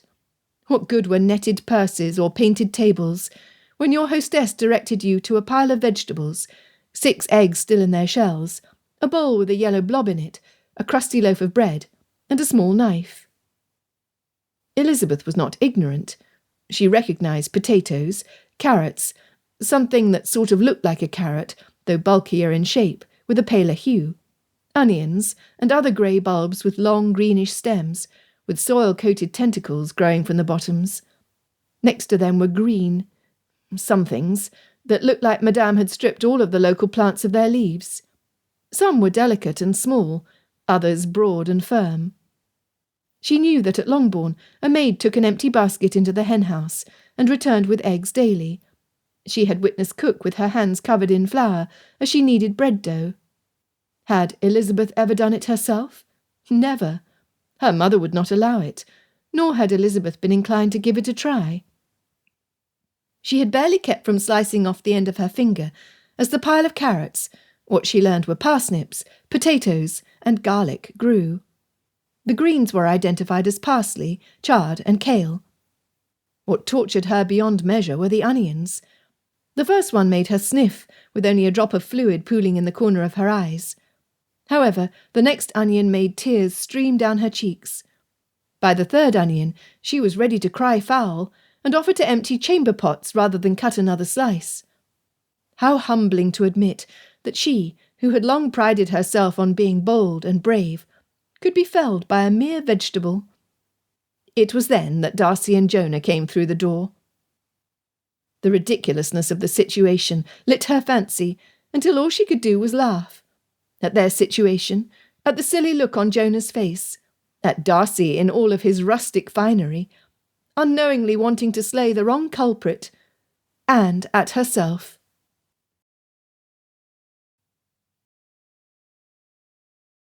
Chapter 14. Darcy's final humiliation was when Madame sent him to milk her lone cow. Normally the task was done by a milkmaid. Their hostess had Elizabeth busy at the table, so Darcy had been elected. He knew it was part of his punishment for being dishonest with Madame Vartin. Jonah had been correct. She was the praying and preaching sort, who muttered threats, under her breath, of eternal damnation for telling a lie, while he tended Elizabeth. As was her way, Elizabeth calmed the woman with a reminder that the three needed to use caution because they did not know her. Bless Elizabeth. The bovine refused to cooperate, in spite of his best attempts. Why had he not learned basic farm skills while growing up at Pemberley? Why had not Eton or Cambridge provided practical knowledge by preparing their pampered students for the reality of life beyond the boundary of his office as master? Why had his own father deemed it improper for a Darcy to soil his hands with common labour? His uncle, Lord Matlock, who had 2 sons of his own, had felt the same. All 3 boys were exactly like their peers. Their families spent the majority of their time in London, with a few visits to the country in the late summer and early autumn for the harvest. Well-trained stewards and housekeepers cared for the properties in the interim. Darcy genuinely loved his country home. Many of his fondest memories were when his cousins visited, especially the younger of the 2 boys. How long had it been since the 3 of them had been together in Derbyshire? Darcy could not even remember. When the cow bawled loud enough to stir Madame from her cottage, she deftly pulled the stool closer, rested her brow against the side of the cow's hide, and proceeded to generate white streams into the bucket. After a few moments, she stood, gesturing for him to take her place. He heard her whisper under her breath as she guided his hands to their task. "Lazy rich men." In perfect French he replied, "Madame, in fairness, I will admit that I was wrong to accuse you of hurting Elizabeth. For this error in judgment I apologise." He added, "Your accusation of me being a lazy rich man is also wrong. It is true that I am untrained in the daily activities of a parcel this small. However, I will have you know that I oversee many properties, a staff of hundreds, investments that you could never imagine, and a sister of whom I am guardian. I take pride in being a fair master, a loyal servant of my king, and a good husband to the best woman on this earth." The last was said with an honest heart.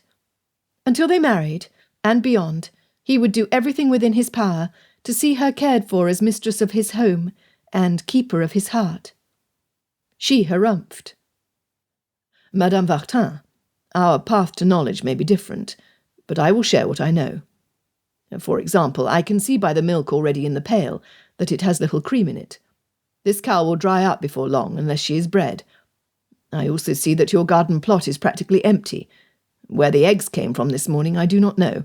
There are no chickens clucking in your yard. You have kindly shared your resources with 3 strangers. For this you deserve praise." He paused to see her reaction. The woman barely breathed. Her spine stiffened. "What do you want?" Darcy thought the cow might have sighed when he quit trying to force liquid from a dry well. "Madame, I want safety for Elizabeth and Jonah. I want to return to England to set to rest those who fear what has happened to us. I want to be home." She nodded once. Moving the bucket out from under the cow's hooves, he stood. Extending his hands towards her, he turned his battered palms up, so her view was clear. I do not know how long it will be until we can return to England. In exchange for a warm place to stay, away from the French military, I promise you I will work as hard as I am able to make your situation more secure. The lad, Jonah, is industrious. He is also likely smarter than I am when it comes to surviving with nothing. Together, we will do our best." "You will you?" she taunted. "Monsieur Darcy, I know things as well, and that is all I will say. I need no one to survive. I can do for myself easier than train a fop who is better with a quill than an axe. I do this work in my sleep." She left him standing in the middle of the shed, without a word of goodbye. Like a bad card player, Darcy wondered if he had overplayed his hand. Having Jonah underfoot was worse than a 3-month-old puppy. With each ingredient Madame added to a large round metal plate, suspended over a rack in the middle of the coals that she called a sardie. The lad licked his lips and rubbed his middle. First onto the disc came that small yellow blob that Elizabeth now understood was butter. Next came her thinly sliced onions. When Madame added a pile of diced potatoes with a bit of salt, Jonah began salivating. It was not until the widow began chopping beets and greens that the boy balked. "Madame, you might believe those weeds to be good for what ails you, but I got a bellyache from eating too healthy once, and that's not good for a young body like mine." Elizabeth looked at him closely, to find he was entirely serious. She had to chuckle, despite the scratch in her throat. "You remind me of my younger sister Mary." Elizabeth encouraged him away from hovering over the food cooking on the fire. "She is all things righteous. Each day she spends exactly 90 minutes practising the pianoforte, 20 minutes walking circles around the rose garden, in rain or shine, for her constitution, and 40 minutes reading aloud from Fordyce's sermons. No matter what day it is or what else anyone has planned, she sticks to her routine." Jonah lifted a quizzical brow. "How in the world am I like her?" "Mary loathes kale, chard, spinach, lettuce, parsley, and anything else that is green. To carry her point, she will not wear a gown with green in it, nor will she soil her walking boots by stepping on grass." Elizabeth smiled. "As a matter of fact, in our family, when my sister was much younger, she was caught praying to the Almighty, questioning him about why he had to make so much of our corner of the earth green." With each word, Jonah's head shook back and forth. "No, I'm not like her at all. I love to run through a grassy field with my feet bare, and I don't mind the grass staining my knees neither." He wiggled his toes as Darcy stepped into the room. "Say, Mr. D, I've been wondering if you're any good at sharpening knives. Might be we could take that small stone I found in the wood bin and earn us some coin or table scraps by working for Madame's neighbours. I'm a pretty fair-handed at myself, but I wouldn't mind having you for company." "No," Madame Vartin blurted. "He will not go where he can be seen by others. The clothes do not hide the man. One look at the way he carries himself, and my neighbours will know he is the very sort of man they despise." Elizabeth volunteered. "Then perhaps I shall go with Jonah?" "And do what?" the Frenchwoman snorted. "Teach a farm woman how to cry when they chop onions, how to spill flour on the floor instead of baking it into bread. I do not think so, Madame Darcy. The only one in this room beside myself who has marketable skills is the lad. For his safety, he too will remain here." Elizabeth rose to her full height. "I have worked in the still room at Longbourn for a full decade. I know the plants and flowers with which you have filled your home.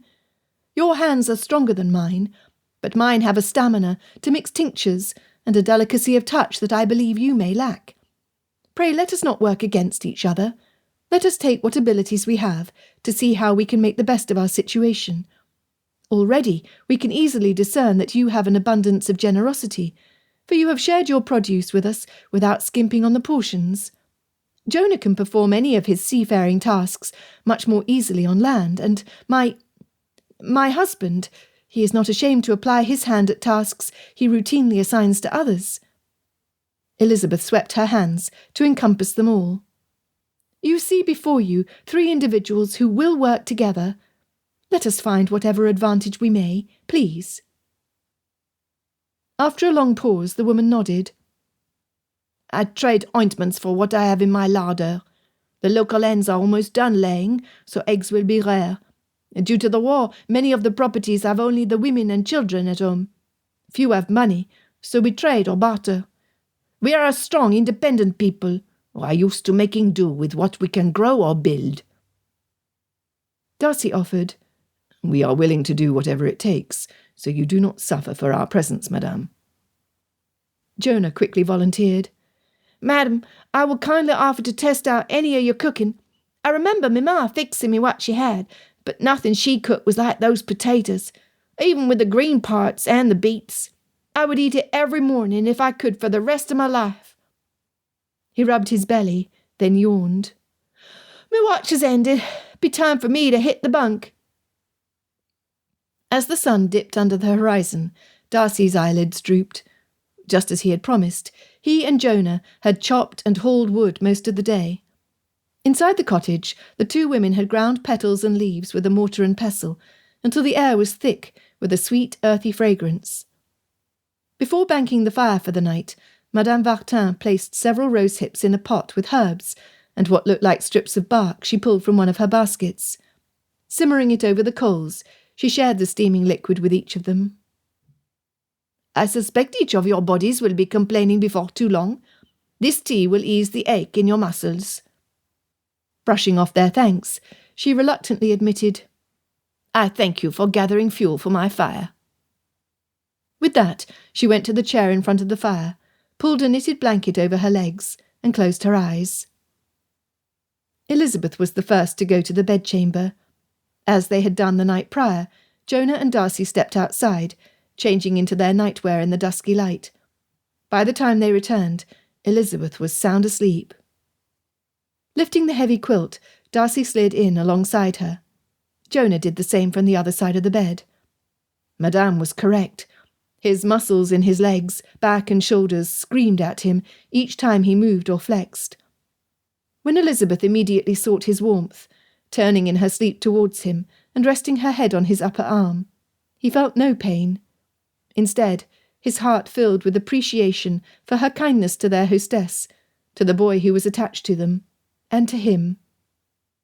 Shaking his head at himself at the depth of the changes less than a week had made to his life, it would have been impossible for him to have imagined these events should someone have asked.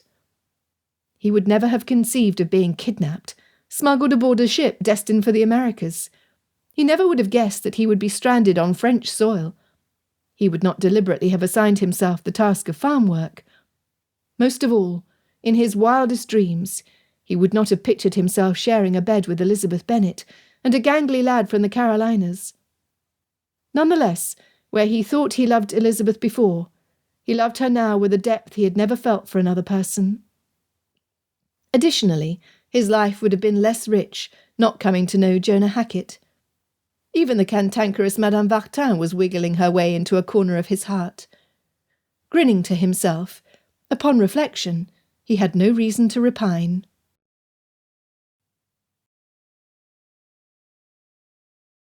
Chapter 15. He wanted to die. If Madame Vartin had a gun in the cabin, Darcy would have begged her to load it, aim it, and pull the trigger to end his suffering. She likely would have done it with glee. As it was, he had seen no evidence of a weapon in the cottage. Drat it all. Every single muscle ached to the point that it hurt to even think about getting out of bed. When Elizabeth rolled away from him to rise and join their hostess in the kitchen, he had thought to follow her. Then he moved. One infinitesimal motion, less than an inch, was all it took to change his mind. He had suspected that he might be a little sore after his physical exertions of the day before. The reality dramatically exceeded his imagination. Nevertheless, he could not remain in bed all day, having 2 women and a child bring in the wood, the milk and the water. Tentatively, he lifted both arms to the ceiling. The muscles and tendons of his shoulders and neck resisted each fraction of movement, insisting that he put his arms back down. It took him 3 tries before his elbows straightened and his fingers could point straight up. Elizabeth tapped on the door before re-entering the room. In her delicate hands was a mug with steam rising from the top. Madame Vartin has prepared the same tea as last evening, in hopes it will ease your pain and relax your muscles, she whispered, to keep from waking Jonah. Bless her. His dilemma hit him square in the face. Did he pretend he was unaffected? Was he even able to sit up without groaning? Or would he bawl like a baby as soon as he attempted the feat? Fortunately, Elizabeth sat the beverage on the small table next to the bed before departing the room. Thus it was only a sleeping Jonah who would have witnessed his agony had his eyes been open. Swinging his legs over the side of the bed, Darcy grabbed the post next to his pillow, pulling himself erect. He gulped, restraining himself through sheer force of will not to utter every curse word he had ever heard or made up when under duress. Inhaling deeply, he grasped the back of his upper arm with his other hand and pulled it toward him, crossing his chest. Agony. Doing the same with the other arm, he was able to determine he could pick up the mug without dropping it on the floor. The brew was hot and pungent. Madame must have let it steep a long time, since it was stronger than she had given them the night before. Within moments he was able to tilt his head from side to side with a measure of freedom. By the time he swallowed the final drop, he stood and walked to the corner of the room and back on steady legs. 2 steps forward, 2 steps back. He wanted to crow his victory like a proud rooster. Changing into his rustic garments quickly, he marvelled at Madame. At some point during the night, she had entered their room, gathered their clothing, and brushed it out. Her care of strangers was exemplary. If only she had fewer nettles to her personality. She was like a hedgehog Georgiana called Rosebud that resided in Pemberley's garden. Soft underneath, but prickly on the surface. Reaching over the bed, he gave Jonah a gentle shake. Immediately the lad's eyes shot open.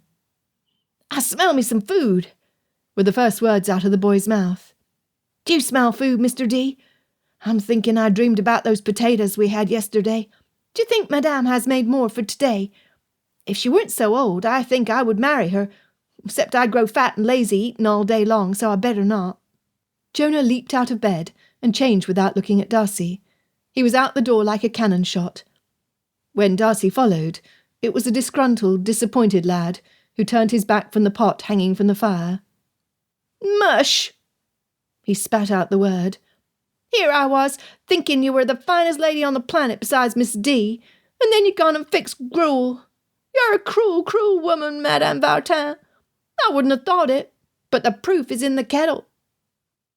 Jonah likely missed the woman's grin, since he plopped into the chair with his back to the table. Sympathy at the boy's plight surged inside him. Darcy, too, hated gruel. "Come to the table and eat," Elizabeth offered an order cloaked in the velvet of her tone. Darcy knew he needed to step in. "Come, Jonah, we have hours of work to do. The gruel will help us get it done.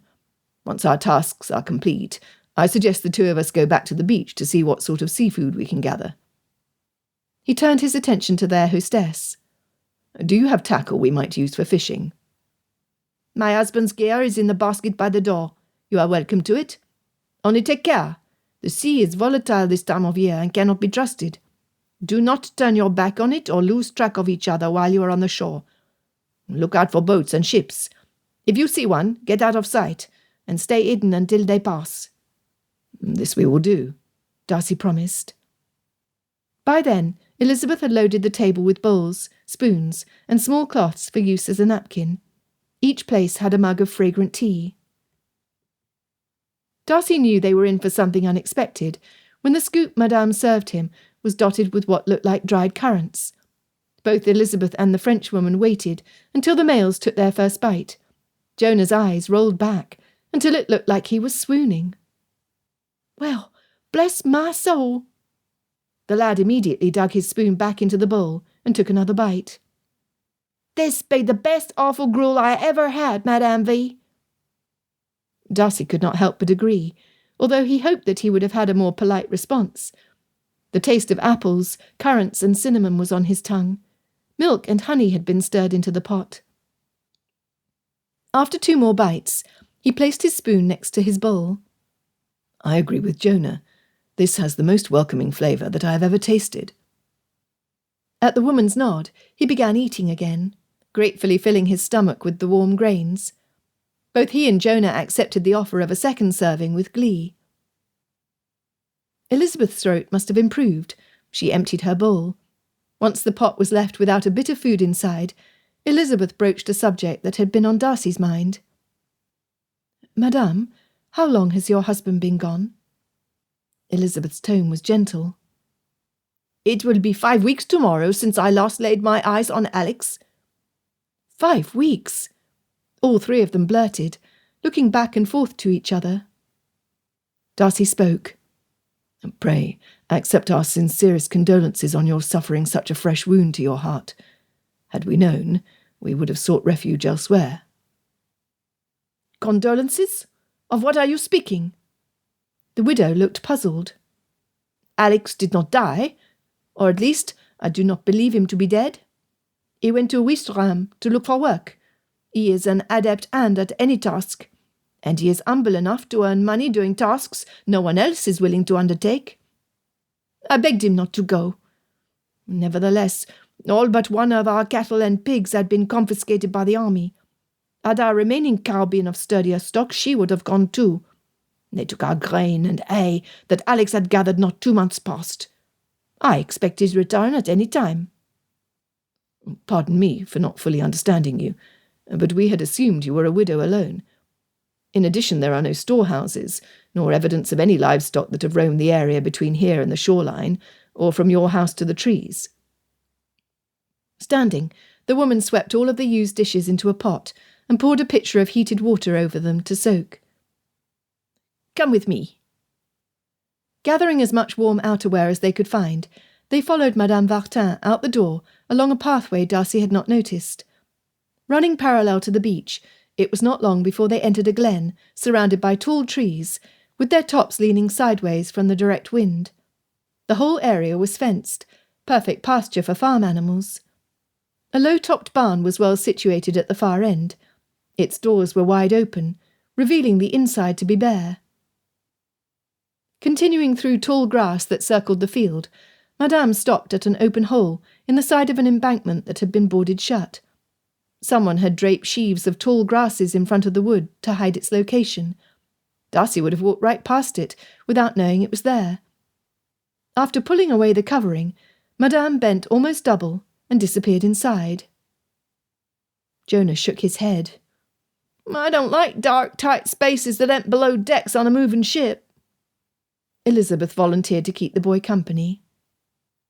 Darcy knelt down and peered inside. Just then, Madame lit a candle. "Come inside, for here lies the Vartin treasure." Her voice echoed loudly. Jonah heard it all. Before the word treasure left her mouth, the boy darted past Darcy into the mouth of the cavern. Within seconds, Darcy heard his exclamation. "Oh, nuts! Madame V, that ain't no kind of treasure. I thought you meant gold." "No, young man. Gold has no value when you are hungry and there is no food. It cannot keep you alive when there is nothing to buy. This is life-sustaining and pure. It is also a miracle to have it on our parcel so close to the open sea." Darcy and Elizabeth looked at each other in confusion. Before they could join the others, Jonah popped back out of the cave. "It's only water and some stores in a big old cave. Nothing more." The lad sat himself on a tuft of grass. He pulled a blade of grass from the ground and proceeded to crumple it in his palm. Elizabeth, with her soft heart, approached and sat next to him. Clasping his small hand in hers, she told him, "Do you want to know about my family's great treasure?" He instantly looked up. "You've got gold?" "I am sorry to disappoint Jonah Hackett. No, I do not have one gold piece to my name." The boy shrugged, wearing his disappointment like a shirt. "Then you have no treasure at all." "There you would be wrong. I discovered my treasure when I was 5 years old, and have kept it with me since. In fact, I have it with me right now." "Where? Show me, please," he demanded. "In one moment, I will. First, I need to tell you how I found it, and where." "I guess, if you have to." Jonah looked up at her, his curiosity piqued. "It was a dark and stormy night," Elizabeth began. "The winter winds were harsh. Rain had pounded the windows from daylight until dark. My father told all of us that we would have a surprise by morning. I knew in my mind there would be ice and snow. Can you feel the cold that seeped through the casing on my window as I peered outside, hoping for even a small break in the weather?" Jonah shivered. Elizabeth smiled, then continued. "I was miserable. When the first bolt of lightning struck, followed by thunder, I was frightened to my toes. My older sister Jane was already asleep. Mary was still in the nursery. My mother was heavy with child. We discovered the very next day that babe would be my sister Catherine, or Kitty as we call her. That was my father's surprise. I was completely unimpressed, I will tell you." "But when do we get to the treasure part?" Jonah asked. "Be patient and I will tell you." Elizabeth leaned into the boy with her shoulder. "My father knew that I hated storms. That night he came to me with a story about a man named Jonah. Are you familiar with the tale?"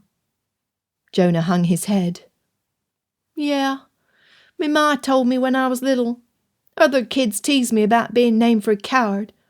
I wanted to be called Richard the Lion-Hearted or Hercules. Instead she called me Jonah." "Jonah Hackett, you have the story wrong. You see, the Jonah who was swallowed by a fish, as told in the Bible, was a valiant man. At first he was foolish, forgetting when he calculated his odds that he had help.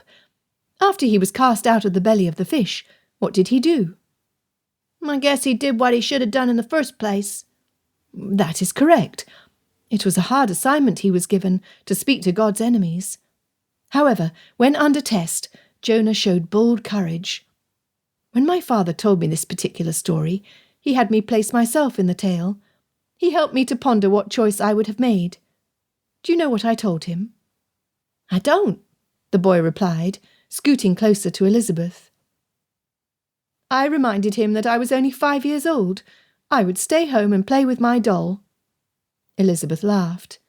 "However, I was yet to discover the treasure. When I finally did, it changed everything for me." The boy bounced. "What is it? What is it?" Darcy was distracted from her tale by the camaraderie between the two.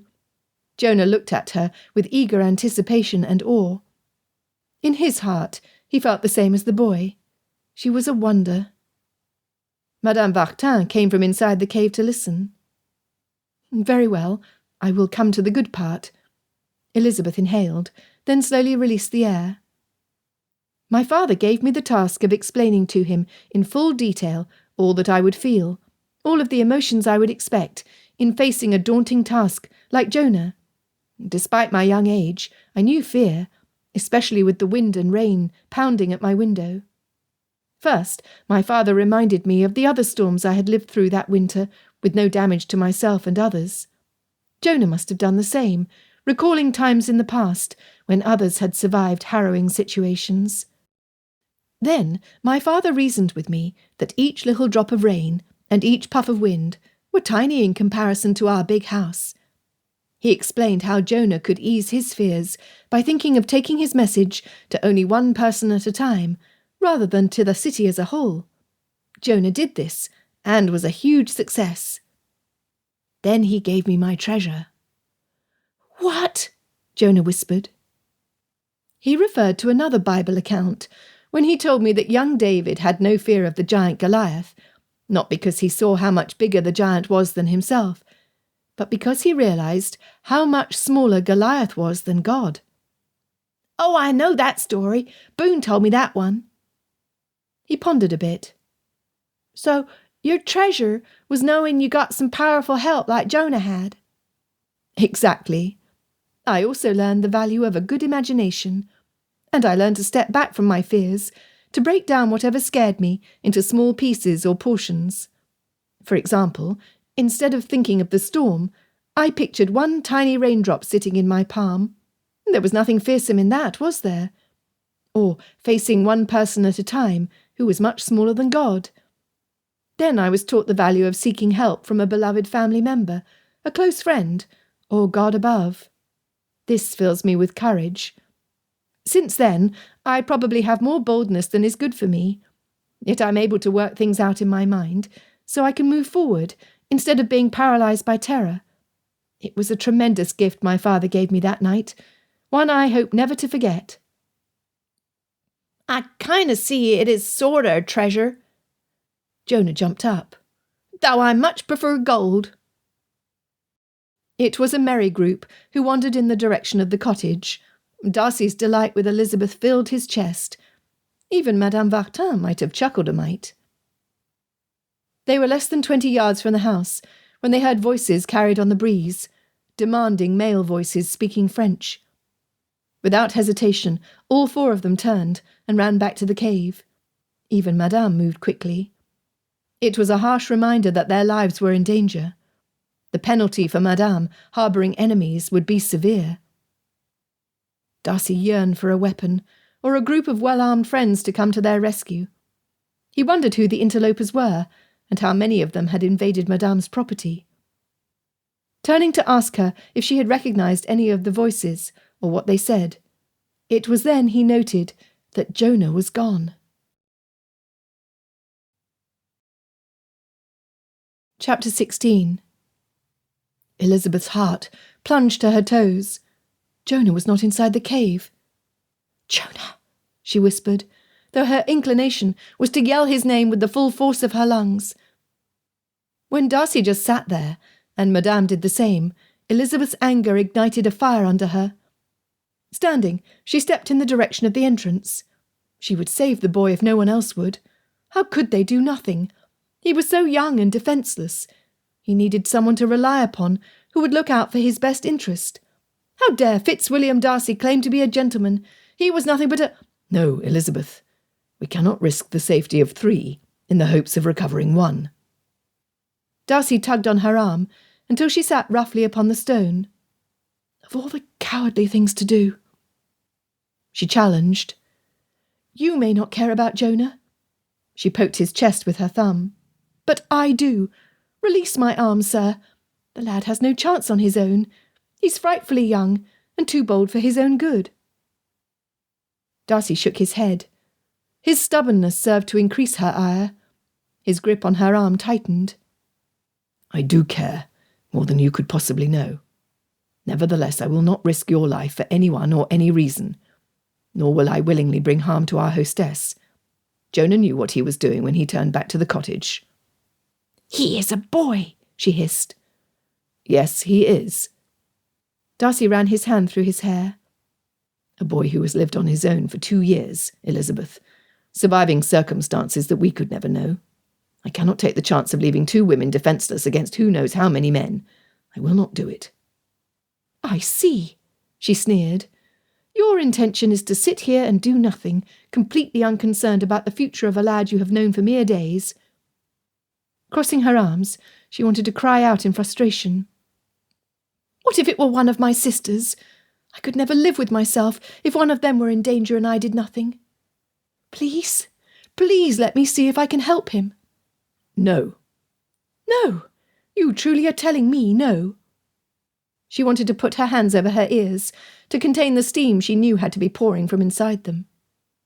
"I should have known after the poor way you treated poor Mr. Wickham that you cared only for yourself. Your empathy and compassion stretched to no one other than your precious sister." She threw her hands into the air. "I cannot abide doing nothing. I need to find him." "Elizabeth." He shook his head, closing his eyes. "Have I proved nothing to you over the past few days? Do you not know my character by now?" His plaintive tone caught her attention. She looked at the man, truly looked at him. His hair was a mess. Around his eye and his cheek he still wore a deep purplish bruise. His upper lip was less swollen than it had been, but the signs of abuse were still there. The shirt he wore displayed his neck and forearms. His pants were of a rough fabric, the colour of old bricks. The hem, which reached mid-calf, was frayed. The leather boots were well worn and scuffed. Puffy clouds of white vapour appeared each time he exhaled. For a certainty he was as cold as she. Dipping her head, a trickle of shame budded in her stomach. Had she learned nothing from their trials? Was she so deficient in character that she could not see, or rather allow herself to see, the man in front of her, the real man? She was wretched. Had she learned nothing? She softly admitted, "Indeed, you are not the man I stood up with at the Netherfield ball. That man was full of arrogance and pride. His prejudices against my family and neighbours made him abhorrent to me. His actions towards a gentleman whom I admire sealed my opinion of him as being unworthy of my respect." She sighed, her words hard to admit to herself, and harder to say aloud. "You have put my needs and care ahead of your own. You have protected me without one word of complaint from you. You have adapted to our circumstances far easier than I have. I do know that you care for Jonah. You tease him as you two go about your tasks. I see that your eyes rarely stray from him when he strolls away from you." She slowed her breathing until she was calm. "I was wrong to imply you did not care. Very wrong." Darcy nodded, but kept silent. "What about you?" Madame asked. "What about what he has done for you? The boy told me how he saved the lives of all three of you. How can you not be grateful? Your husband, he is a good man, like my Alex." She pointed her bony finger at Elizabeth. Darcy spoke first, looking away from her at the wall. "It is not necessary for Elizabeth to speak of what I have done, or not done. My actions should stand on their own." Elizabeth pleaded. "Then tell me about Mr. Wickham, I pray you. You have judged him harshly, and I need to understand why. For us to have true peace, I believe that this disagreement needs to end today." Elizabeth touched his arm. "I need to keep my mind from being overcome with worry over the child. If any time is the right time, it is now." His chin dropped to his chest as he considered her request. Nodding once, he began. "Madame Vartin, Elizabeth and I argued vehemently the night of a ball over the character of my old friend and companion, George Wickham. We took the disagreement to a small balcony, where we were so engaged in our battle that we failed to see men approaching. They kidnapped us by force. It was a case of mistaken identity, since the men thought the two of us were others. We woke the next day on a ship bound for America. Jonah served as ship's boy to Captain Lucian Bartholomew, the master of the Peregrine. At first appearances, the captain and his crew were merchantmen. However, at dinner the first evening we were there were gaps in the captain's story that were explained the next day, when his vessel was threatened by a ship. They were pirates." "What do you mean by gaps?" Elizabeth challenged. At that same meal, she had been reassured of Captain Bartholomew's good character. It was only later that she discerned they were rogues. Darcy shook his head. "How could you not see? I do not know whether he was trying to convince himself or us that he was an honest businessman. He made certain that we knew from the moment he appeared that he was in charge of everything that happened on his ship. Then he too easily passed blame onto Silas Bingley when we explained that we had been kidnapped. At first, he pretended to be shocked at having two captives rather than one. In the next breath, he appeared to shrug it off.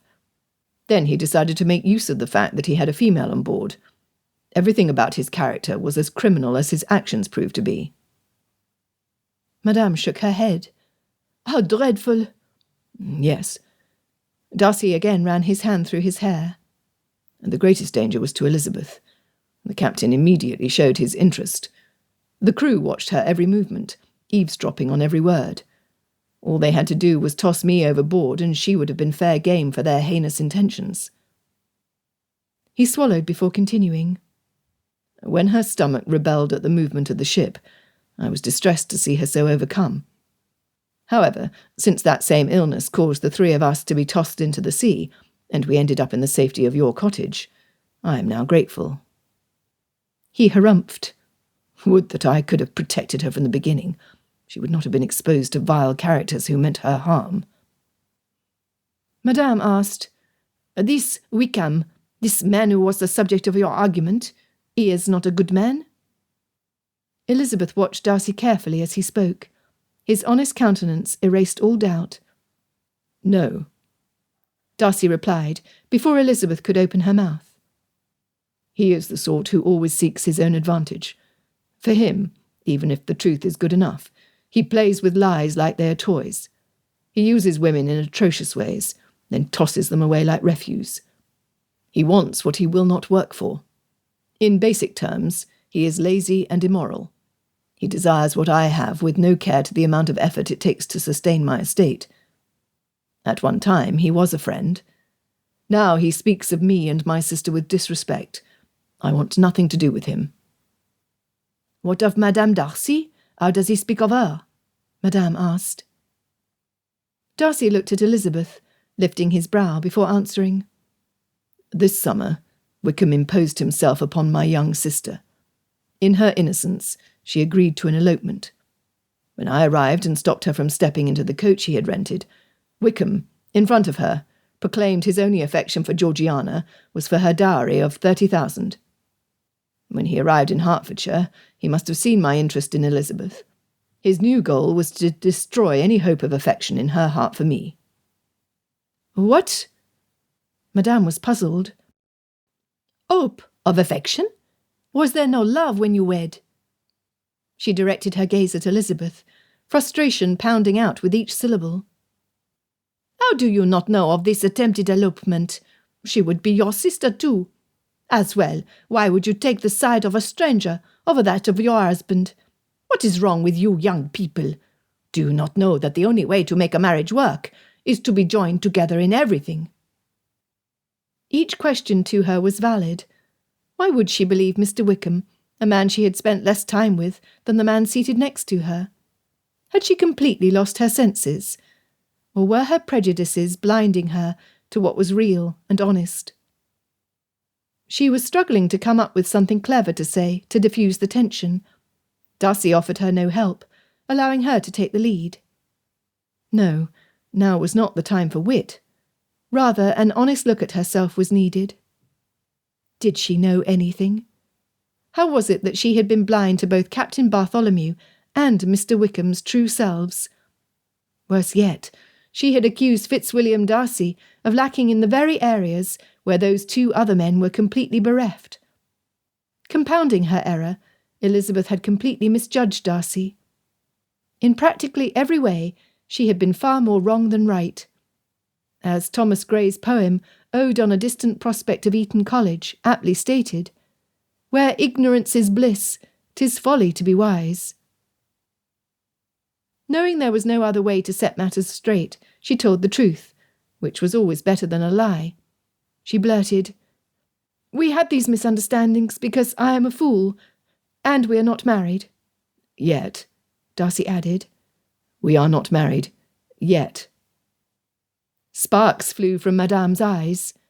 "You sleep together in my bed and you are not wed?" Darcy scoffed.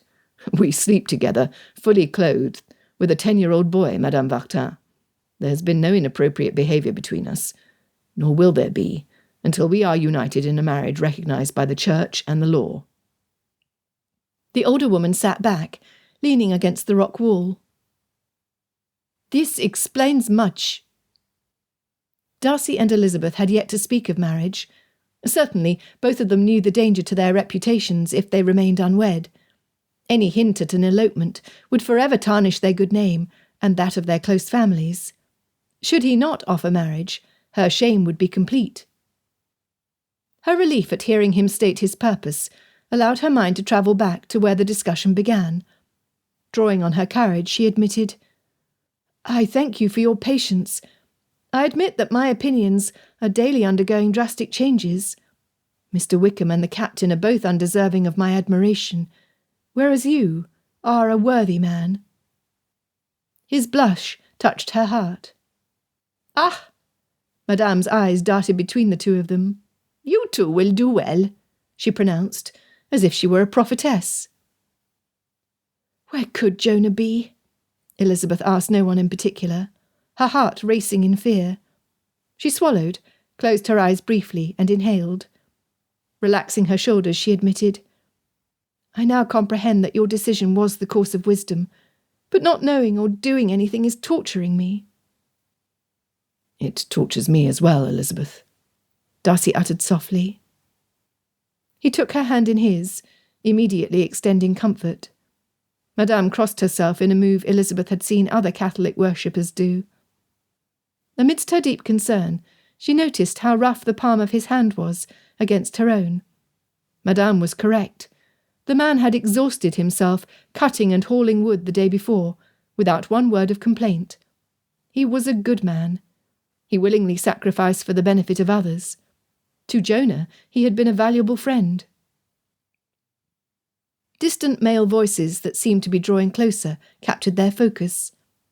Darcy asked, "Did either of you happen to note how many men there were?" "I did not," Madame replied. Elizabeth agreed. "Neither did I." "I did not see how many there were as well." Darcy moved to the entrance, placing himself in front of the ladies. Madame's gaze went over Darcy's form inch by inch. He had positioned himself to spring up quickly in defence. "If you are not Mrs. Darcy, then who are you?" Madame demanded quietly. "I am Elizabeth Bennet, the second daughter of Mr. and Mrs. Bennet of Longbourn in Hertfordshire, north of London." The voice of one of the approaching men rang clear in the winter air. All three of them pressed their lips together in silence. "Where are they?" The tone was brusque. The three leaned forward to catch the reply. The sheaves covering the cave rustled as they were pulled away from the opening and tossed aside. Next, the wooden planks were violently jerked from their snug position. Without thinking, Elizabeth grabbed Darcy's right arm, as Madame did the same to his left. When the final slat was tossed aside, they saw the faces of 2 angry men and 1 scared boy.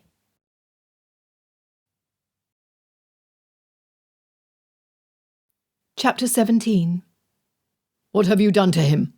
Darcy yelled, in perfect French, as he burst from the cave. "If you have harmed him—" "Wait!" The older man of the 2 threw up his arms. The younger one was not nearly as quick, although he too catapulted his hands high into the air. Without any warning, Jonah flung himself into Elizabeth's waiting arms. The lad's eyes were closed as he shivered. She knew immediately it was not from the cold. He was afraid. Elizabeth was soon joined by Madame, who fussed over the boy. "Madame Martin, I have news of Alex," the eldest stranger said, after removing his hat, his Norman French cauchois identifying him as a local. Elizabeth recognised it as the same accent as Longbourn's chef. "Oh, mon Dieu!" Madame appeared to shrink in size at the expression on the men's faces. Her own reflected her fear. "What has happened, Jean-Paul?" The burly man who was standing to the side replied, "Madame, I am relieved to see you are safe. There are dangerous men about. Early this morning, a group of runaway soldiers wearing their tattered uniforms raided a farm a short distance from town." "Who was it?" Madame demanded. "Who is it that needs help?" Elizabeth secretly applauded the woman. While she was a blunt sort, her hospitality and concern for others was unequalled. "The victims were Madame Latour and her children." Disgusted, the man slapped his hat against his leg. "They were locked inside the bedroom where the thieves ransacked the house. They took what little the family had of value, leaving a path of destruction behind them. As you are aware, her husband was killed soon after the war began. Without the help of the townspeople, they would have starved long ago. They had nothing before. Now they have less than that." "Mon Dieu!" Madame exclaimed. "At least they are alive." Elizabeth pulled Jonah closer, wanting to cover his ears. This sort of news was chilling to the soul. He wiggled himself loose, though he did not completely seek his freedom. "They got to your cottage," Jonah cried. "They took your cow and your pretty blanket, and your flowers is smashed to bits. The crashing and banging inside your place went on forever. Then," he sobbed, "those bad men lit a fire." Madame reeled. Darcy clamped his arms around her, a silent offer of support. The one addressed as Jean-Paul spoke. "The 5 of them did their nasty deed, then left. The 3 of us, including the lad, poured water on the fire until it was out. I will not lie to you, madame. The destruction to the outside is minimal. The damage to the inside is extensive. We can only be grateful that you and your guests were away from your home." "How could they?"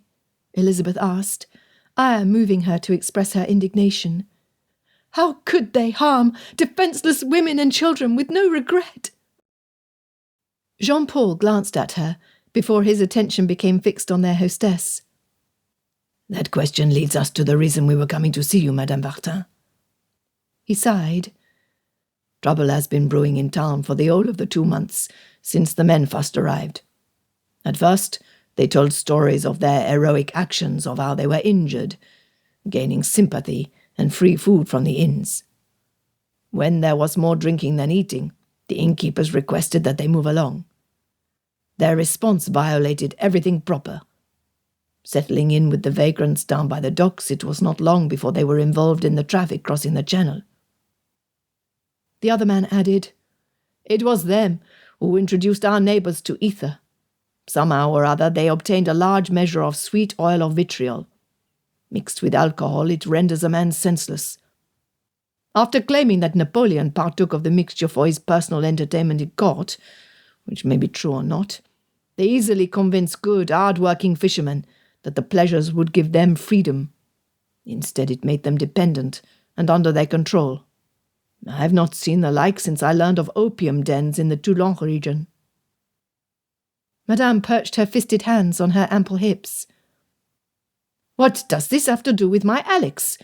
You know as well as I that he would not have associated with that vermin. No, when he left here, he told me he would be gone a month to 6 weeks. Neither of us were happy at the separation, but it was necessary. He has been gone 5 full weeks, seeking what work he could. He would not go close to the docks. He knew it would destroy me if he met the same fate as Christophe. The sea is a thirsty maiden, who sucks the life out of those who dare to enter her domain." "Madame, I saw your husband when he first came to town. When I did not see him again, I did not worry, because I knew his purpose.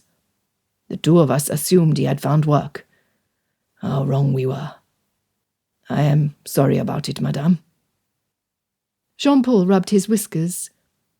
"I regret to inform you that your husband was taken captive by those men all of those weeks ago. He is very much alive. At least, he was when my son and his crew returned from Cornwall earlier this morning. They took advantage of some friendly merchants who appreciated the price of the goods to make inquiries of 2 men who had gone missing over a month ago. That is when they discovered Alex. It was told that all 3 were captured by the taxmen and are waiting for transportation to Launceston for the assizes." Darcy, who had been listening to the men closely, noted, "I was under the impression that smugglers are welcomed at the English coast, that they carry on their job in open defiance of the law. Why was it that Madame's husband and the others were arrested?" Oh, sir, you are in the right. Most revenue men appreciate the value they get for very little money, far more than the duty levied against the goods. As for our French sailors, they are fully aware that shipping products to England pays more than fishing ever would. In these hard times, even honest men bend the law to feed and house their families and friends." He shrugged.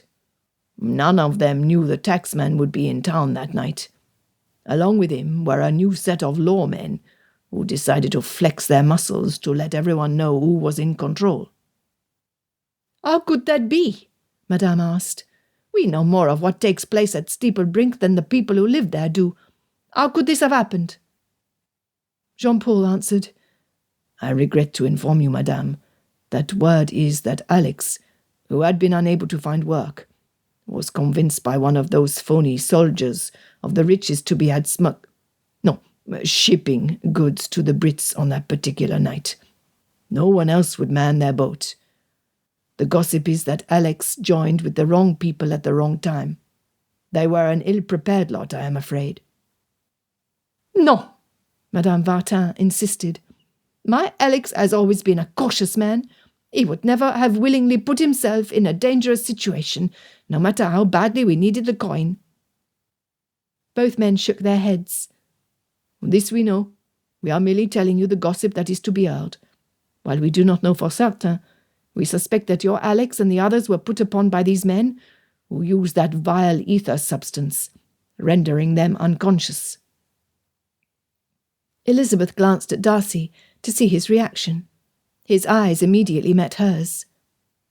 He said, "We too were the victims of a sweet-smelling fluid soaking a cloth that was pressed over our mouths. The two of us woke the next day on board the Peregrine." Darcy gave his full attention to their hostess. "Madame, if what happened to Elizabeth and me was the same as happened to your husband, he had no choice." The words spouting from Madame's mouth burned Elizabeth's ears. Jonah grinned up at her. "I knows those words. They's the first French I learnt from the Jamaican fella." It was a none too gentle reminder of the background of the lad. Even as her protective instincts rose to shelter Jonah, her worry over their situation churned her insides. The loss at Madame's cottage was devastating, causing damage that could not easily be undone. Thinking of others, she asked, "Cannot something be done to stop these rogues? Surely enough men could be gathered to see they are put away from society." Madame pinched her jaw. "The cow will slow them down, for I am thoroughly convinced she would not move quickly even if a fire was lit under her. We have no neighbour to the west. They will run into the estuary if they go that direction. North is the sea. East would bring them right back to us. Their only option is south. If they mean to do mischief, they will get a rude awakening. Monsieur Robinet has more guns and knives than sense. The criminals will not fare well if they attempt to steal from him." Jean-Paul offered, "We have done our duty in telling you about Alex. What can be done about him, I do not know." He shuffled his feet on the trail. "If we could beg your pardon, we will seek help to go after these men. To do so means we leave you to your own repairs, and to see about your husband." Madame patted the muscle on Jonah's upper arm. "We have 2 strong men who are willing hard workers. We will make do." Jonah grinned his cheekiest grin to date. Dropping his arms from around Elizabeth, he flexed his muscles for all to see. Elizabeth wanted to kiss the older woman. Despite the hardships and uncertainties Jean-Paul had poured at her feet, she cared enough about the dignity of a mere boy to set aside her painful fears to see to his comfort. She must have been a wonderful mother. The men had been accurate in their description. Wisps of steam and smoke rose from the charred exterior. The smell burned Elizabeth's nostrils and the back of her throat. Ignoring the damage, Madame charged through the doorway. Jonah moved to follow, but Darcy held him back. "I do not believe Madame would want witnesses to the grief she feels at her loss," Darcy reasoned. Jonah nodded. "Boone had to do the same when we were in New York. I offered to go with him to see his family, thinking he'd appreciate the company. Captain said a man needs to face these problems on their own. I guess ladies needs to do the same." Elizabeth wanted to hug the boy. His insight was far beyond his years. Before they could gather themselves to see how best to help their hostess, she surged back through the door, a small metal box held tightly in her hands. Moving quickly, Madame walked away from the house to where Darcy had been cutting wood. Curious what she was up to, the 3 followed. Wiping the surface of the container with her skirt, she carefully placed it on top of the splitting block. Stepping back, she lifted the heavy axe in one hand. Elizabeth was impressed at the ease with which she handled the tool. From the looks on Darcy's and Jonah's faces, they were too. The cold air carried Madame's words. "Alex and I promised not to open this until Christophe walked through the door, and we could hold him in our arms. It has been 21 years since I last saw my boy. He and another lad had to go fishing, despite the incoming storm. I have lived with my regret at not stopping him all these years. I would not regret breaking my promise to Alex, nor do I doubt that he would do the same if I were in trouble." The side of the metal box facing Elizabeth had a set of small hinges set in the seam, separating the body from the lid. Walking around it, she was unsurprised to find a lock fastening them together. Madame's intention was not to smash the container. With one well-aimed blow, the padlock's arm should break. "Monsieur Darcy," Let us see if you have enough skill to release the lock without damaging what the box contains." She thrust the handle at him, allowing him no opportunity to refuse. He wiped his palms on the side of his pants, his breathing quickening. Inhaling deeply, he asked that the three of them move away from the chopping block. Jonah whispered loudly to himself, "What do you think be inside? Treasure, gold, diamonds and pearls, green emeralds and rubies?" Elizabeth doubted it contained that much in value, although it appeared to be priceless in their hostess's eyes. With one mighty swing, the axe arched from high over Darcy's head to the box below. The ring of metal on metal preceded a thwack as the wedge embedded itself deeply into the block. Madame slowly approached, hesitant to touch the box. Darcy's grin at his success was fleeting, but Elizabeth caught a glimpse of it before it disappeared. Jonah was on the verge of dancing, begging their hostess to hurry. Instead, she picked up the container, asked Darcy to remove the axe, then sat on the wooden stump. Carefully, she pried off the lid. It took every bit of Elizabeth's strength to keep the boy from hovering. The first item out of the box was a handful of coins. It was the next item, a small packet wrapped in soft cotton that affected Madame. Her eyes closed as she threw her head back, pain filling every cell of her body. Her agony robbed Elizabeth of her breath, and Jonah of his speech. When Darcy silently approached Madame, dropped to his knee in front of her, then reached out to gently touch the back of her hand, Elizabeth's heart melted into a puddle at her feet. "Madame," Darcy covered her fist where she clasped the tiny bundle. "We will step away so you can have your privacy." "Oh, do we have to?" Jonah whined. Darcy stood and pressed the lad's shoulder with a firm hand. "We do this for her." His tone brooked no argument. Jonah allowed himself to be led a few steps away, but could not resist looking back. At his gasp, Elizabeth turned her head slightly before forcing herself to look away. It had been enough. Her heart pounded as her mind flooded with possibilities and questions that demanded answers. Where on earth, and how had Monsieur and Madame Vartin obtained something like that?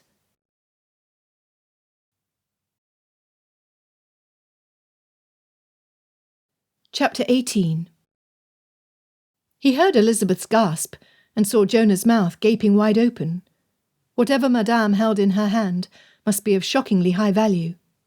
Nevertheless, Darcy refused to allow himself to look. He would not disturb the woman whose range of emotions pained him to read the expressions on her face. When the lad looked up at him, a question in his eyes, Darcy quietly explained. "Those items in the box tell a story, Jonah. The coins represent the work that she and her husband have done together to save for their future, or an emergency such as this. She wed a man she cherishes, only to believe him lost as well. While the news that Monsieur Vartin was apparently still alive was positive, the simple fact is that an unscrupulous or overzealous lawman could justify seeing him hang for merely being French, or for crimes committed by association. Her home has been damaged. Her possessions are destroyed. She was burdened with 3 strangers who appeared on her property without invitation." He rubbed the boy's shoulder, where his grip had been firm. "Strong men have been brought to their knees by far less than what she has faced. Thus, we will give her the time she needs to draw herself together." After a short pause, the lad nodded his agreement. Looking directly at Elizabeth, Darcy was stunned at the warm softness in her eyes, towards him. Quite unexpectedly, she reached over and inserted the fingers of her hand between his, completely robbing him of his ability to breathe. What did she mean by this? Had he inadvertently stumbled upon an action or a word that allowed her to see inside the secret place of his heart? Did she finally return, even in small measure, his love for her? Completely oblivious to the emotions swirling around him, Jonah's stomach gave a loud rumble, followed by Darcy's own middle gurgling so loudly that Madame heard. "Come, let us cook." By the time Darcy turned around, The items had been placed back inside the box. "Thank you, madame, for your kindness, and for thinking about my poor stomach. It'd be so empty that I could eat some of those green things you've been wanting me to eat." Jonah bounced over to help her up from the block. "I don't suppose you got any eggs hidden away like you did that box?" He danced in circles around her. "Say, where'd you have it stashed away so they couldn't find it? I didn't spy no hiding place inside your cabin. Me, I never had a place to hide nothing. Of course, I never had nothing to hide, neither." Madame paused before heading to the cottage. "Who taught you French, young man? It is worse than my English. In fact, who taught you English? I see Monsieur Darcy grimace each time you go on and on." Unfazed by her questions, Jonah raced to the cottage. He yelled from inside. "Don't you worry none, madame. Those thieves stole your knives, but they must not have had manners 'cause they left behind your forks and spoons. Of course, all your plates and cups be broken. But look here! Why, they left your green stuff just like I thought they would." He exited the house with a handful of chard and kale. "Yeah, they must have not known what was good for 'em." Madame handed Darcy her treasure box. Without a word, she approached Jonah and took him into her arms, greens and all. Kissing him on the forehead, she looped his skinny arm in hers before walking to the kitchen garden. "Those fools do not know the value of a little work." She gestured where the straw covering the plants had been crushed beneath booted feet. "Bring me my heavy fork, young Jonah. I will show you what was right under their noses." Within moments, she pushed aside the hay with her boot. Bending over one of the green tops, she pulled, digging the fork into the soil at the same time.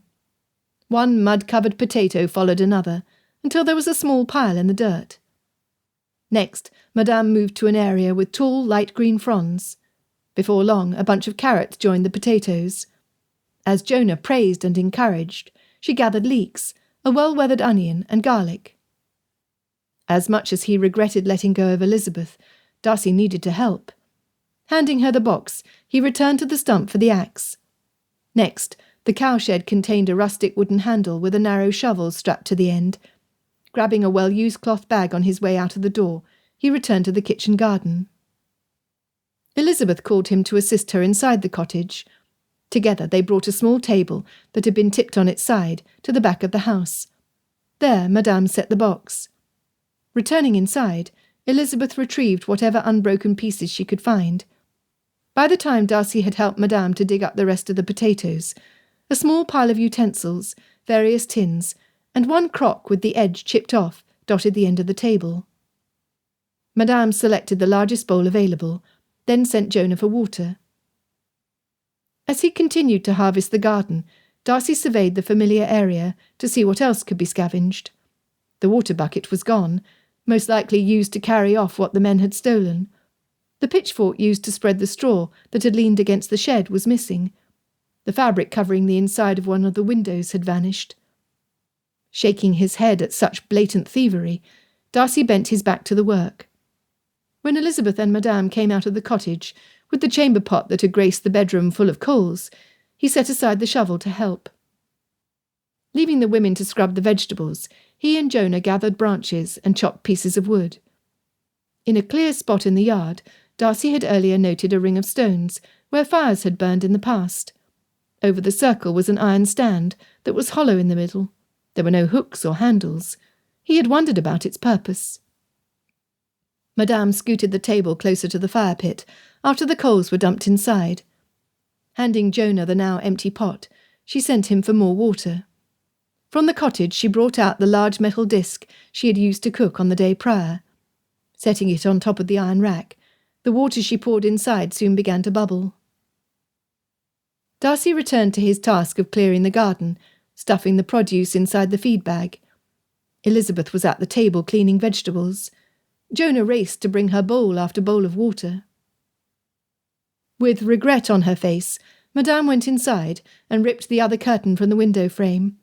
The edges were singed. The fabric was damp. Nevertheless, she wadded it up and grabbed the edges of the round pan, dumping the water out. Placing it back on the fire, she wiped the surface with the edge of the cloth. Then she brought the chipped crock close. Sniffing the contents, she used one of the spoons that Elizabeth had washed to scoop the contents into the pan. "Monsieur Darcy," she asked, "pray clean the blunt end of the axe, if you please." As soon as the task was performed, Madame used that end to smash several of the largest potatoes. Next came the rest of the vegetables. Scooping them into a bowl, she poured them over the butter sizzling on the fire. The smell, wafting up from the pan, went straight to Darcy's taste buds, making his mouth water.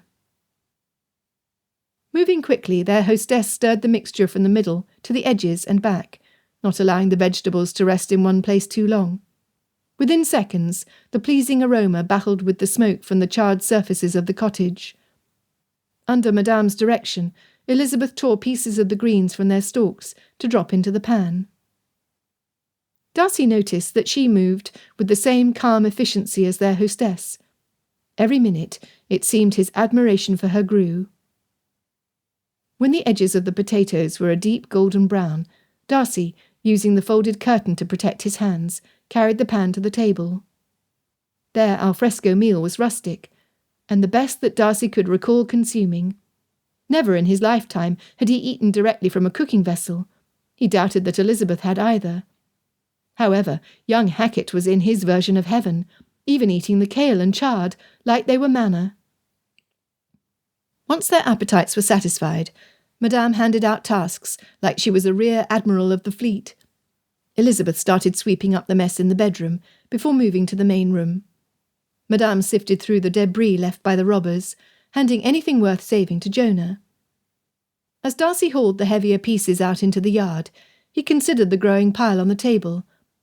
Lifting a small tin containing a fragment of precious tea, he considered the difference in his life at Pemberley to the one he was living that day. He felt Elizabeth's presence at his side. Longbourn is a small estate compared to Netherfield Park.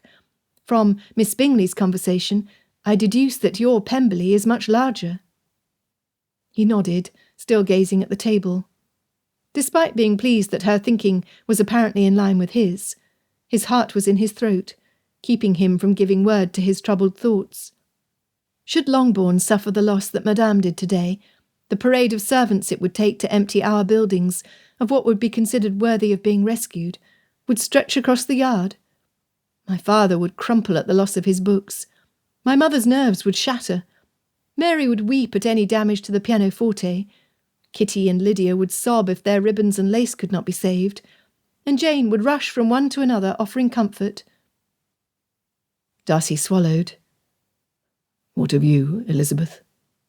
Without hesitation she replied, "I would work." His chest filled with love for this woman. Taking her hand, as she had done his earlier, he decided that the time was right to be forthcoming. Gently caressing her fingers, he opened his heart to her, leaving him more vulnerable than ever. Yet he trusted her like none other. The streak of soot and ash on her cheek and the tip of her nose failed to mar her loveliness. Seeing the depth of her concern in her beautiful eyes, he began, "Elizabeth, it has been a mere 4 days since we were taken from Netherfield Park, though it seems we have lived a lifetime since the ball." Without breaking her gaze from him, she nodded. "From the moment we stepped onto the balcony at Netherfield Park, we have repeatedly faced danger at the risk of our lives. We were thrust together in horrifying circumstances, entirely foreign from anything either of us has ever known. Yet through it all, it was made bearable to me because of you." He paused to consider how best to formulate his words. He wanted her to be left with no doubts how he felt. His mind failed him. Nothing poetic or romantic came to mind. Finally he blurted, "I love you, Elizabeth. I admired your beauty and wit before we were kidnapped, but my love for you has been forged and shaped by fiery trials. I cherish you now, and will love you as long as I live." Her eyes filled with tears, liquid pools shining brilliantly. When the corners of her mouth lifted, he dropped to his knee. "Elizabeth Bennet, will you do me the honour of becoming, not my pretend sister, nor my pretend bride, but my wife in actuality? Will you marry me?" Before she could utter a word, Jonah burst from the cottage. Marry her? Ain't she your sister or your wife already? Well, I guess not, or you wouldn't be on your knee. So what are you going to say, Mrs. D? Surely you're going to say yes, since Mr. D be a fine man who can chop wood to keep you warm in the winter time. He can't tie a sailor's knot worth beans, but he can swim like a fish. What are you going to say? Tell him yes. Well, the poor man looks miserable down on his knee. Elizabeth's smile had grown with each word out of the boy's mouth. On the other hand, Darcy felt like pieces of lead were being dropped inside his gut with every sentence. He wanted to strike himself. His proposal should not have been the work of a moment. He should have considered the setting and the company. Blast! Jonah was not yet finished. Go ahead, Mrs. D. You can pretend I'm not even here. Just tell him yes and we can get back to work. Elizabeth tugged on Darcy's hand. He stood, unable to keep his shoulders from drooping at his failure. When she gave his hand a firm squeeze, he looked at her, truly looked at her. What he found lifted the weight from his middle. Grinning at Darcy, Elizabeth finally replied, "In the words of the most eloquent 10-year-old that I know, yes, I will marry you, Mr. D." Kiss her, Mr. D. Jonah bounced with joy like it was he, and he alone, who had brought the two of them together. You got to kiss her now. Me, I don't understand all this kissing and hand-holding business, but the fellas on the ship seemed to like it when we was in port. I'm not ever going to kiss no girl. He made the silliest face, wrinkling his nose. What if she ate an onion? Or what if I did? Well, that would be the worst kiss in history, and my... Jonah! Madame stopped his rant. Come inside. Leave them alone. Do not meddle in business that is not yours. Oh, Madame, do I have to? The lad shuffled his feet. Come now, this is not your concern. But you might not get it done right proper without my help, Jonah whined. Not another word. Madame hooked her hand at the back of the boy's neck, like a shepherd with a staff would do an errant sheep, leading him back through the doorway into the cottage. Relief at having privacy filled Darcy from his head to his toe. Elizabeth studied his face, her eyes moving from one surface to the next. He knew he was not at his best. Far from it, in fact.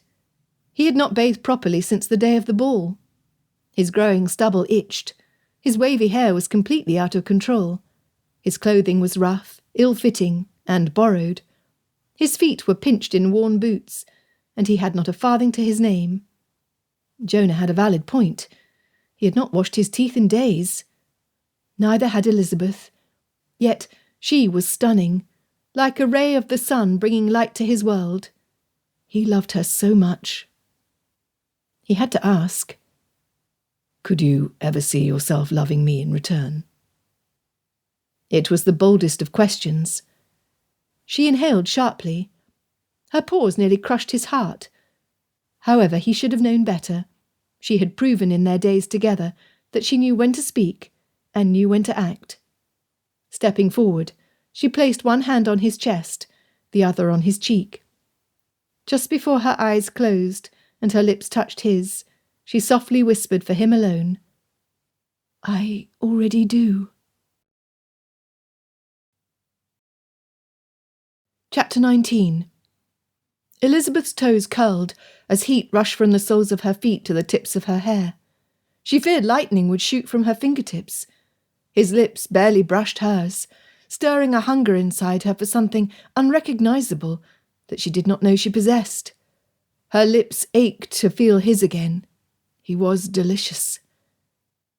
Had she been honest with him and with herself when she declared her love? For a certainty, nothing in her lifetime had prepared her for how good it felt to be in this man's arms. The warmth and security flowing through her paled when compared to how cherished she felt. The simple truth was that her heart yearned to make him feel the same. She would love and honour him for her entire life.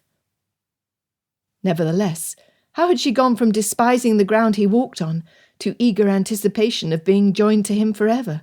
Was she insane? Not at all. She now knew the man behind the mask. She loved and admired that man. More than that, with each word and action confirming the depth of his character, she trusted him. Jonah shouted from the doorway, "He kissed her! I knew he would, and she liked it. I can tell, 'cause her foot lifted off the ground, like the ladies on the docks when the sailors come in with a purse full of gold." "Jonah," Madame barked. "Come, I will show you my hiding place." The boy vanished in an instant. Elizabeth felt Darcy's smile as he kissed her forehead. Then she felt his sigh. "Elizabeth, we need to talk." Darcy hugged her to him. Holding her hand in his own, he led her to where he had earlier moved 4 large blocks of wood to each side of the table. "We must get back to England. Only then can we set matters right between us to secure our future.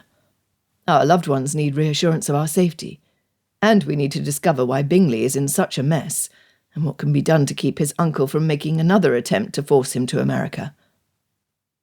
Assisting her to be seated, he went to retrieve the others. Smoothing the fabric of her skirt, she pondered how much her life had changed. Had it truly been only 4 days since she readied for the ball? How was that possible? Considering the events of each day separately, he was correct. They woke aboard ship the first day. They were swept overboard the day following. They had been in France for parts of 2 days. Less than 100 hours had altered the course of her life and that of Darcy's. "I extend my sincere congratulations to the both of you," Madame offered. "It is my hope you are blessed with joy in your marriage, like I have been with my Alex." Once seated, she looked up at Darcy. "Now, how do you mean to get us to England to begin your life together and rescue my Alex?" "What about me?" Jonah asked, crushed at having not been included. Madame answered immediately. "You, young man, have a choice. Once Monsieur Darcy rescues my husband, you can come with me, and Alex, or you can stay in England with the Darcys. My preference is to keep you with me. It has been too long since we had a boy of our own to look after and feed. However, your shipmates, should they be looking for you, will know where to find you in England if you will remain with them." Jonah replied, "I sure would like to stay here for you to cook for me, Madame. I could help you find another cow. But I want to go back to the sea. That'd be the life I'm happiest at. Besides, Mr. D already tried to teach me my letters and numbers when we were aboard the Peregrine. He would likely see me in school if I stayed with him, and the soon-to-be Mrs. D. I won't be having it, I tell you." Madame nodded in mock solemnity as Darcy winked at Elizabeth. The lad was correct. Should he stay with them, a priority would be to hire a tutor as quickly as possible.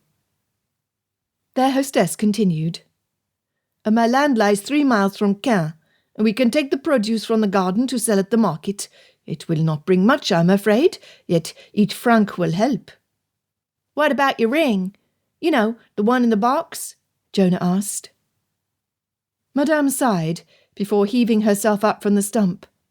Moments later she returned with the box. Carefully opening it and unwrapping the piece of fabric as she had done earlier, she placed the ring on the table.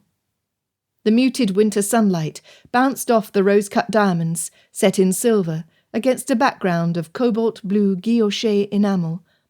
On the surface was a crown shaped from diamonds and filigree, like that worn by Catherine the Great, Russia's ruler during the last century.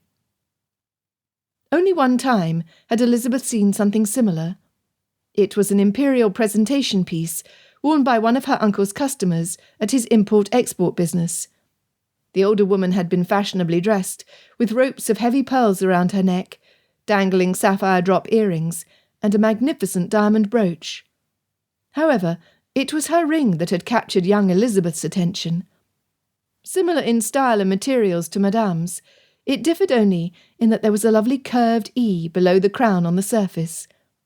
The design was elegant, the stones flawlessly cut. The filigree work on the band was exquisite. Elizabeth had always wondered what the E stood for. Possibly Elizabeth. Immediately, she knew there was a story attached to the piece of jewellery on the table. "Madame, how did you come by this ring?" Elizabeth kindly asked, before Jonah could bluntly insist on the information. "Is your heritage Russian?" "Da," Madame nodded. My parents were what you would call landed gentry. My mother had known Catherine II prior to her marriage. Once her coup d'etat was a success, and she came to power, the Empress remembered my mother's kindness and gave her the ring. My mother cherished the friendship far more than the jewellery. Looking toward the horizon, she continued. For decades, the Empress listened to the common people, or serfs. Then, for reasons only she knows, she stopped. Rebellion followed. There were millions of the lower class. Catherine had 500,000 serfs of her own. During one of the bloodiest of the conflicts, my father decided to pack up all that he and mother held dear to head toward the western borders. Having those goods piled in wagon after wagon was an invitation for trouble. We should have been more cautious and taken little with us. Shortly after our departure, we were attacked. My parents died, defending what was rightly theirs. I ran into the woods and hid until the next day. How did you get away? Did you have a gun or a blade hidden in your boot? Madame smirked. I had been an indulged little girl who had others do all of the things that I should have known how to do. The only thing I was good at in that forest was shedding tears. We were foolish in our privilege. She patted Jonah's hand. Young man, I learned quickly that just because I had been raised to believe I was superior, it was not true. Elizabeth asked, How did you escape? Madame smiled. Alex. Your husband saved you. Jonah finally paid attention to something other than that ring. Madame ruffled his hair. He did save me, though he was not my husband at the time. He was a stranger, who first scoffed at the ignorance of a silly girl. Her eyes looked at the distant horizon, though Elizabeth knew it was not the view at the forefront of her mind. We were fortunate that the weather held, and that strangers were generous with their food and protection. By the end of the first day, I had shed my fine gown for peasant's clothing. I hid the ring in a small pocket I stitched in the waistband. It was not until we left Russia for the Kingdom of Sweden that I finally felt the first hint of freedom. However, by that time, my art was no longer my own. On the day we wed, I showed Alex the ring. He vowed that only the direst of circumstances would force us to sell the gem. She focused back on her visitors. Because he is a man of many skills, we have been able to live simply, with little distraction. I learned that wealth created pretensions in me that my husband found unattractive. I, too, have learned to value genuine qualities in a person. Reaching over, she grabbed Darcy's wrist. You do what you need to, Monsieur Darcy, to bring my Alex home. Use the ring if needed. It means nothing against the value of my man. When there was a lengthy pause before Darcy responded, Elizabeth's heart fluttered at the seriousness by which he attended Madame's request. Here before her was evidence of finally having read his character correctly. He was not impetuous. He was a careful thinker. Madame, he began, I desire nothing more than to have your home restored to what it was only this morning. No, that is incorrect. I long to have it 5 weeks and 1 day ago, when we could have met your husband here. He gave his attention to the boy. I invite all of us to freely express ideas or suggestions, even if they appear outlandish at first thought. Jonah, with your experience at sea being far superior to mine, pray join in our planning, for we cannot avoid a crossing of the Channel. To all he said, Any movement away from this property will place all of our lives in peril. We cannot afford to be incautious. Agreed, Madame nodded. Jonah was the first to speak. I'd noticed you said we when you was talking about going to England, Madame Vartin. You be going with us then? I will. Her arms crossed as she nodded once. Then we can sell the ring and buy a ship, hire a crew and be across the Channel by tonight, I expect. Pretty simple if you ask me. Jonah grinned. Or I could offer my services and work my way across. Madame could cook for the crew, and they'd love her for it. So we'd only need to figure out what to do with Mr. and Mrs. D. Thank you, Jonah. You have offered a fine idea. Darcy grinned at the lad. indicating he had taken no offence to the innocently given insult. Then he directed his full attention towards their hostess. "I will not attempt to dissuade you from your course, madame. Your opinion of the sea being dangerous is justified. That you are willing to venture forth, to attempt a rescue, shows your devotion to your mate, which is admirable. With that said, there is a risk to you once you reach the shore. As we would be most unwelcome by the French army here, you would face the burden of the same there." "I will go." He dipped his head in agreement. Then he gave his full attention to Elizabeth. "My dearest, after your ordeal at sea, I would do anything to prevent you from ever needing to enter the Channel again. Yet I am powerless against the water that separates us from home.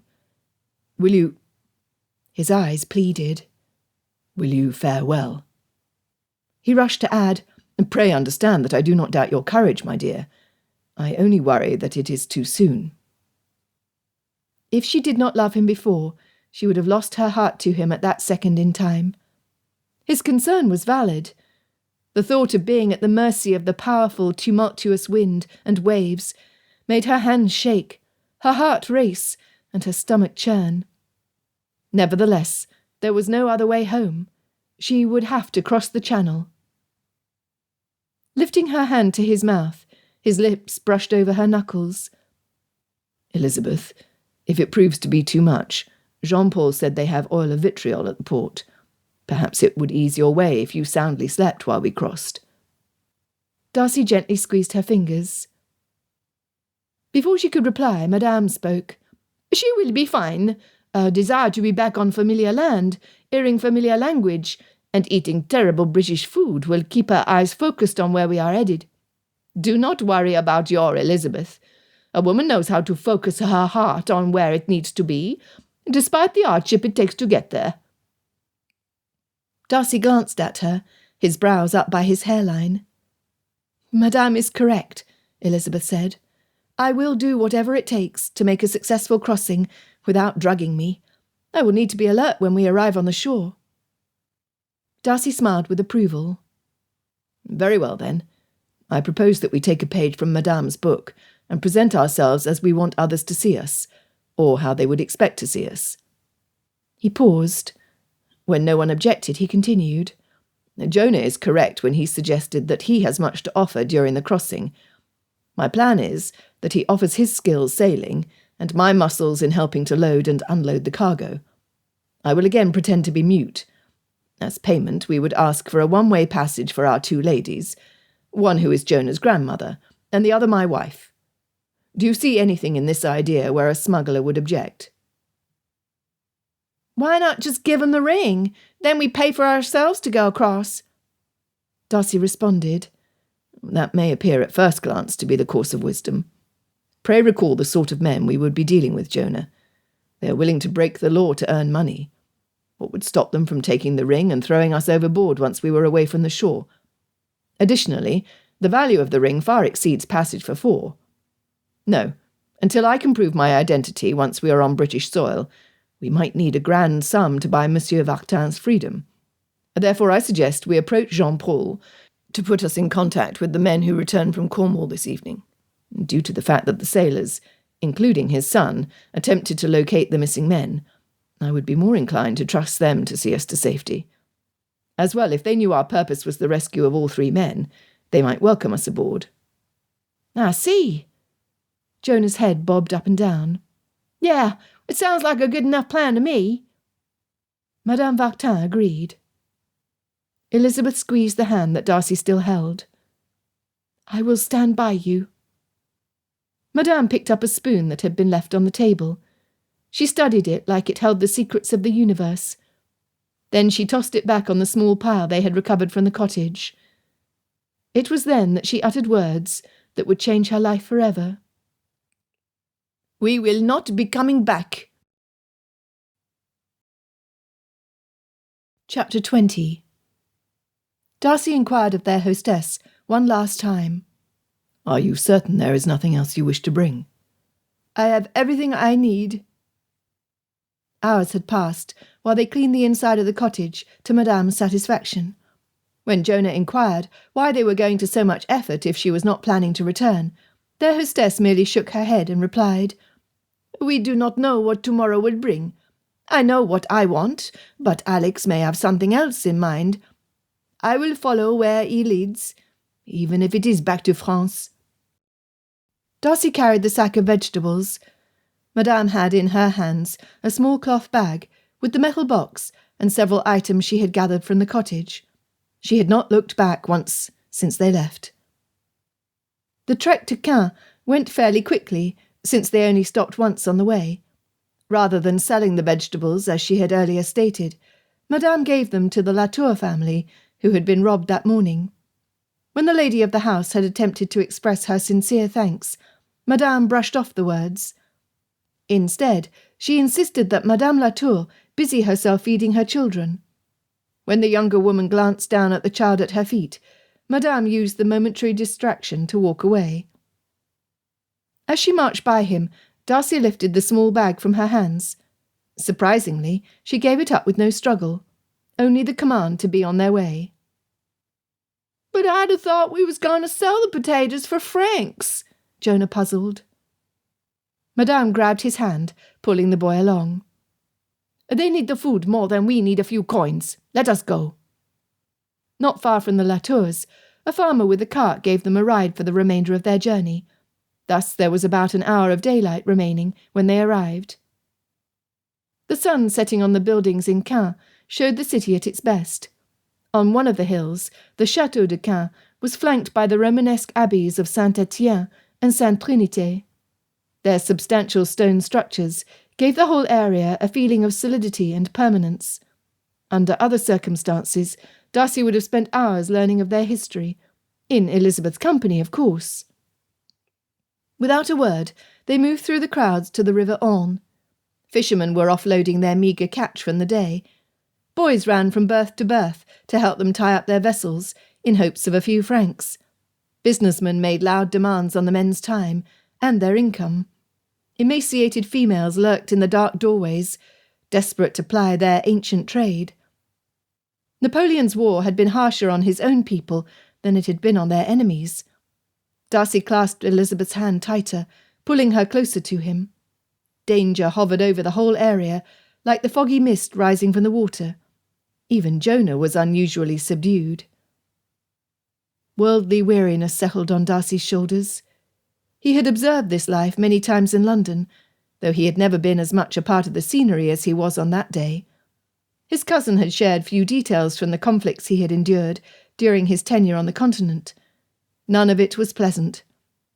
Mentally shaking off the thought, Darcy knew that their safety rested on his staying alert. He watched Madame as she wandered amidst the docks. In spite of the slowness of her gait, she gave every appearance of having a purpose to her movements. Stopping at the beginning of one of the piers, she whispered an inquiry into the ear of one of the boys. When he pointed further down the row of vessels, Madame walked off without checking to see if they followed. Elizabeth looped her other arm through Jonah's. The three of them were able to walk abreast on the crowded pier, with Madame clearing the way. She was small, but fierce. When Madame stopped by a rickety-looking ship, Darcy shuddered. Not this one. Elizabeth's step slowed. "Pray let us find a ship that can provide us a safe crossing," she whispered under her breath. "Well, looky there. She's not a pretty ship, but she appears sleek and fast. Now don't be looking at the mess on the deck, and the chip paint on her wheelhouse. Instead, see how her hull is sound, and her rigging is tip-top." Jonah relaxed. "I tell you something, Mrs. D. There's many an old salt who'd like people to think they're having tough times, but that's to get their customers to relax they's purse strings.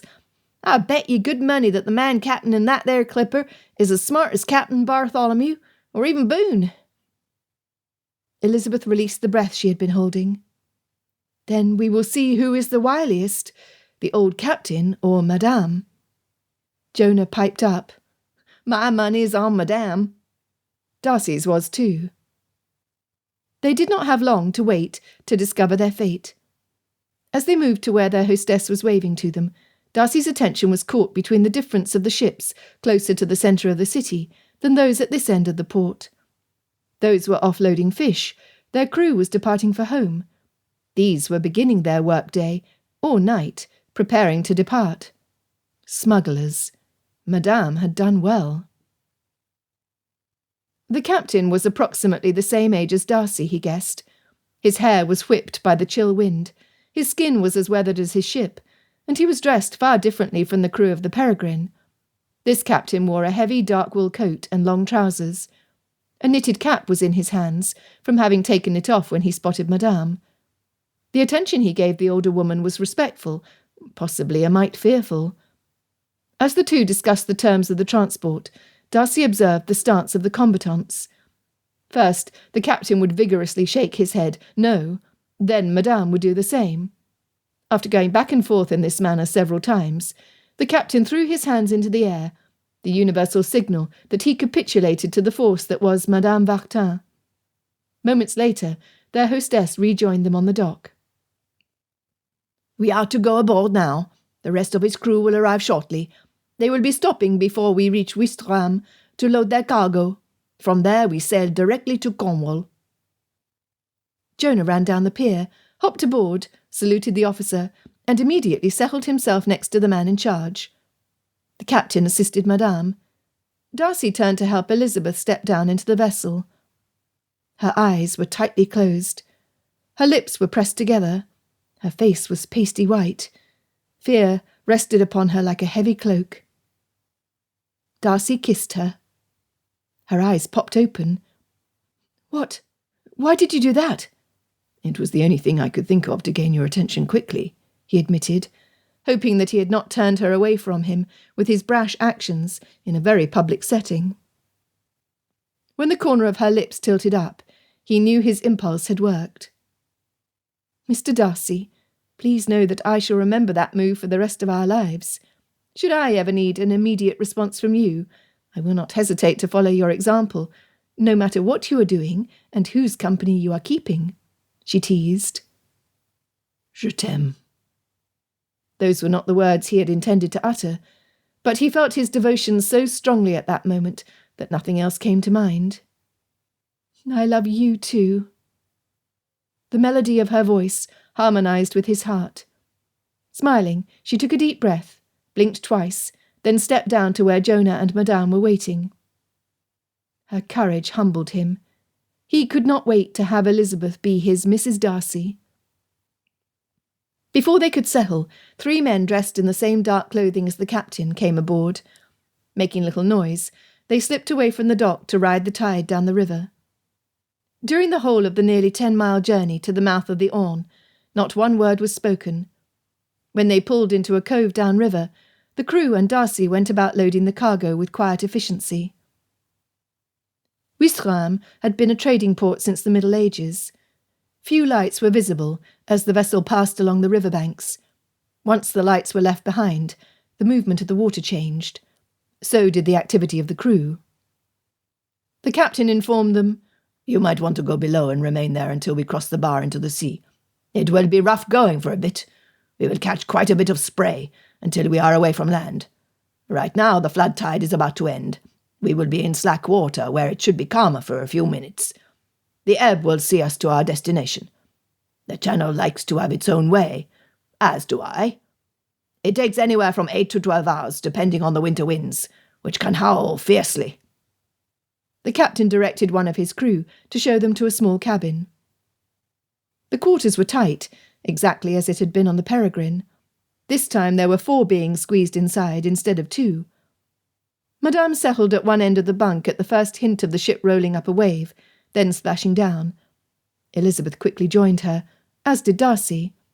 It was only Jonah who remained standing, his feet planted firmly on the deck. "I don't know why the captain wanted me down here. I could have helped with the crossing. I told him that I was a trained ship's boy with 2 years of service, but he just told me to get below. I tell you, Captain Bartholomew would have had me working before the lines dropped from the dock." Crossing his arms, he harumphed. "Come, mon garçon." Madame patted the bunk next to her. "I have known Jean Paul's son since he was younger than you. He is a good man who does not hesitate to sacrifice and risk his life for his wife and the little boys he has at home. Where your Captain Bartholomew knew the sort of young man you are, my friend does not. You will have your chance on another journey, on a future day. Be patient. Learn to wait. It is a skill that will serve you well for your lifetime." Elizabeth added, "Wise words, madame." She shifted closer to Darcy, then patted the narrow strip between her and their hostess. "Pray be seated, Jonah, for I have a grand favour to ask of you." The boy practically bounced in his eagerness to please Elizabeth. "Oh, what is it? Do you need me to tell you about my seafaring days? Do you need me to tie a knot for you? Do you need me to stitch a sail or get you a drink or something?" She smiled despite the ship climbing another wave. "I need you to sing for me. This will assist me to get my mind away from where we are, and how long it will take to get back on solid ground." "You want me to sing? Or like a sea shanty? I don't know if you really would like one of them, as there's not the sort of song for a real lady." Chuckling, Elizabeth bumped his arm with her elbow. "Do you know any appropriate for my ears?" "Hey, I got one appropriate for Mr. Darcy's ears, too. We sing it when we do heavy work to count off the time, and it helped me learn my letters when I first went to sea. Now I can read just fine, mostly because of this shanty." What Jonah lacked in tune, he made up for in volume as he sang, "A's for the anchor that lies at our bow, B's for the bowsprit and the jibs all lie low, C's for the capstan we all run around, D's for the davits to lower the boat down." He stopped and asked, "Do you know what a davit be?" Madame replied, "It sounds like something a Christian woman would not want to know, Jonah Hackett." The boy giggled, then continued, "A's for the ensign that at our mast flew, F for the forecastle where lives our crew, G's for the galley where their salt junk smells strong, and H is for the halyards we hoist with a song. I's for the eyebolts good for the feet, J's for the jibs hoist, stands by the lead sheet. K's for the night heads where the petty officer stands, L's for the lee side hard found by new hands. Merrily, merrily, so merry sail we, no mortal on earth like a sailor at sea. Heave away, haul away, the ship rolls along, give a sailor his grog and there's nothing goes wrong." Again he paused. "Oh, just so you know, I'm not a grog drinker."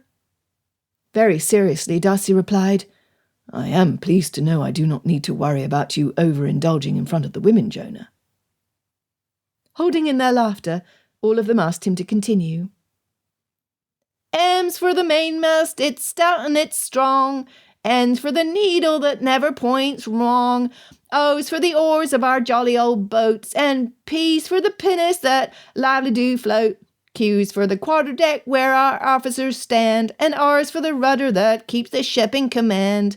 S is for the stunsails that drive her along, T's for the topsails to get their takes long."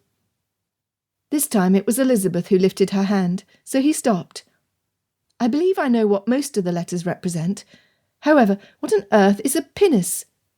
"Why, that be an old boat with 8 oars. Remember, Mrs. D, this be an old song. Old boat, old song." "Thank you, Jonah. I do believe we are nearly to the end of the alphabet." "Just a few letters to go. U's for the uniform, mostly worn aft, V's for the vangs running from the main gap, W's for water, we're on a pint and a pound, and X marks the spot where old Stormy was drowned.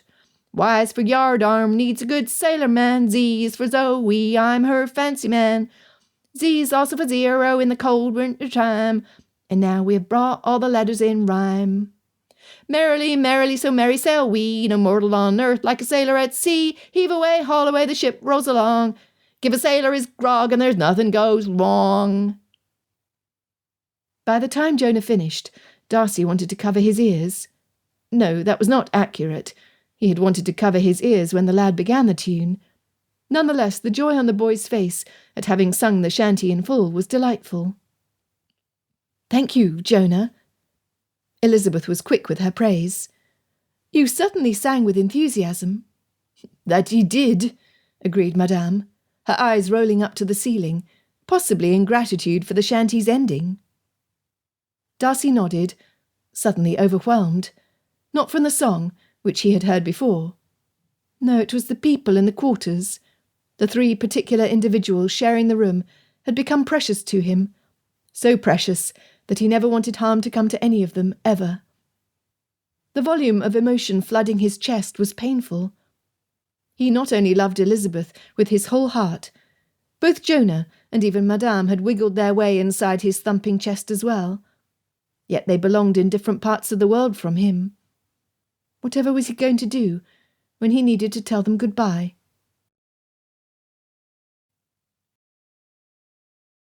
Chapter 21. To Elizabeth, the crossing was exactly as she feared it would be. Having Jonah distract her worked, but only temporarily. The first time the stern of the ship was carried portside by the ebbing tide, her stomach dropped to her toes. When the bow rose high to the top of a wave, then plunged down the other side, her insides gave up every ounce of the precious meal that she had consumed earlier. Once the trauma stopped, Jonah grabbed the pot and disappeared outside of the quarters. She felt wretched. Darcy was a man above all men. He had held her hair back from her face and kept his arm around her, so that she did not lose her balance with the movement of the ship while she heaved. She was far too miserable to be mortified. The smell inside the tiny room was horrid. Within moments, Madame joined Jonah on the upper deck. Elizabeth, Darcy spoke softly. I would do anything to ease your suffering. I love you, dearest. He kissed her temple. Thank you. She smiled, despite her misery. Fitzwilliam, I need you to speak of our plans once we reach shore. The diversion will help to calm my fears, for it is not only the movement that has my stomach unsettled. The memory of going over the side is still too fresh. Blast! I should have found someone with ether. I beg your pardon. Whatever for? For respecting my opinion when I told you I did not want to make the crossing while unconscious, or for something else entirely? I hate to see you suffer. It is that simple. Then please speak of a subject I am most interested in, our future. He was quick to comply. Elizabeth could not help but think of the many times her father withheld information that her mother yearned to know, simply for the sake of stirring her nerves. She realised that it was a mean art. Darcy was not like that at all. Although he was a man of few words, when amongst a large crowd, or people whom he did not know well, he held nothing back from her, and had not once during this whole journey. My dear, our first concern is identifying ourselves to the authorities. This way I will be able to access the funds we need to pay whatever fine has been imposed upon Madame's husband and the others captured with him. His confidence was reassuring. After, I will send a message to your father and Bingley to meet us in London. He ran the hand, not holding hers, through his hair. I only wish that we knew what story your father has created to explain our absence from the ball. If he and Bingley put it out that they suspected criminal intent, they might have sent out a cry throughout the land that we were abducted. If so, I suspect that the law in every port will be on the lookout for a well-dressed gentleman and a lady, not common labourers sneaking clandestinely into port from France.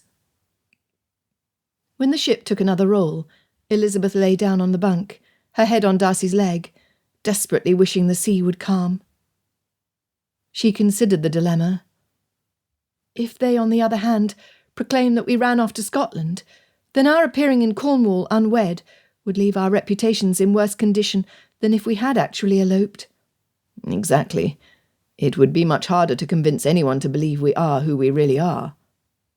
Darcy kissed the knuckles of her hand.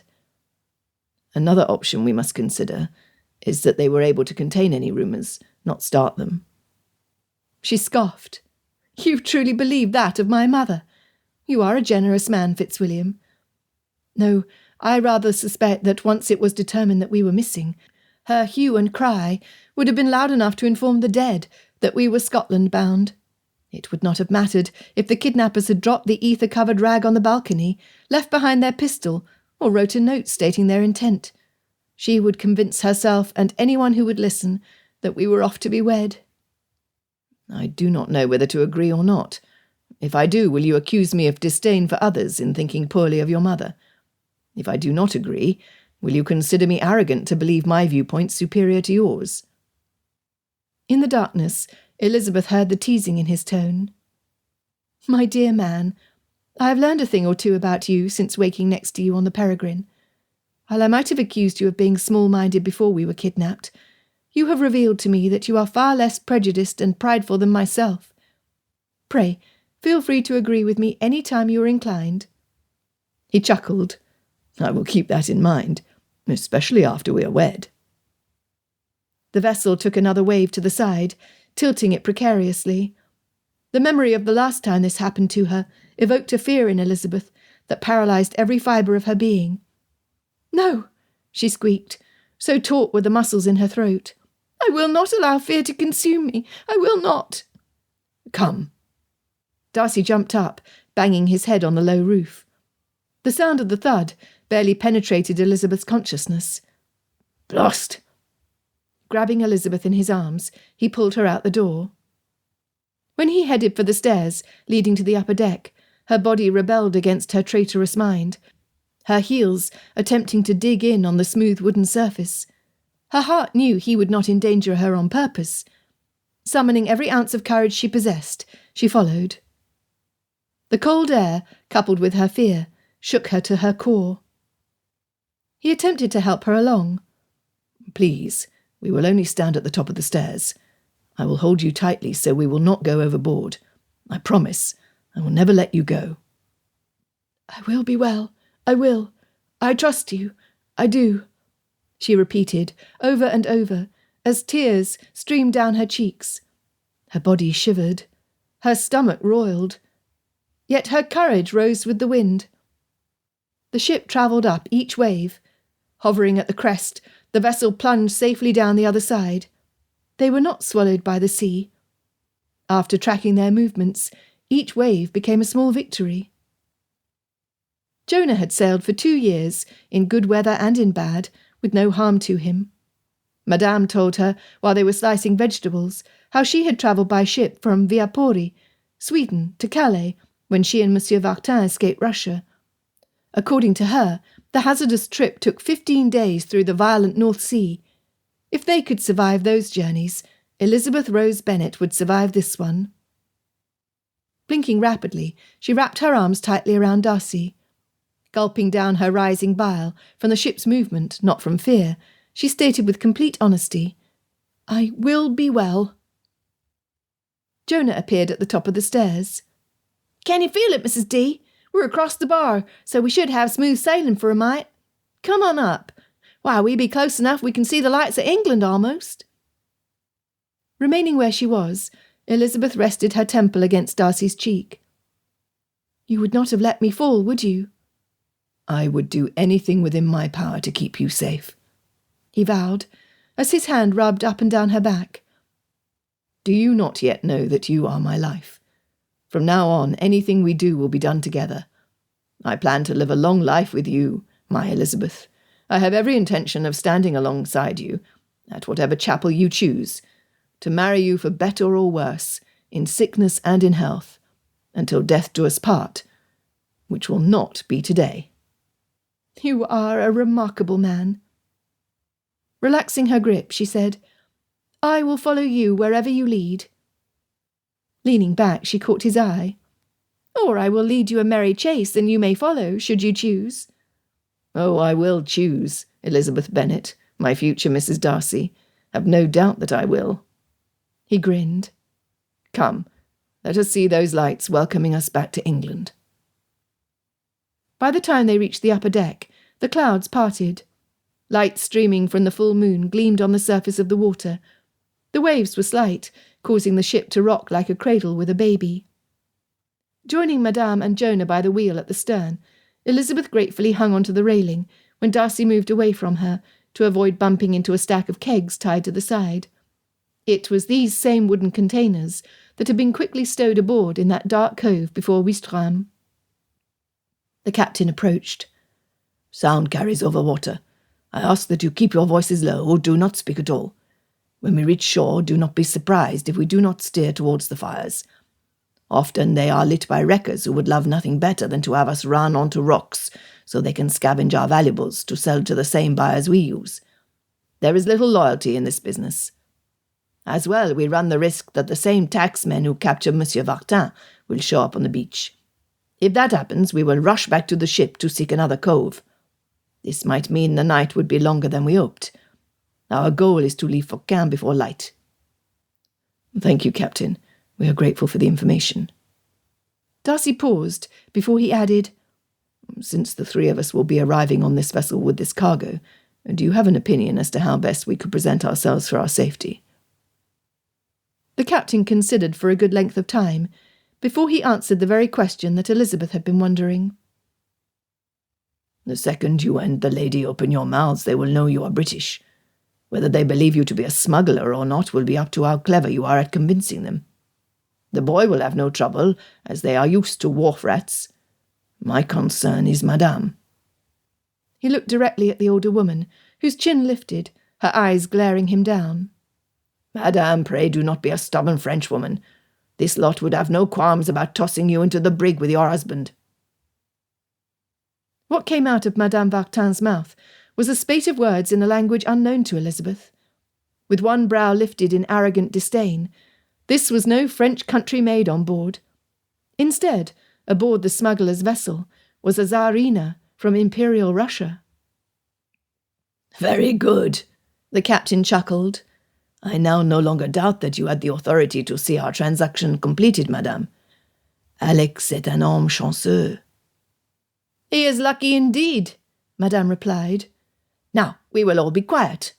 Let us hurry to my man. Elizabeth needed to discuss the particulars of what might or might not happen. However, the captain had been clear. The need for silence protected them all. She would do nothing to endanger any of them. Darcy lightly tapped her chin, then pointed up. Their ship appeared to be sailing along a mystical path in the water, lit by a glowing moon. She met his gaze, admiring the light reflected in his eyes, and thinking he was the handsomest of men, even with bruises and whiskers. What a privilege to have a lifetime to share sights like this with him.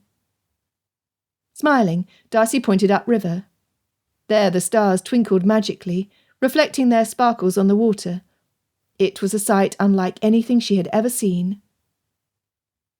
From beside her, Jonah whispered, It's a sight I never tire looking at. When at sea there's nothing but glassy water in the summertime, so it seems like we'd be sailing inside a tunnel of stars. I tell you, Mrs. D, there's nothing like the beauty of the ocean on nights like that, or when we's in the West Indies. There, the water is the colour of light bluish-green stones on a lady's necklace.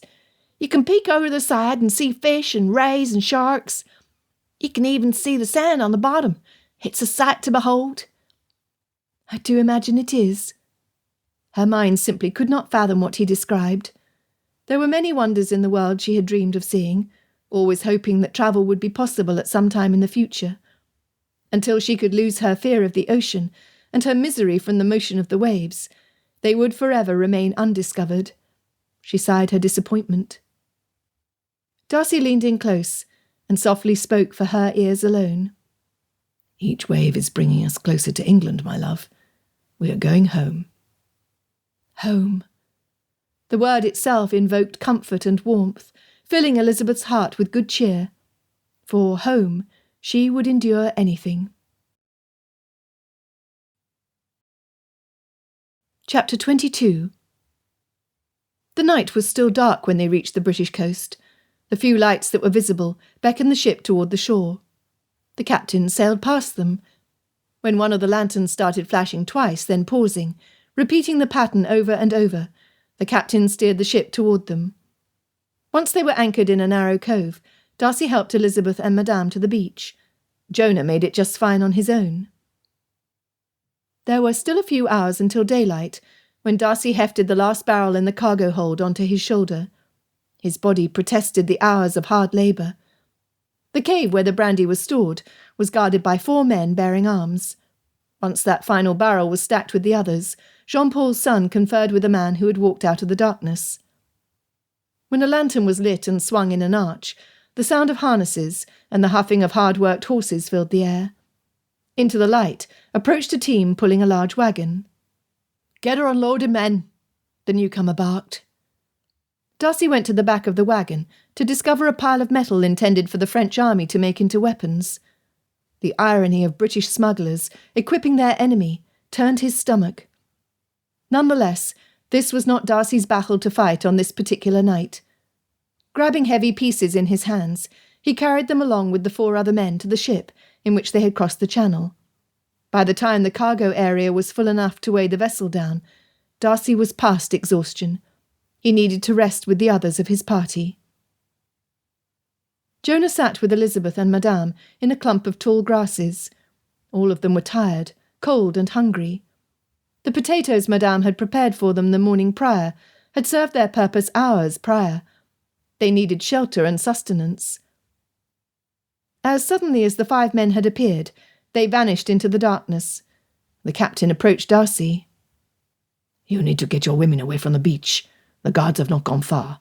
The delivery men will be here as soon as day breaks for the kegs. They will not treat any of you well if they see you, since their first assumption would be that you are poachers wanting what's in the cave. With this lot, it is each man for himself. They are likely to shoot first and ask questions later. Thank you. I am grateful for the information. Is there anything else? Yes, the town where Monsieur Vartin is held is 4 miles from here. I was told that the transport for the prisoners will arrive this afternoon. It is about a full day's travel or more to Launceston from Fowey, so you ought to try to get them free before they are tossed in with the rest of the prisoners being held. Monsieur Vartin will appear before the judge during the next quarter session. It will not go well for him, despite his innocence. Do not linger, sir, or your travels on this night will be in vain. How do we find this town? Follow the cart tracks, then head east. The captain stuck his hand in his pocket. Here is your pay for the work you did, hauling kegs and loading iron. Darcy was surprised at the offer. I was given to understand that my labours helped to pay for our passage. No, Madame took care of that. These are your wages, along with a flask of water. It isn't much, but it should help. The moonlight glinted on one of the coins. In his palm were 3 silver crowns. Closing his fists around the precious resource, Darcy thanked the man. Never before had he received so little for so much hard work, yet he was grateful he had something he could put in his pocket. He hated disturbing the others, but the captain's advice was sound. They needed to leave. Darcy worried most about Elizabeth. The ocean had taken its toll on her. When added to the amount of walking they had already done, the upcoming 4 miles would seem like an ancient marathon. Come, he said to the others, urgency sharpening his tone. The walk will warm us. What did he say? Madame demanded. Darcy held nothing back. My helix! Madame took off like a bullet from a gun. Let us go now. We need to hurry.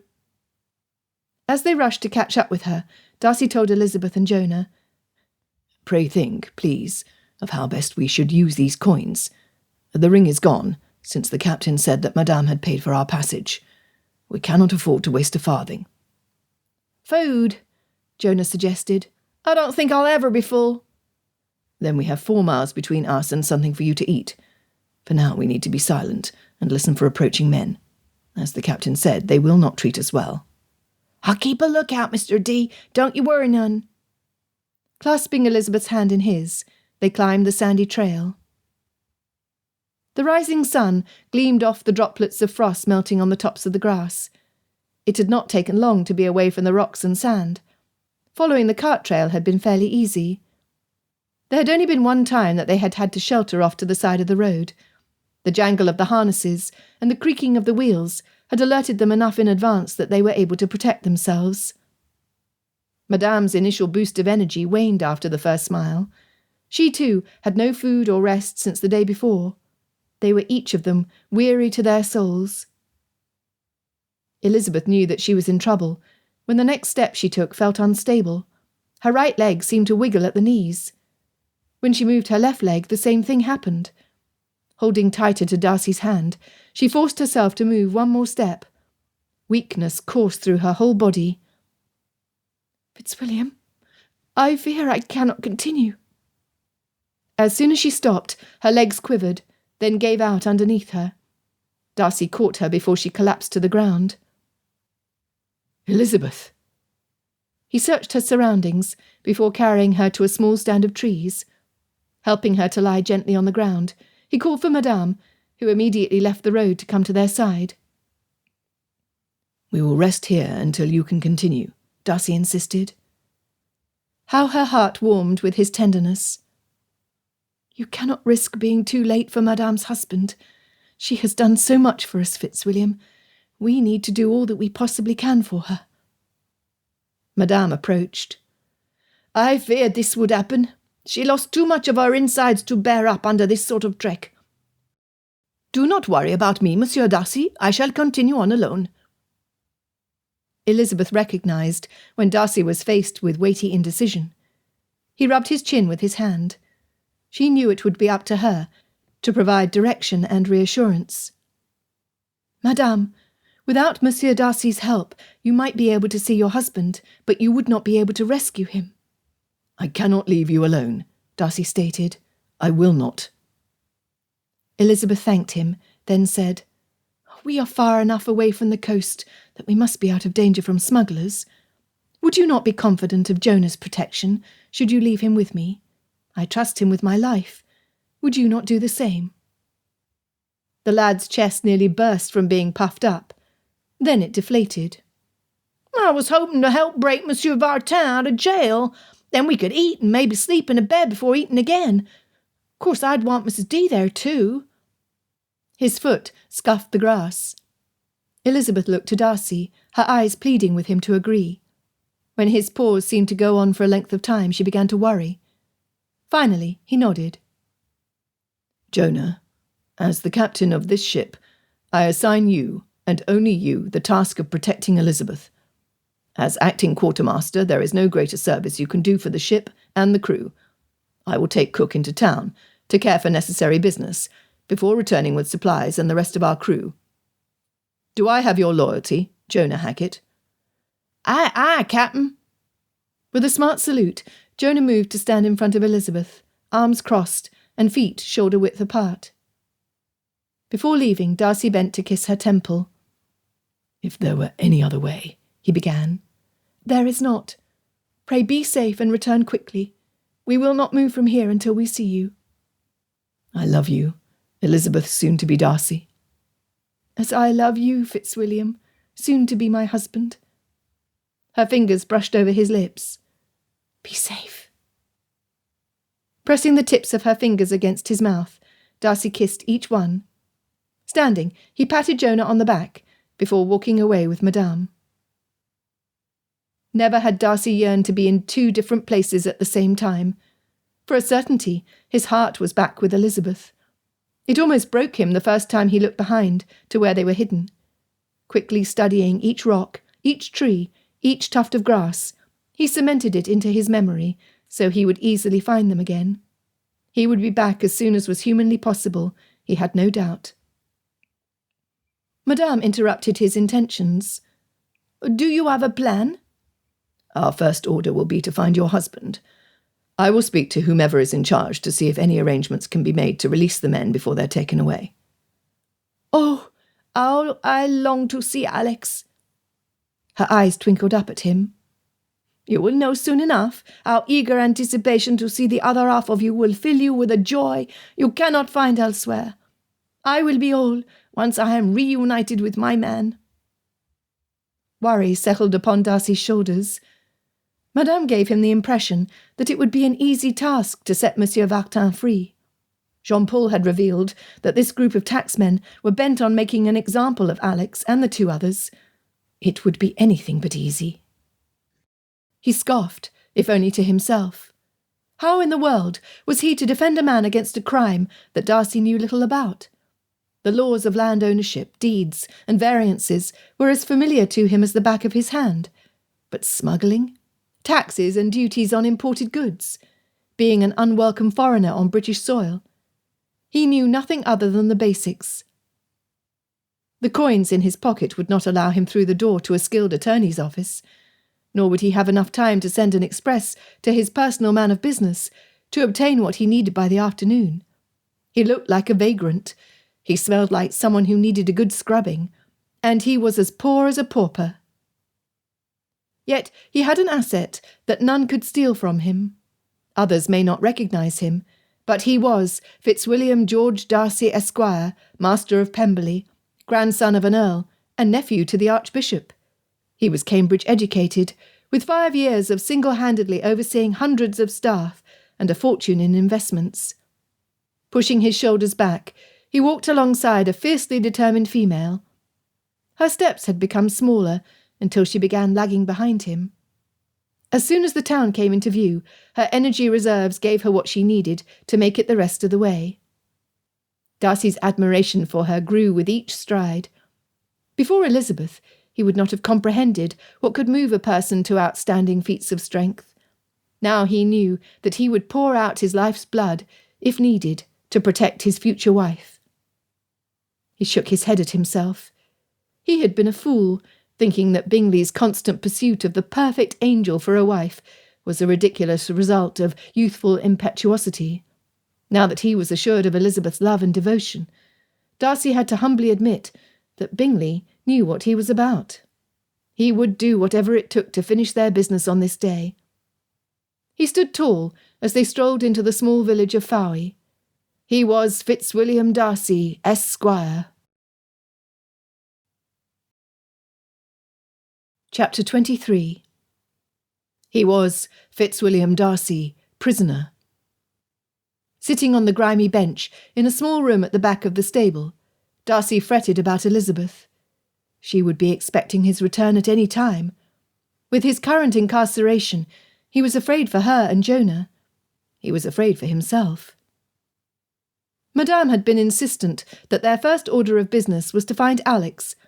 Darcy had to dig in his heels against the force that was her, to use a portion of one of his precious coins, to purchase a sheet of paper and borrow a quill from the first inn they approached on the west end of town.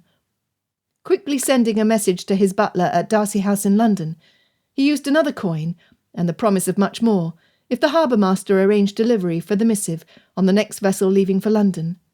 Weather permitting, and the tides cooperating, it would be 2 days before his letter reached his house, and days before he would receive a response. Once they left the port office, they inquired of the innkeeper where the jail was to be found. The blacksmith was a huge man, with arms the size of most men's thighs. His shoulders were broad. His hands made Darcy's look like a child's. Surprisingly, bold as ever, Madame Vartin took one look at the giant and stepped behind Darcy, pushing him forward. Darcy had no reason to hesitate. "Sir, this lady is looking for her husband. He was kidnapped 5 weeks ago while seeking work in Caen, France, by evil men seeking a scapegoat in case they were caught smuggling. We heard reports that he and his 2 companions might be here. Are we at the correct location?" "They're in the back." The man lifted his heavy hammer and struck the metal on the anvil without taking his eyes off Darcy. "You best hurry, since they will be leaving here in an hour or 2. Madame took off like a bolt of lightning. Within moments they could hear her exclamations of welcoming relief. Thinking quickly, Darcy attempted to reason with the blacksmith. "Sir, might there be any possibility of returning to their homeland for those 3 innocent men? They were not personally involved in illegal activities. They are as much a victim as anyone." The man looked Darcy up and down. "You speak like an educated gentleman, though you do not look like one." "I too was kidnapped by those who use the same oil of vitriol. It is how I came to be in these dire circumstances." The man nodded, his hammer finally ceasing to move. Placing his tool on the bench behind him, he said, "I tell you what, someone needs to go to Launceston today to stand trial before the judge.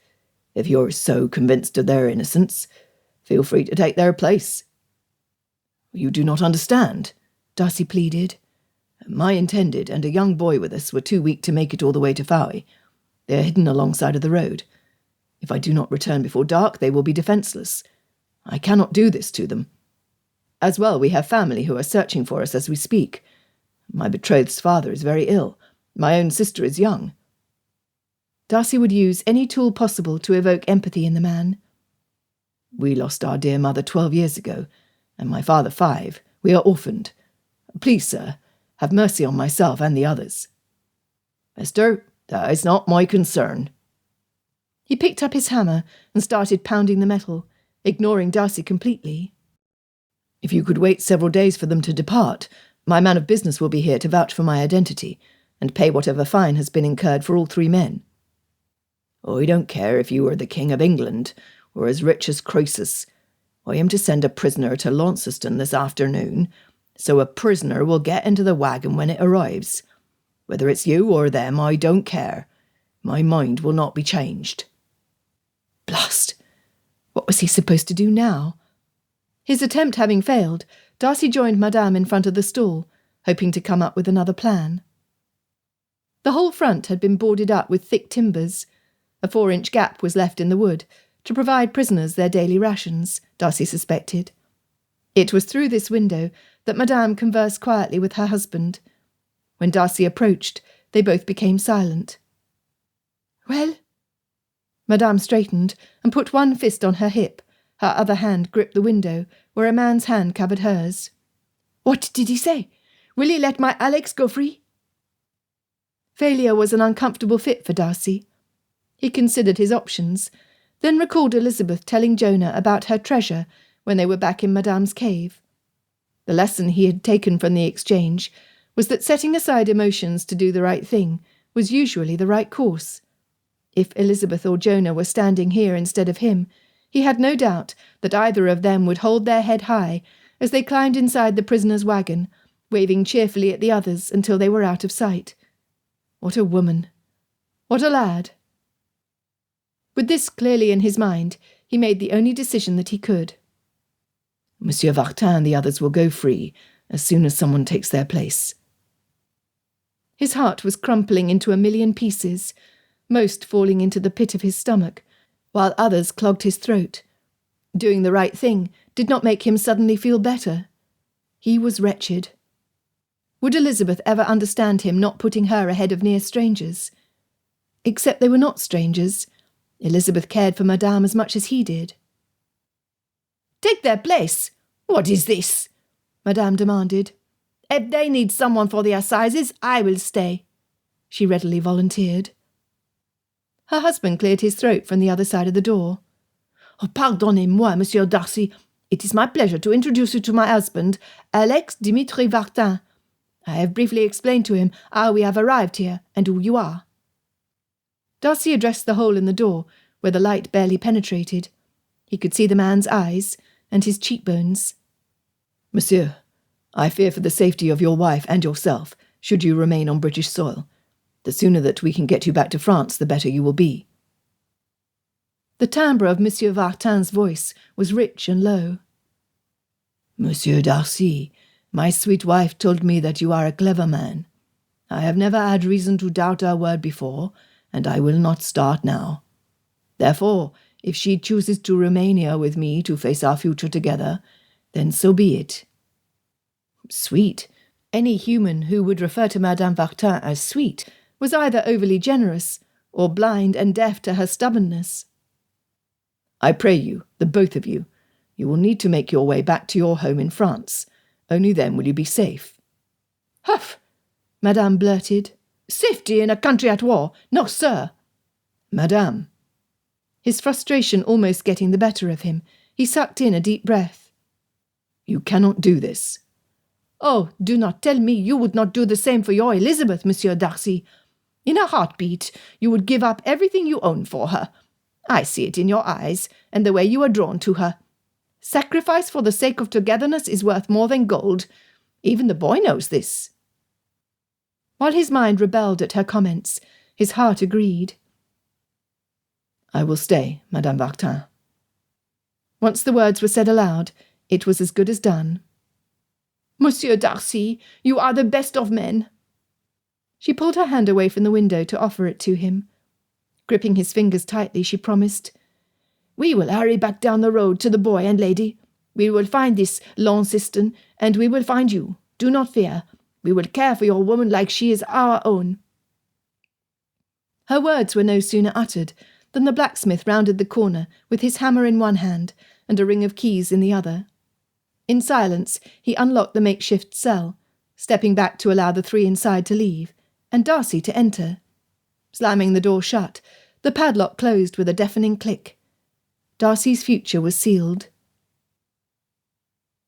Elizabeth had no idea how long she slept. When her eyes opened, her first thought was worry over Darcy and Madame.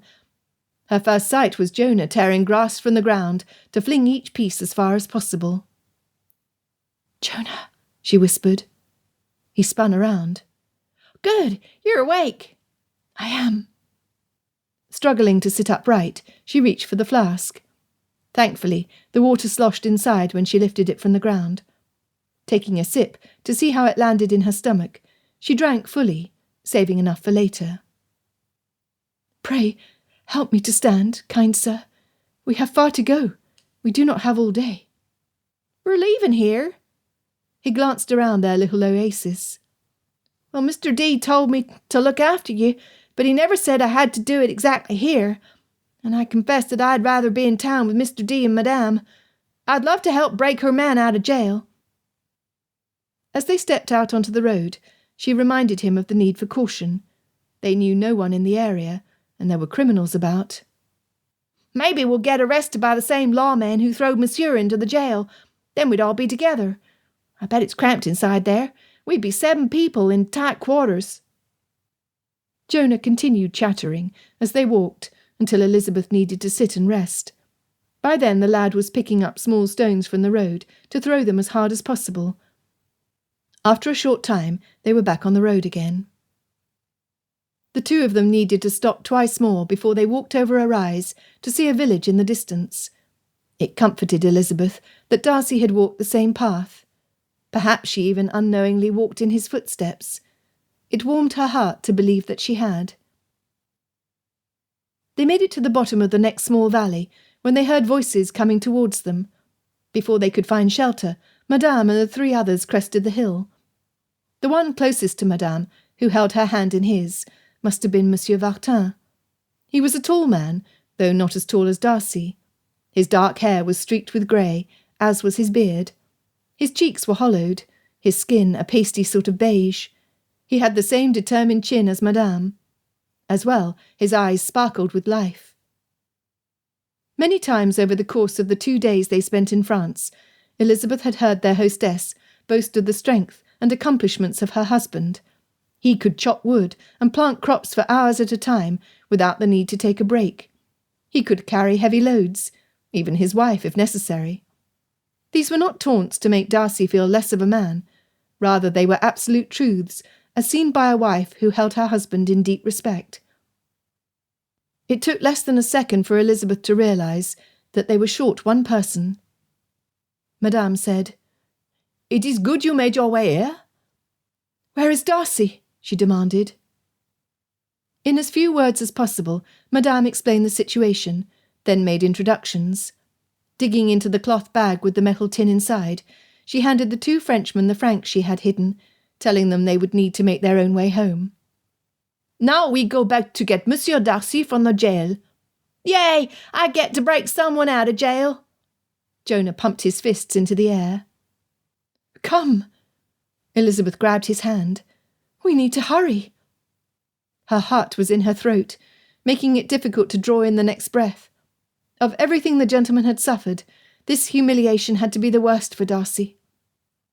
"Your man is truly a man among men," Madame stated, her hand pressed over her heart. "When the blacksmith explained the terms of Alex's release, I had barely given myself reason to hope.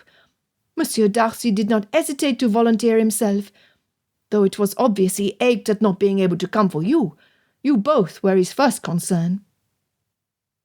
As Elizabeth processed this information, her steps quickened. Her desperation to see him rose with each step towards Fowey. Glancing at the others, she saw the need to moderate her pace. Her own body was still attempting to recover from the crossing. They had been without food for over 24 hours. Madame's spirit was resolute, forcing her to put one foot in front of the other. Her husband. Oh, Lord! Upon closer inspection, Elizabeth saw his hand shake uncontrollably. What had they done to him in the jail? She wanted to run, to rush to Darcy's side. No, she needed to run. I am aware that you are ready to drop from exhaustion, madame, but I cannot linger. Pray give me directions where I might find monsieur. The older woman nodded. By then they had crested the hill. Jonah, let us run! The momentum they gained going down the hill aided her to make it most of the way up the side of the next rise. Fortunately, the road flattened as it neared town. Fowey was a lovely seaport city situated on the banks of the Fowey River. It was considerably larger than Meryton, with the same feel, where families grew old together with little change. Ruins of a large castle dotted one of the hills. Church steeples guided weary travellers into town. They made one wrong turn, finding themselves approaching a dark, deserted alleyway. Stopping in place, they asked a woman who had stepped out from her house where the blacksmith was located. "Hurry, Jonah!" The need to be in Darcy's presence grew inside Elizabeth, until the first tendrils of panic wrapped around her heart and lungs. A desperate sense that something was wrong drove her legs to keep moving when her weary body wanted to lay down on the street and rest. Finally, they found the market that Madame had described. 3 buildings beyond was their destination. Elizabeth's heart dropped to her toes. There was a carriage with a crude sort of box in the back, with bars across each window. It was painted stark black, evoking doom. The driver was already seated at his perch in the front, ready to start his horse on the way. A large man was inserting a padlock on the door at the back. "Wait!" Elizabeth yelled.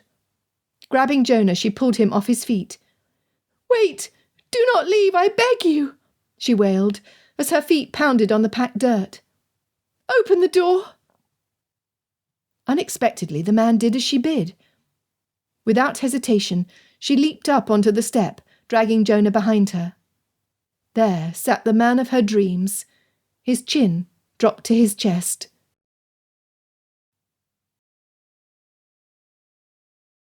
Chapter 24. In her eyes, he was the most beautiful sight she could have imagined. When his face lit up at seeing her, her heart sang. "Elizabeth," he said in hushed awe, as he attempted to stand inside the tight confines of the wagon. "You are here? How? No, you cannot be here. Step outside, I beg of you." Ignoring his plea, she seated herself next to him before the wagon began to move. He wrapped his arms around her, squeezing tightly. The feeling of being at home, the rightness of being in his arms, soothed her battered soul. Her hands sought the roughness of his cheek, seeking reassurance that he was really there, not some flighty figment of her active imagination. The blacksmith cleared his throat. He held the door a moment, giving her an opportunity to change her mind. "Will this be good? The magistrate is expecting 3. He'll get 3, he muttered. She squeezed Darcy tighter, burrowing her nose in his throat as she felt him dropping kisses on her forehead, hair and cheek. She was going nowhere without him. Shaking his head, the blacksmith locked the 3 inside. Signalling the driver, they were practically jerked from their seats when the wagon started to move. They had rounded several corners before Jonah spoke. "Aw, man, we're too late to break you out, Mr. D. Mrs. D hurried as fast as she could. I knowed she did." Jonah's young voice filled the box. "Are you going to kiss her? Are you?" Elizabeth felt his sigh. "Elizabeth, Jonah, how and why are you here?" Darcy begged. "Oh, do not mistake me. I am pleased beyond measure to see you both. However, do you not understand our circumstances? Our journey will be long and uncomfortable. Our destination could be deadly. I cannot have you—" Elizabeth held on to him tighter. "Where you go, we will go." He released the breath he had been holding. "Did you walk all of the way here on your own? Were you safe? Did you meet any strangers? Pray, where are Monsieur and Madame Vartin?" Elizabeth had not the energy left to utter a single word. Jonah loved to talk. He could fill Darcy in on all the details.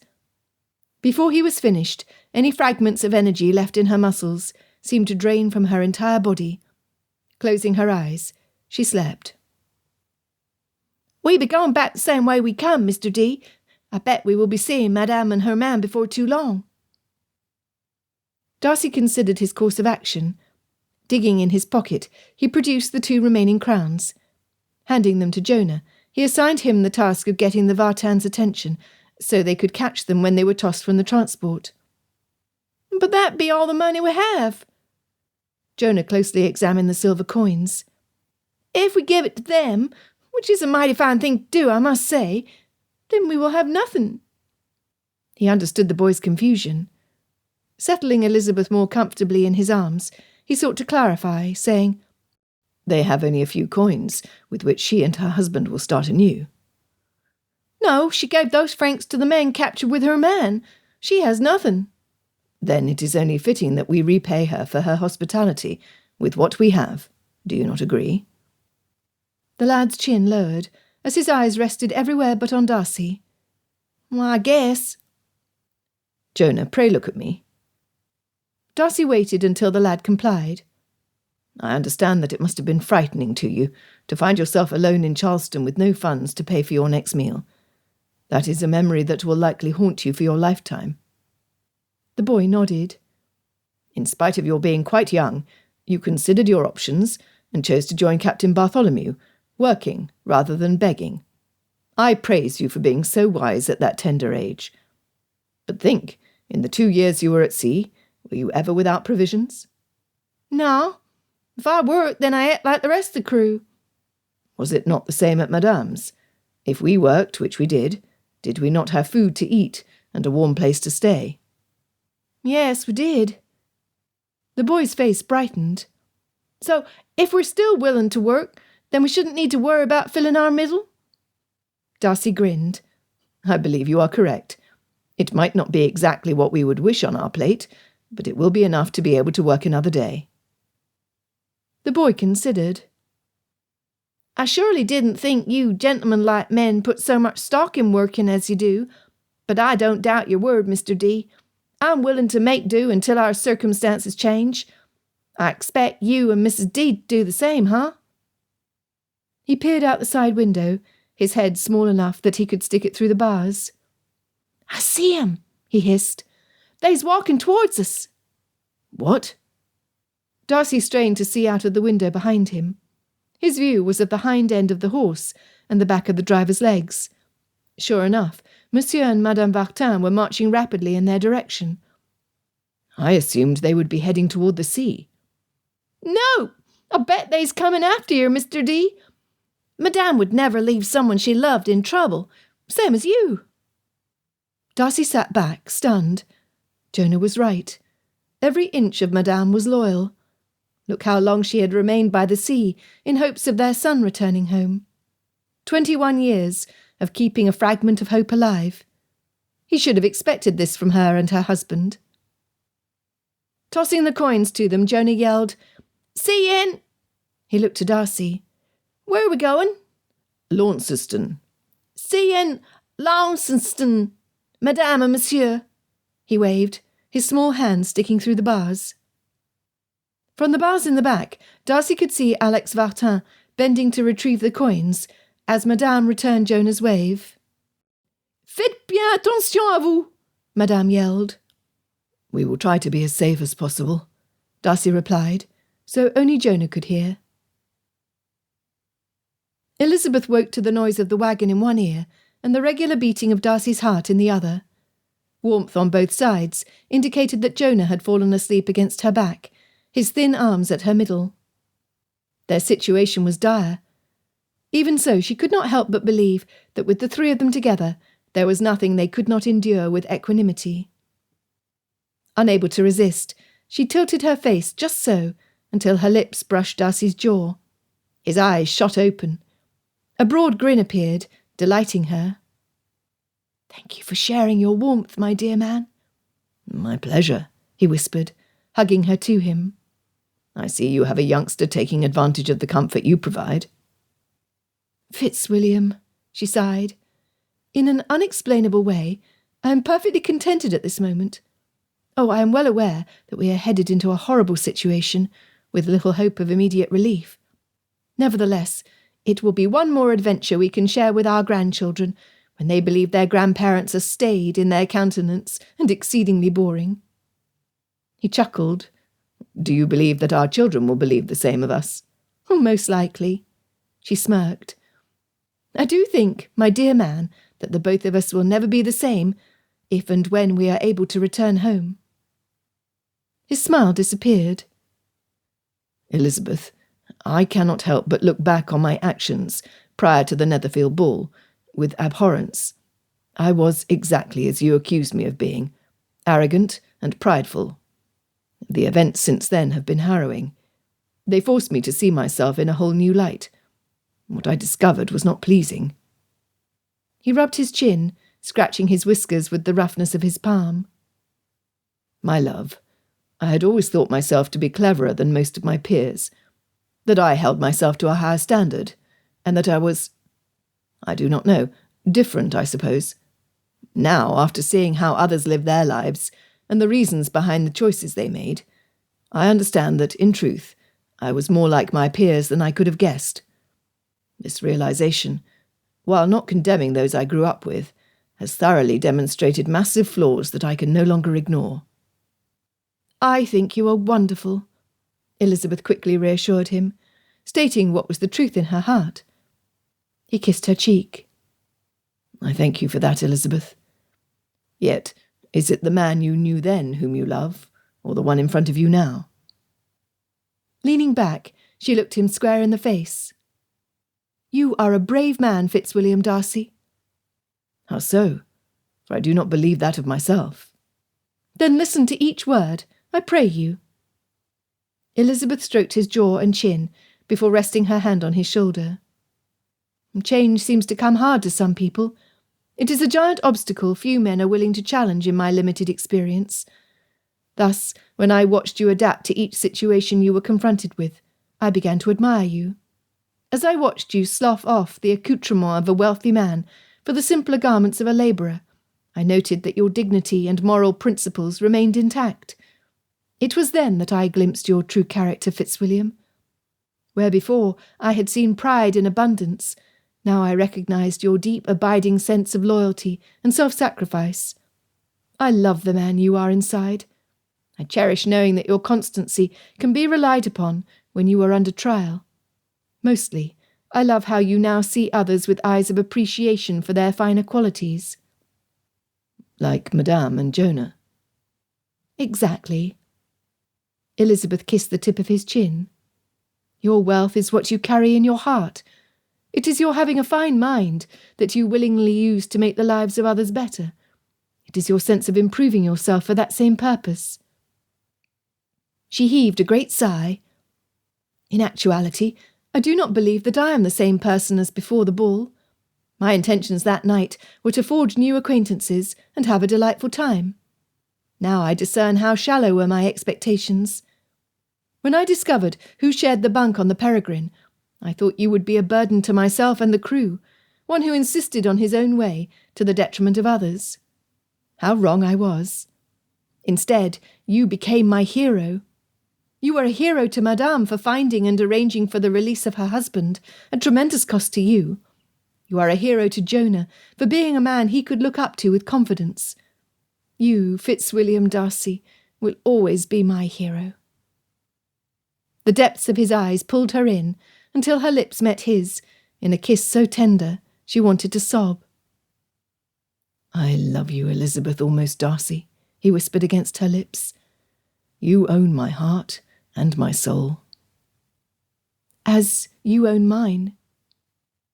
His next kiss melted her insides to a puddle, until she felt as bound to him as if the blacksmith had joined them together like iron to iron. When he tilted his head back and chuckled, Elizabeth's curiosity got the best of her. Darcy explained, I cannot believe young Jonah did not wake in the middle of that kiss to tease us both for expressing our love for each other. He is a scamp, who one day far in the future will meet his match, lose his heart, then want to challenge anyone who would torment him like he does us. Elizabeth appreciated his humour. The lad still lay quietly at her back, the purr of his steady breathing telling her without seeing that he was sound asleep. Elizabeth, will you still marry me, Fitzwilliam Darcy, criminal? She snorted. Ha! The question is, my good man, will you still marry me? Elizabeth Rose Bennet criminal. Elizabeth discovered that it was possible to kiss and smile at the same time, something she looked forward to repeating for the next 6 or 7 decades.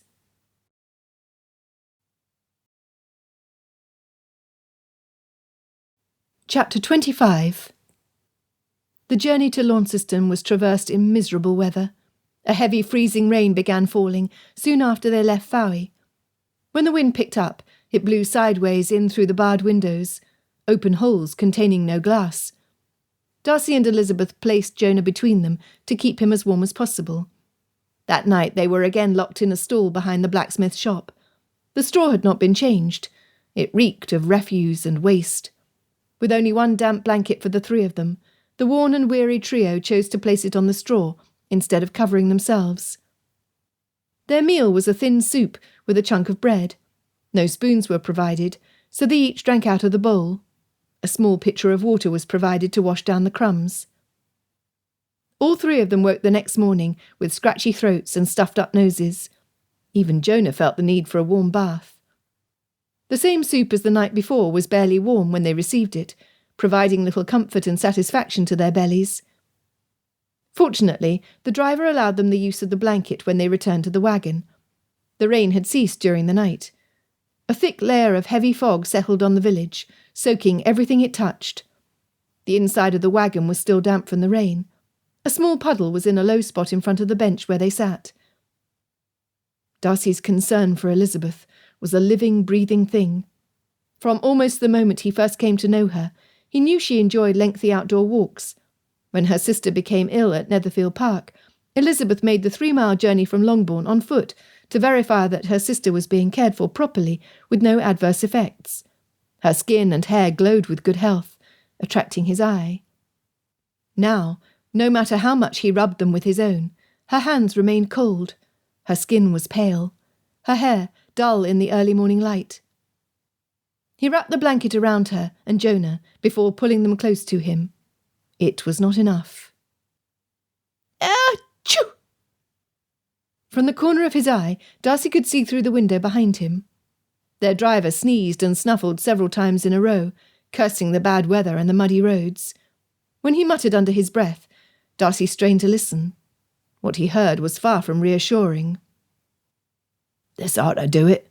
Them smugglers got to be good for something." Likely it was not coffee or tea in the jug the driver placed at his feet, after taking a lengthy swig. Within moments, he lifted the jug for another drink. Depending on the quality of the barrel shipped from France, the man could be inebriated well before the next town.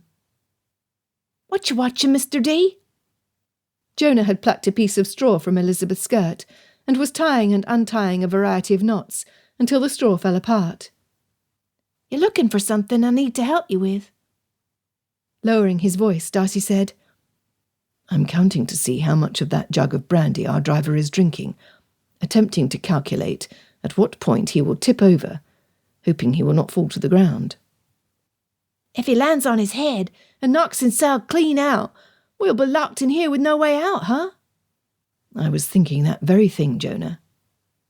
"Well, that'll give Madame and Monsieur enough time to catch up to us." The lad grinned.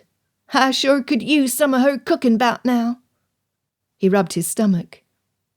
He hated to disappoint the lad. The Vartins had already done more than their share of good for the 3 of them. "Jonah, we have no guarantee they will follow. I know that you believe they will, but do recall that they have a home to repair. As well, Monsieur Vartin has been gone from his property for over 5 weeks. He must be desperate to return to set matters right."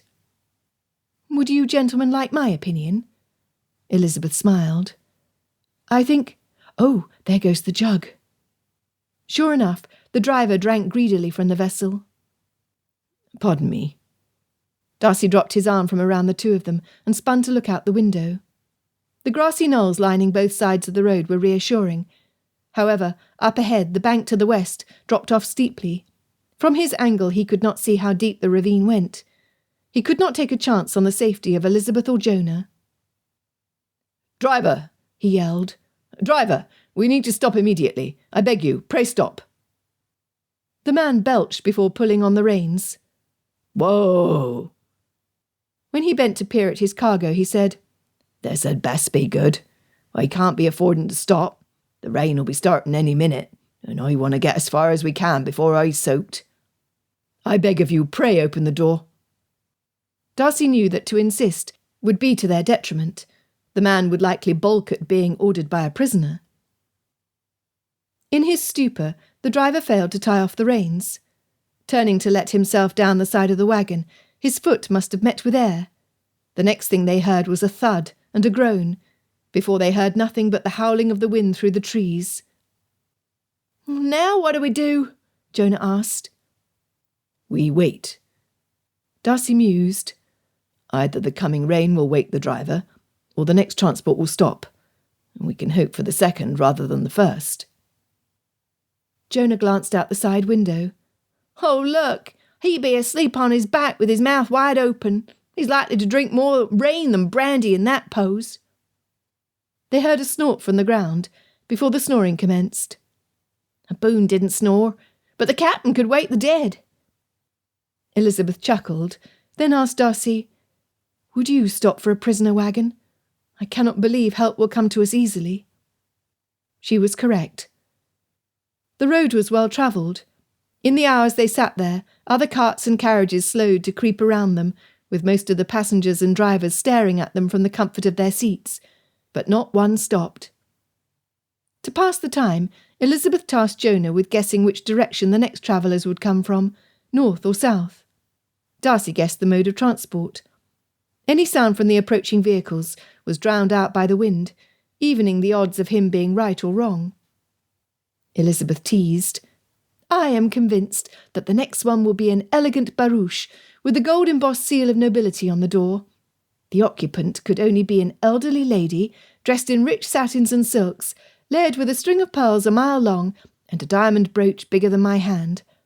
Her spoiled daughter, who believes the sun and moon circle around her, insists her maid lick the sugar from her fingers and brush the crumbs from her skirt after eating her 5th pastry. She will need a wealthy suitor to satisfy her sweet tooth." "No, the next one be a hackney with a load of pirates who scuttled their ship on the rocks. They rescued 2 kegs of the finest rum for the West Indies to sell, so's they can buy 'em a bigger ship. They heard the drinking men in... Where are we going?" "Launceston," Darcy and Elizabeth said in union. "Yeah, Launceston," Jonah continued. "They heard they liked their rum more'n brandy from France there, so's they'd headin' in that direction to get enough money to fund their pirating ways." Darcy laughed. "I am sad to tell you that you are both incorrect. The next person to drive by us will be a family with a frustrated husband, a crying wife, and 6 screaming children under the age of 5. Their nurse and maid gratefully abandoned them in Fowey, not 10 feet from where they had departed. The parents are exhausted. The driver wants to quit, and the horses refuse to move until one of the children shares his apple. All in all, they are a miserable lot." Soon a family coach came into view. They could hear a squalling baby through the pounding of the rain on the roof of the wagon. "You win," Elizabeth declared. "And they lose," Jonah added, covering his ears as they passed on by. The 3 of them huddled together until the next coach slowed. It was a post-chaise approaching from the south. For the first time, upon passing by the wagon, it came to a complete stop. Their faces pressed to the window bars, Darcy, Elizabeth and Jonah were surprised when 2 passengers alighted from the coach. The coach immediately departed, barely allowing time for their safe descent to the ground. "Madame!" Jonah shrieked, bouncing on the hard bench. "I knew you'd come!" Elizabeth hugged him. Darcy hugged them both. Monsieur Vartin riffled through the driver's pockets for the keys, quickly unlocking the back door. Madame had stood hunched over until her husband handed her inside the wagon.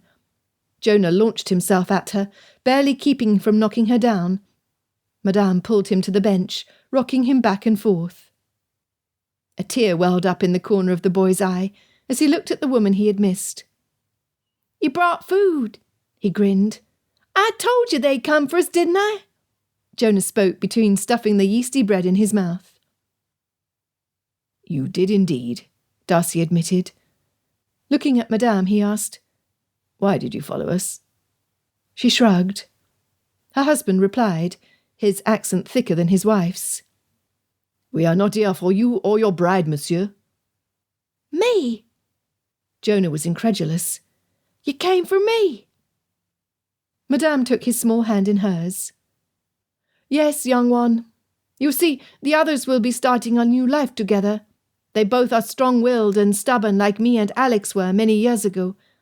They will have many adjustments to make as they settle into whatever their future will be. For the two of us, our marriage is as solid as a piece of iron. We lack only one thing for our happiness." Me? The lad's voice quivered. "Yes, you." Madame rested her temple on the top of Jonah's head. "We need a boy to keep us young, to love and to feed, to teach and to train. If we had all of the lads in the whole world lined up for us to choose from, we would pick you." The other stuff sounds kind of nice, but I would have said yes at the feeding part. Jonah leaned into her. Are we going back to France then? To your cottage? Do you need me to find you a new cow? Monsieur Vartin answered. "No, we will not be returning to France. Madame and I have always dreamed of one day sailing to Nova Scotia. It is farm and timber rich, perfect for a couple willing to work hard with their hands." The boy excitedly sat up straight. "I've been there. Why, there'd be ships going in and out of there both day and night. There'd be whalers and fishermen aplenty. I'd have an easy time finding work to help you both, if you need." "I thank you, Jonah Hackett." Madame pulled at the waistband of her skirt. "However, did you forget I had this?" Jonah's mouth gaped open. "The ring!" "How?" Darcy sputtered. "You bartered for our passage from France, did you not?" She appeared offended. "Of course I did.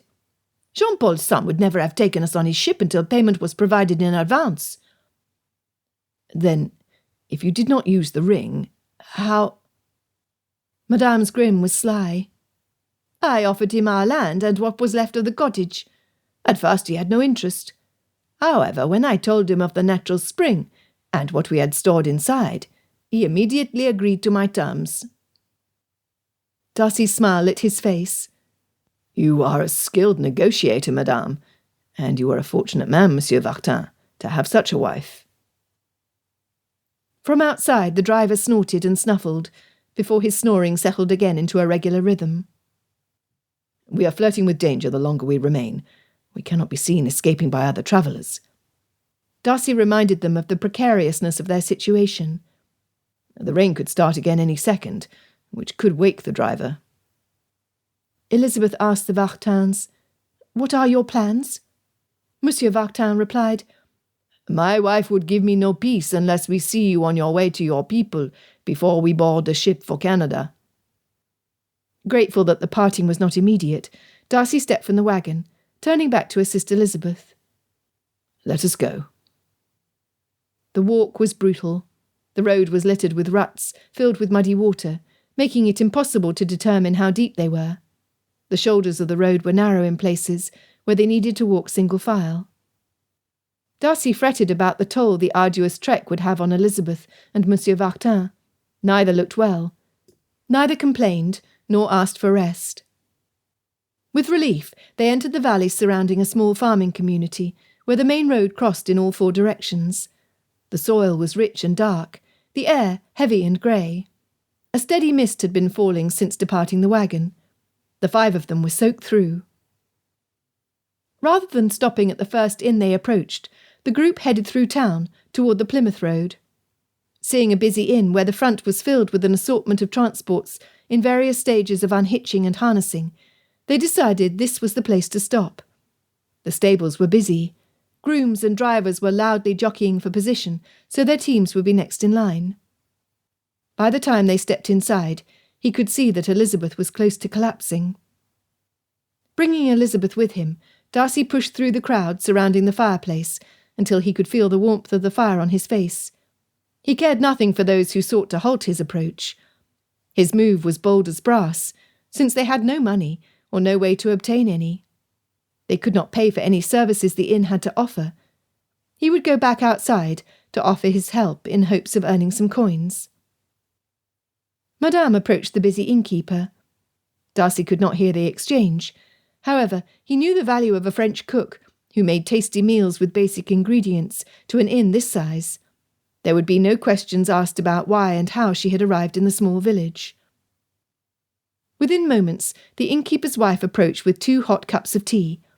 Darcy was so appreciative that his inclination was to embrace the poor woman. Glancing back, he noticed Madame disappearing behind the bar to the kitchen area.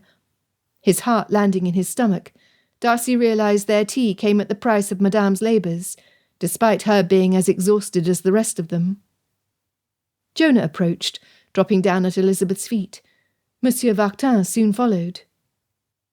They were a weary lot, who had escaped one terrible situation for another. There seemed no hope of relief. Frustration gnawed at his gut. He needed to work, but he could not leave his loved ones on their own. Who would help Elizabeth if she needed it? Or Jonah, or the Vartins? He would do anything to improve their situation. They needed warm baths and beds. Each of them deserved to have their bellies filled with good food and drink. They needed comfortable transport to Plymouth, then on to their eventual destinations. When Elizabeth's fingers intertwined with his, he knew any hope for bettering their situation rested with him. Kissing Elizabeth's temple, he told her that he needed to stand. His palms were sweaty. He had to fist his hands to keep them from shaking. His father, if he were still alive, would castigate him, perhaps even disowning him for what he was about to do. The humiliation of begging for help practically choked him. That his efforts might not meet with success was unpalatable. Once he started, any hopes of salvaging his reputation, or Elizabeth's, would be at an end. Inhaling deeply, he closed his eyes until he gathered his fortitude. Before he could lose his courage, he opened his mouth to speak. Immediately, Darcy was bumped from behind by a gentleman attempting to avoid a small child playing on the floor. "Pardon me," the gent mumbled, before moving toward the door. The man was dressed in fine clothing, with a walking stick in one hand and his beaver hat in the other. As he passed, Jonah reached down to pluck a gold watch fob from the floor that must have fallen when the 2 men collided. "Look here, Mr. D, we're saved," Jonah whispered, cupping his hands over the fob so only Darcy could see. Not for a moment did Darcy hesitate. "It does not belong to us." "But I found it fair and square." The lad's pride in being their salvation had him pocketing the treasure. "Finders keepers." "No, Jonah." Darcy stretched out his hand. "The fob does not belong to us." The lad balked. Crossing his arms, he thrust out his chin. "It will feed us, Mr. D." Darcy stooped down until his eyes were level with the boy's. "Jonah, your motives are the best in the world. I am sincerely pleased that your first thought was not to selfishly keep this for yourself, but to trade it to benefit all of us. However, we did nothing to earn this peace. We paid no price for it that would make us feel good inside about having it." "But food makes me feel good inside." "It does me too. But the better, lasting feeling is a good conscience at doing what is right." "Oh, Mr. D." Jonah stuffed his hand in his pocket, pulling out the fob. "This don't feel right to me right now, but I'll trust you to look after the ladies and me." When the boy went to hand the fob to Darcy, he said, "No, please keep fast hold of it, Jonah, and come with me." Checking to verify that Elizabeth was resting as comfortably as possible, they quickly approached the door, where the man stood waiting for his carriage. "Pardon me." Darcy bowed. "You dropped something of value, sir. The lad found it and wants to return it." The man looked at them both before holding out his hand. When he saw the item, his eyes blinked rapidly, dispelling tears. "I thank you for its return," he swallowed. "My wife, who had little money, gave me this fob as a wedding present 41 years ago. The gold is of little value. The diamond is paste. But it is worth more to me than had it been real." "Then we are pleased to return it to you, are we not, Jonah?" Darcy asked. After a pause, the boy nodded. I lost my beloved wife 2 years ago. I would have been devastated to have found this missing." Placing the fob in the small pocket of his waistcoat, he insisted, "Pray accept my thanks, along with a gift for your honesty." Jonah's face lit up. Darcy's pride resurfaced. Tamping it down, he said, "We thank you." A mixture of intense relief and victory warred with the indignity of receiving assistance. Before his arrival in Hertfordshire, had anyone suggested he would have willingly lowered himself to accept a stranger's help, Darcy would have sneered. Never. Darcys were the benefactors, not the recipients. Before an hour had passed, the 5 of them were bathed and fed. Elizabeth and the Vartins were resting in a comfortable room. Jonah stood next to Darcy in the sitting-room attached to Elizabeth's bedchamber. Due to the lack of rooms, the 3 of them would again be sharing a bed. "That had to be hard to give that back, even for you, Mr. D," Jonah observed. In actuality, it never occurred to me to keep it to use for our care. What was challenging to me was accepting his reward. Nonetheless, when the health and happiness of people you cherish is at stake, there is nothing I would not do for all of you. The boy nodded. "Do you remember I told you about my mother, and how I had to ask the captain for money to buy her medicine?" I do. Well, I was more scared that no one would listen and help her than I was embarrassed to ask. I bet you felt the same today, huh? I did. "Mr. D?" Jonah looked up at him. "I want to love Monsieur and Madame that same way. I want to do anything to make their lives easier." Squeezing his shoulder, Darcy reassured him. "I have no doubt that you will do well, Jonah Hackett." They stood in silence until they heard Elizabeth moving in the next room. "Will you name your first boy after me?" Darcy's heart brimmed with admiration for the lad. "Name my son Jonah, you ask? Nah, I best name him Hercules or Richard the Lion-Hearted, don't you think?" The boy flung his arms around Darcy's waist, squeezing hard. "I love you, Mr. D. With all of my heart, I want to be a man just like you when I grows up." He looked up to see Elizabeth standing in the doorway, her eyes brimming with tears. She had been witness to one of the greatest moments in his life. He would never forget this boy. Ever.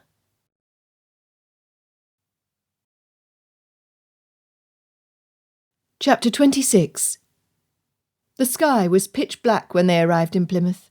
The 20-mile journey had been fraught with disruptions, ranging from the mail coach stopping at all of the inns they passed, to the large carriage constantly being stuck in the muddy ruts. Darcy was familiar with Plymouth, since the ship from London to Ireland often stopped at that port. He immediately steered his group to the White Stag Inn.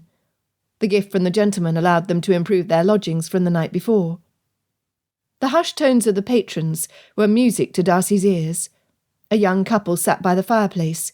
He was reading. The wife's loving eyes rested upon her husband as he turned each page. Would Elizabeth and he be like that in the future? He hoped they would be. A short and stocky man stood as they entered. The man was a few feet from them when Darcy exclaimed, "Mr. Stanton, you cannot begin to imagine how pleased I am to see you." The man stood taller with the recognition. Darcy was elated. Here was a man who knew him well and was in a position to offer exactly what they needed. Bernard Stanton was the Darcy family's man of business. "I am quite surprised to see you here, sir. I expected to meet you in Fowey once the ship's mast is repaired. It is quite providential that we're both in Plymouth." When they were seated in a private room, Darcy asked what he knew of their circumstances. "Before a full 6 hours had passed, since you and one Miss Elizabeth Bennet were reported missing from Netherfield Park in Hertfordshire, word arrived in London at Darcy House of your absence. Many, including your host, Mr. Charles Bingley, who I might add is a horrible correspondent, concluded that the 2 of you were on your way to Scotland for a quick wedding over the anvil. However, knowing you, none of your staff believed this to be true." He glanced at Elizabeth. "I beg your pardon if I have offended you, Miss Bennet. It was not the prospective bride that stopped us. Rather, Mr. Darcy's character is well known to all of us as one who would not act on impulse on any serious decision. What could be more serious than marriage?" She nodded. You know him well. Therefore, your cousin, Colonel Richard Fitzwilliam, was contacted to aid in the search. With no leads and little to go on, we felt as if we were spinning our wheels, until your signet ring turned up at a London pawn shop close to the docks. He reached inside his satchel to retrieve a box with the ring inside. Unfortunately, the shop owner had no idea who he purchased the ring from, clearly stating that he had not seen the man before or since, nor had he made the effort to determine to whom it had belonged. He cleared his throat. Sir, your note was received yesterday. I gathered what I felt would be needed and sailed for Fowey as soon as the tide was favourable.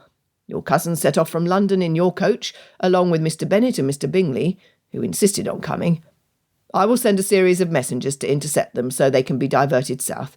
I expect them to arrive by tomorrow if they drive as hard as I believe they will. I thank you for your service and your support, Stanton. Sir, your valet, Parker, accompanied me. I suspect that he is currently above stairs folding and refolding your garments, as well as sharpening his razors in preparation for our arrival tomorrow in Fowey. We are, each of us, staying on the 3rd floor. If I might, I would be pleased to secure rooms appropriate for all of you. Darcy agreed. My father is coming, Elizabeth asked in wonder. I cannot imagine his distress at making a lengthy trip in the winter months. My joy at seeing him will know no bounds. Mr. Stanton bowed. Miss Bennet, your father sent items for your use. They, too, are above stairs. Her smile lit the room. It is well that he will be here, my dear. There is much we will need to discuss before our return to town. A word, Monsieur Darcy? Monsieur Vartin walked from the room. Darcy followed.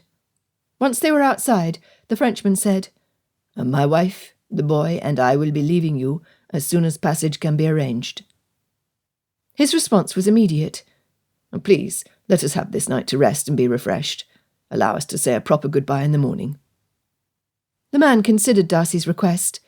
Finally, he nodded his consent. Allow me to be your host tonight, Monsieur Vartin.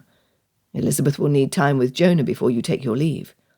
Your wife, she took us in as strangers, then cared for our needs without a word of complaint.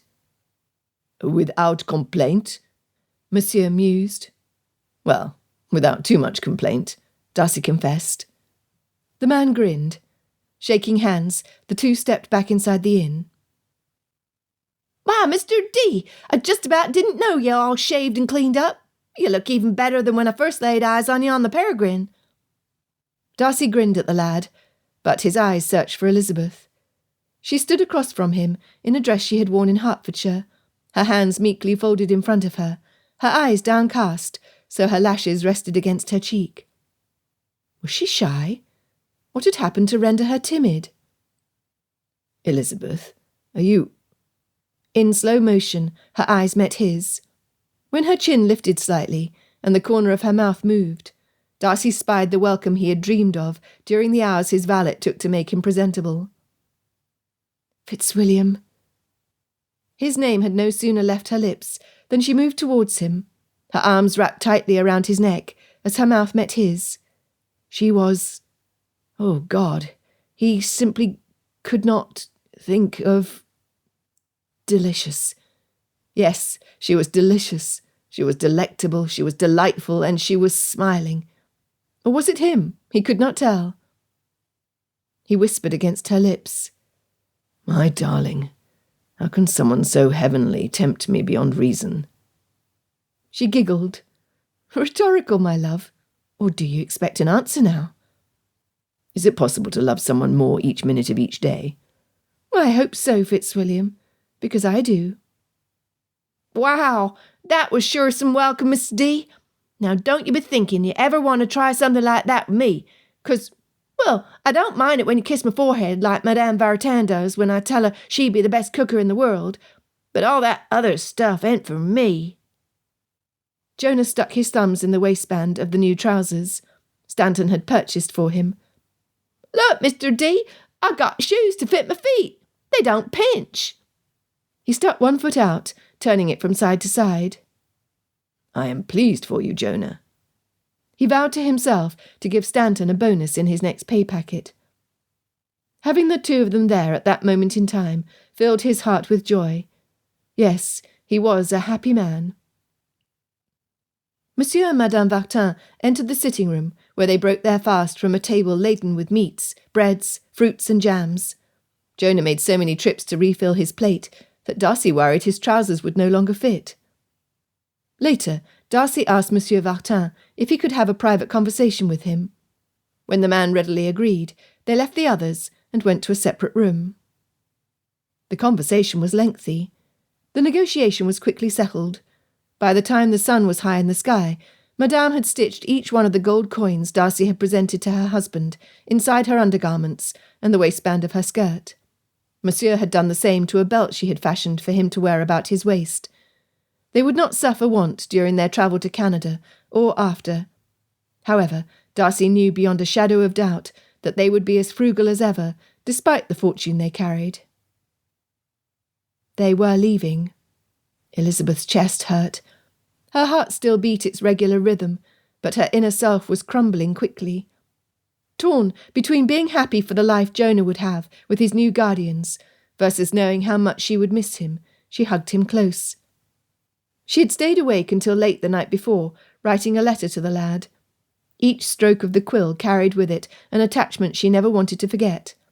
This boy had been their friend when they needed it, and a helper when they were desperate. He had brought so much joy to both her and Darcy that the sadness she felt at the upcoming separation was overwhelming. That morning, the maid Darcy had hired for her quickly helped her to dress, so Elizabeth could pen a letter to the Vartins. Elizabeth never wanted to forget the meaning of true hospitality, as demonstrated by Madame.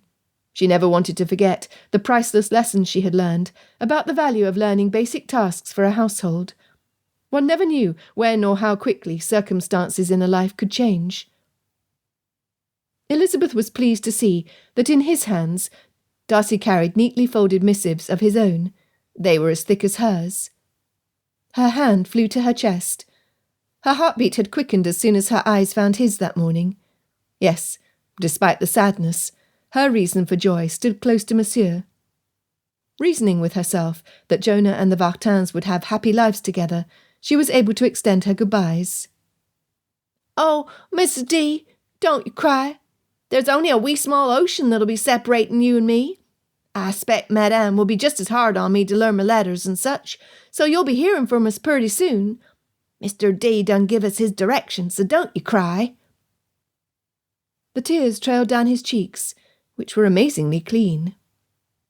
"Dear girl," Madame patted her cheek. "be happy with your man." "I will." Elizabeth did the unthinkable.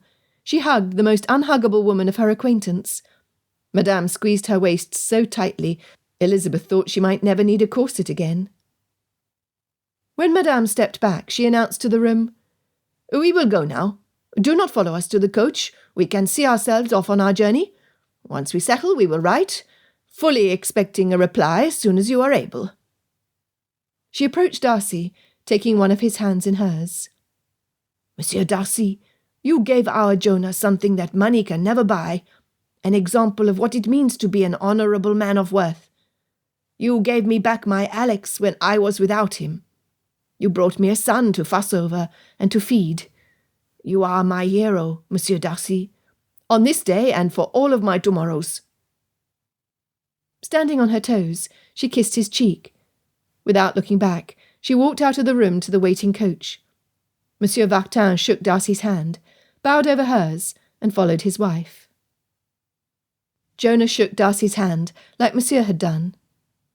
"I'm proud to call you my friend, Mr. D. I'll not forget you. You treat Mrs. D real nice like, 'cause that would make me happy." Darcy bowed to him. The lad walked into Elizabeth's arms. When he leaned back to speak, she wiped the tears from his cheeks. "I'll never forget you, Mrs. D. If Mr. D hadn't claimed you, and if you knew how to cook, I'd have married you instead. But this way be best, I'm thinking." "I love you, Jonah Hackett."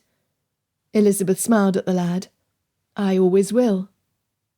He sniffed, kissed her on the cheek, whispered that he loved her too, then followed the Vartins out the door. She had that combination feeling of sad and happy. Sappy? When Darcy held her tightly, she knew he felt it too.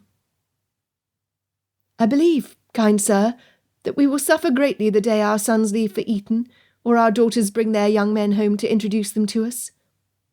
He rested his forehead on hers. Indeed. His sigh was heavy. I fear we will have the only 30-year-olds entering school with their classmates aged 13, because we simply cannot let them go. Do you not agree that 36 is the perfect age for a daughter to have her come out? And then she might marry at 40, so we might keep them with us longer. Elizabeth chuckled at his silliness. I love you. She gave him a brief kiss, the perfect medicine for a melancholy heart. I love you too.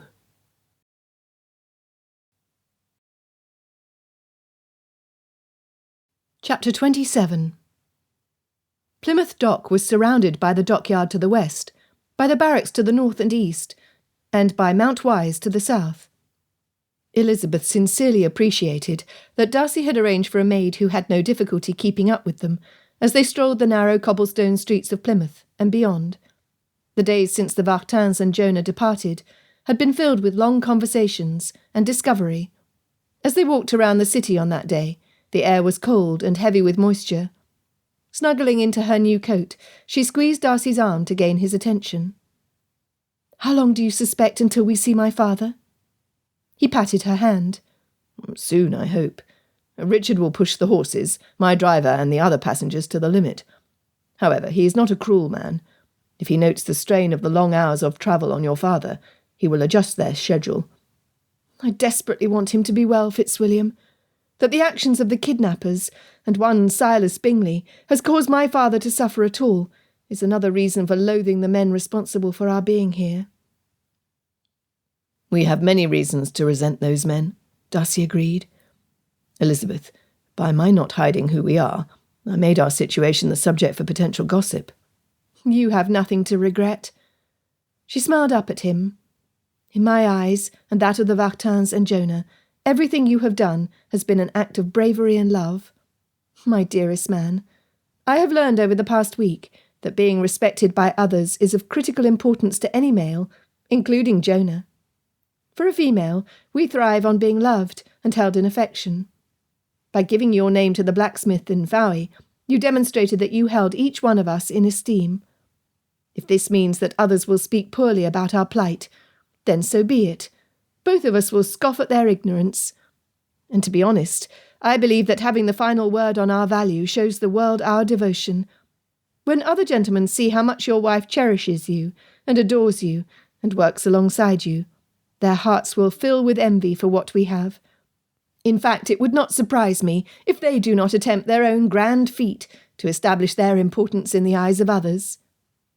Elizabeth Bennet, you are a wonder. He lifted her gloved fingers to his lips. Indeed, I feel no shame for what I did. Like you, I was aware of the consequences. But if needs be, would I do it again for you? Absolutely. Then you must congratulate yourself for having been kidnapped with me instead of a simpering female from the temps. Never let it be said that we are not the perfect match. We are partners in joy, my man.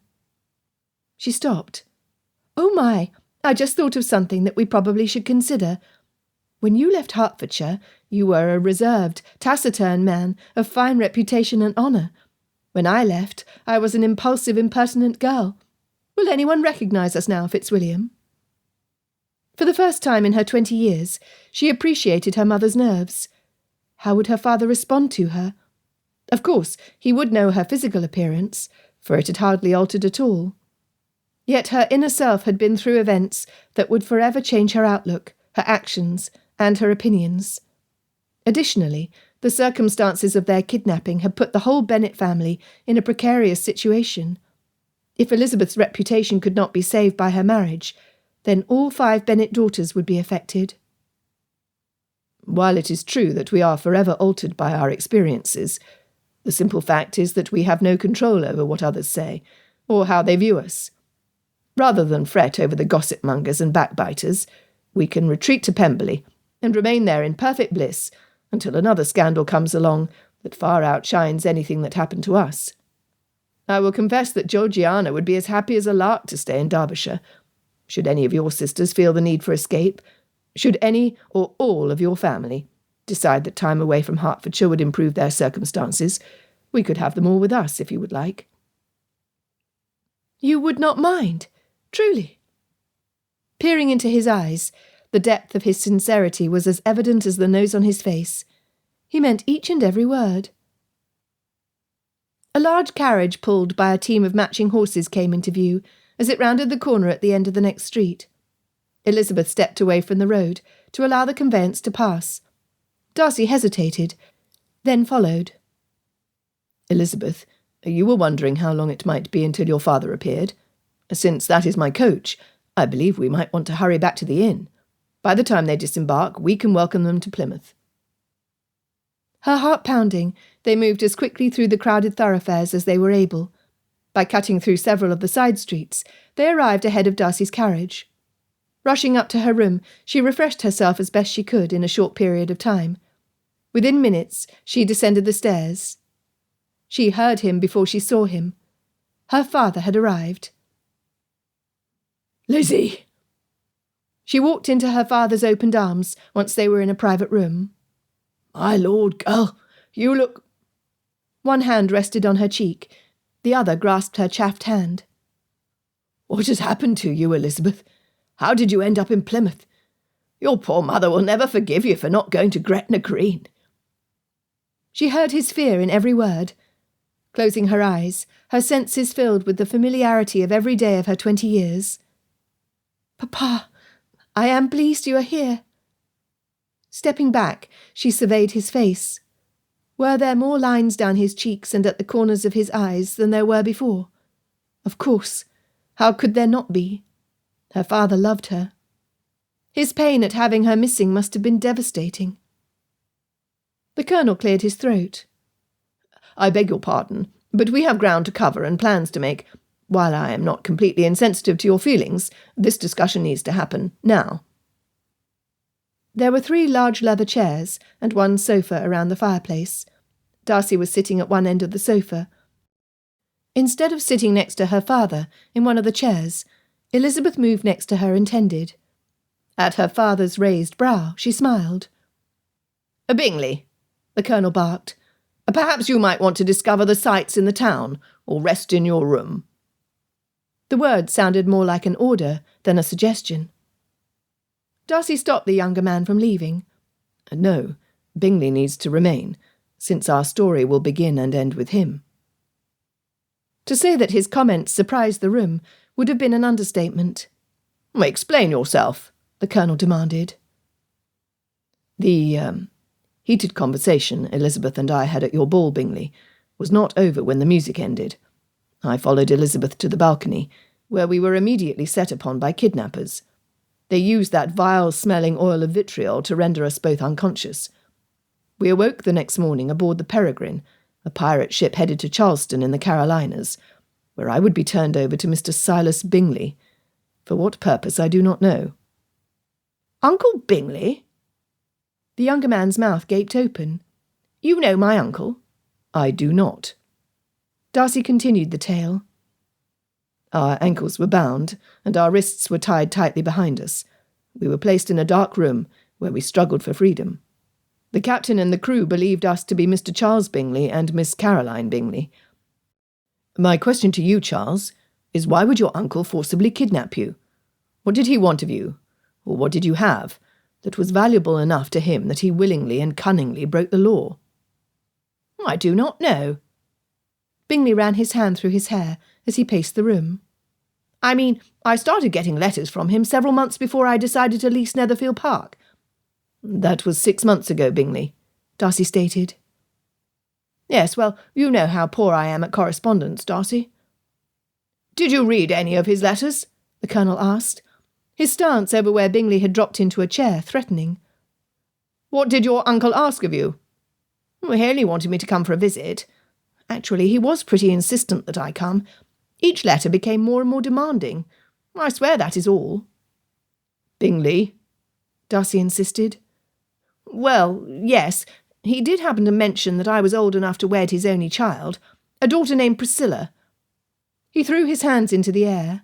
Oh, Darcy, you cannot have expected me to drop everything for a trip across the ocean to marry a lady I'd never seen. What if she was plain, with a simple mind? What would I have done then? Did you answer him? Did you write to him declining his offer? I meant to. The timbre of Bingley's voice had changed to hesitating uncertainty. I did mean to, Darcy, but I was busy learning all I could to be a proper landowner. Plus there were so many balls and social events to attend that once I placed the letters on my desk, I never quite found the time to attend to them properly. Yet you found time to criticise and tease me about writing letters while I was in your home. Bingley. Darcy stood. Rubbing his jaw, he sat back down. Taking Elizabeth's hand in his, he addressed his friend. Charles, I want you to think about what you would have done had it been you and your sister aboard the ship. There were 70 armed men and 1 young lad. You were the only one of value to the crew. What would they have done to your sister the first time she opened her mouth to insist on having her comforts? I can only begin to guess. Your being a landholder would have meant nothing to them. Your investments would have held no value in their eyes. What would you have done? I do not know, Bingley stammered. Darcy held the younger man's gaze. Good Lord! Lizzie, I could have lost you. Mr. Bennet's hands and voice quivered. How did you escape? Darcy replied, You almost did lose her, sir. Our escape was made when the wind stirred the waves into a tumultuous sea. We went overboard, washing up on French shores. My God, the Colonel whispered. We were fortunate to land on the property of a woman with a heart as big as the whole continent, and the fortitude of your whole military battalion, Richard. Through her, we were able to return to England on a smuggler's vessel.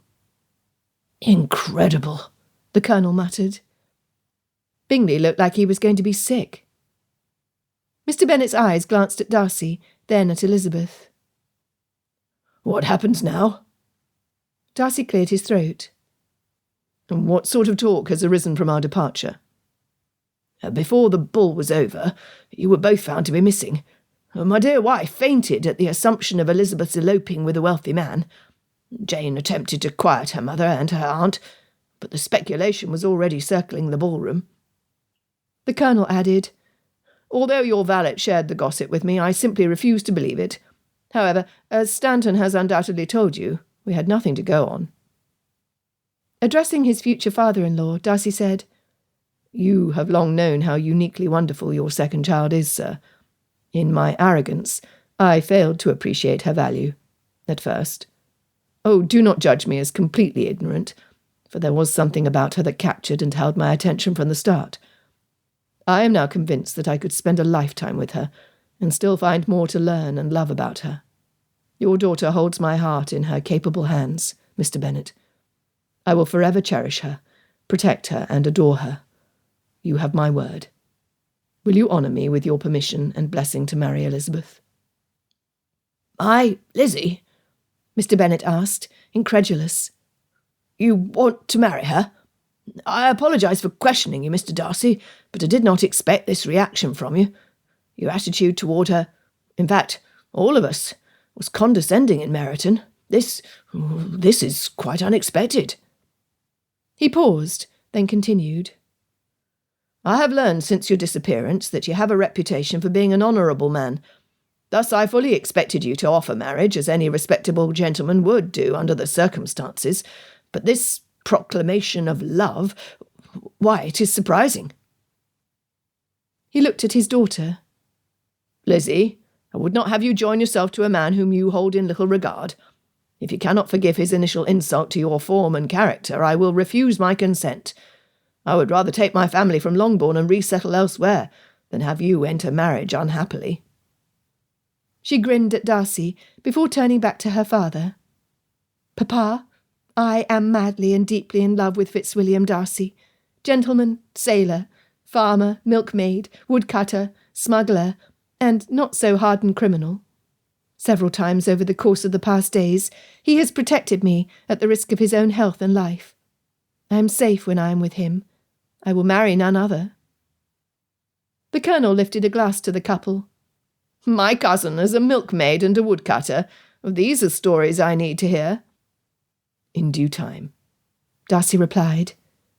To Elizabeth he said, I am madly and deeply in love with Elizabeth Rose Bennet, gentleman's daughter, sailor, cook, smuggler, and the thief who stole my heart. In front of her father, his cousin and his friend, he kissed her soundly. Jonah would have been proud.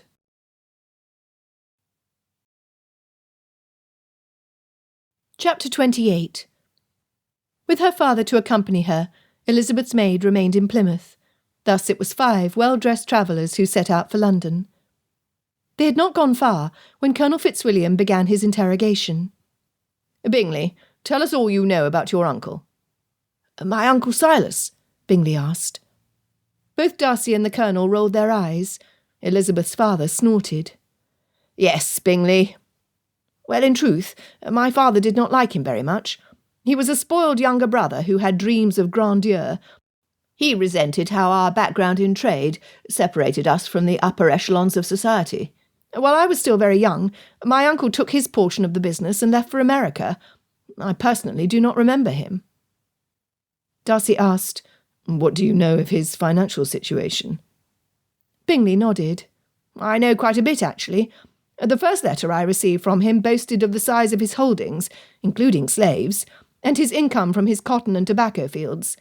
I did not pay too much attention to those details, as his descriptions of his daughter, his only child, were far more important, due to the nature of the request he was making. Slavery is illegal, is it not? Her father wondered. Darcy replied, I understand that the US Congress passed a law prohibiting the importation of slaves a mere 3 years ago. How that impacted existing plantation owners, I do not know. Vile practice, Mr. Bennet huffed. Agreed. The Colonel continued by noting, Interestingly, unless there was extremely poor management, your uncle should be a wealthy man. His cost to kidnap you would not come cheaply. Colonel, he requested nothing of me other than to become husband to his daughter. His wife died 2 years ago. He was in charge of making arrangements for her future. He did mention that should something happen to him, I would inherit the sum of his properties and investments, if and only if his daughter was my bride. You have no other Bingley cousins? The Colonel asked. None who are unmarried. Elizabeth blurted, I suspect that had we made it to Charleston, we would have been met by a man in ill health who is looking out for the future of his possessions.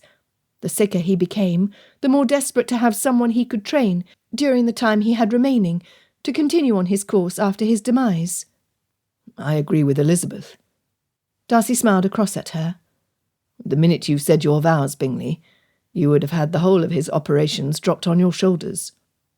I believe you both to be correct as to the outcome, Bingley said. Yet there has to be an abundance of better qualified men in the area who would want the wealth that came with the property enough to marry my cousin, no matter her looks or personality. Elizabeth's finger rested on her chin. Did he happen to mention his daughter's age? She was but 16, which is far too young to wed, in my humble opinion. I quite agree. Elizabeth paused.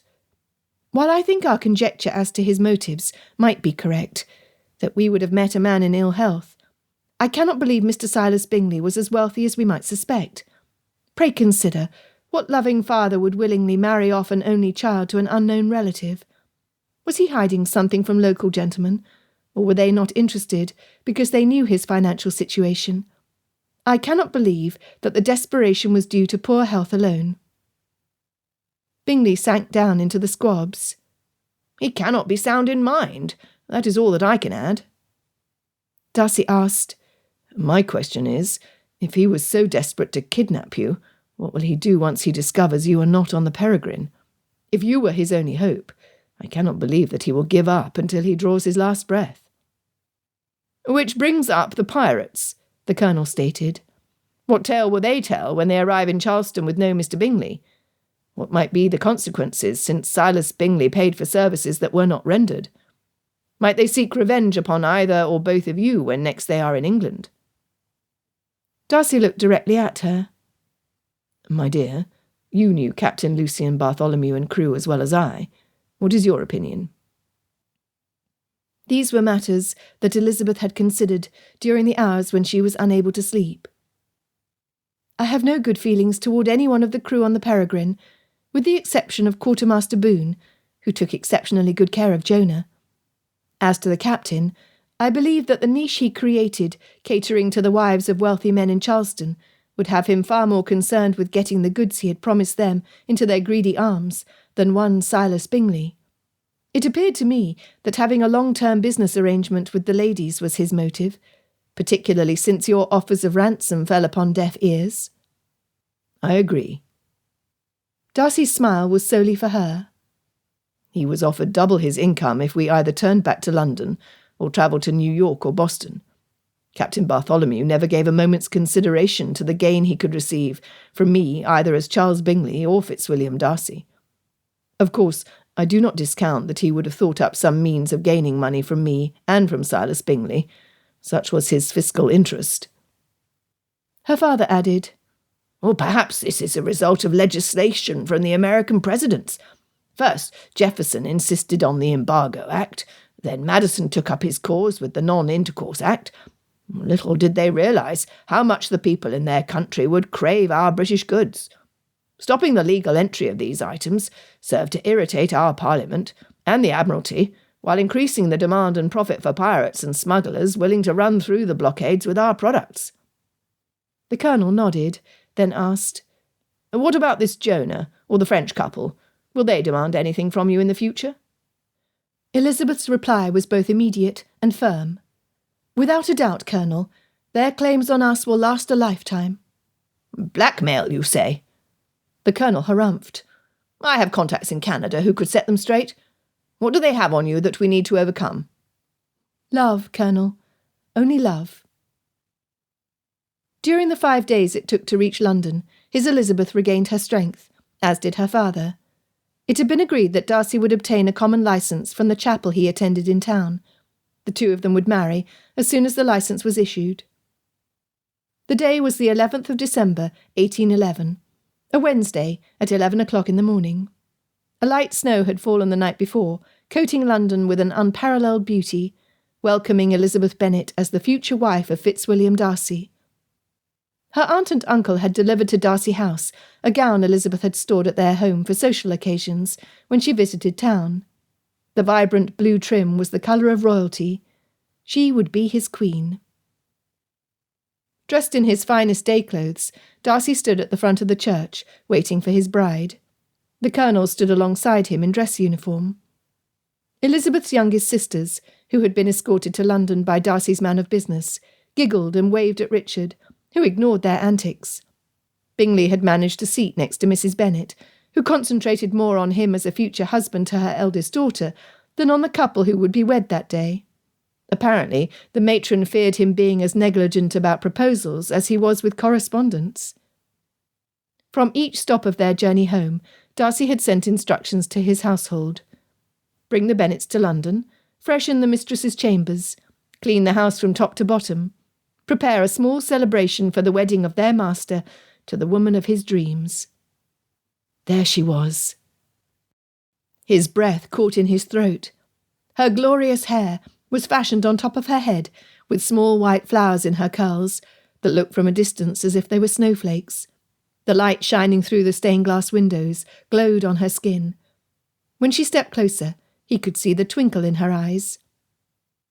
Mr. Bennet wisely did not hesitate in placing her hand in Darcy's. "I love you, Fitzwilliam," she whispered. "I am happy to become your wife on this day." "I thank you for the honour," was all that he could manage. The clergyman had asked beforehand if there would be an exchange of rings, something rarely done. Darcy told him that the ring was waiting in his pocket. After their vows, the bishop asked, "Do you have your ring, sir?" Removing it from his pocket, Darcy slipped it on the second finger of Elizabeth's left hand. Her eyes never left his. The fit was perfect. He loved that she cared more for him than what jewellery he could provide her.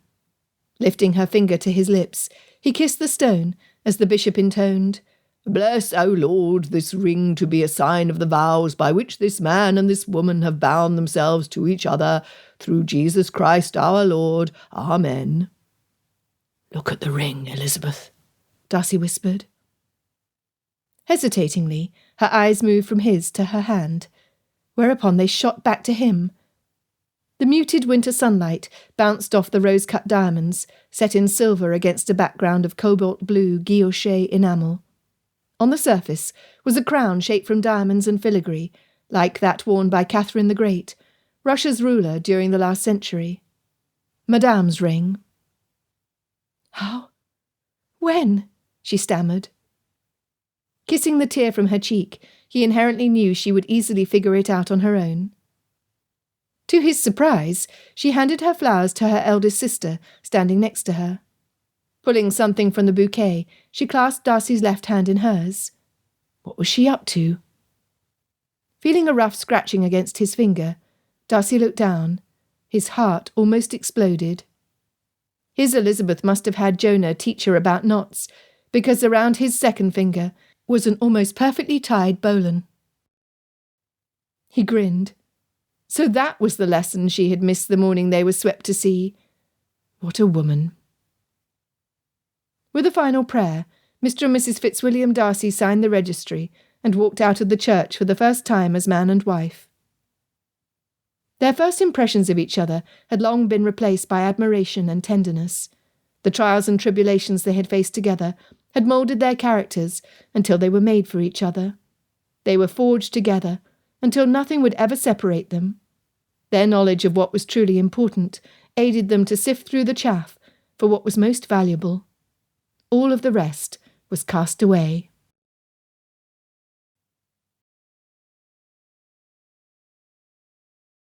Epilogue. 28th of March, 1812. Saturday. Without fail, Mr. Darcy searched through the stack of mail at his desk, looking for a letter from Jonah or the Vartins. Without fail, he was a disappointed husband who had to inform his equally disappointed wife that there was nothing on that day. Darcy was on his way back to his study when pounding on the front door startled him. This could not be good news. His butler took up a pistol in his gloved hand, then hid it behind his back before opening the door. "Where be Fitzwilliam Darcy? Take me to him now." The voice sent chills down Darcy's spine. Of all the people they had encountered on their journey, Boone was one of the last he ever expected to see again in his lifetime. Rather, Darcy assumed he would hide from society on both sides of the Atlantic, since he was no longer a gentleman. He was a pirate. When Darcy stepped into view, Boone ignored the butler and charged inside. "Where is he? Where's the boy?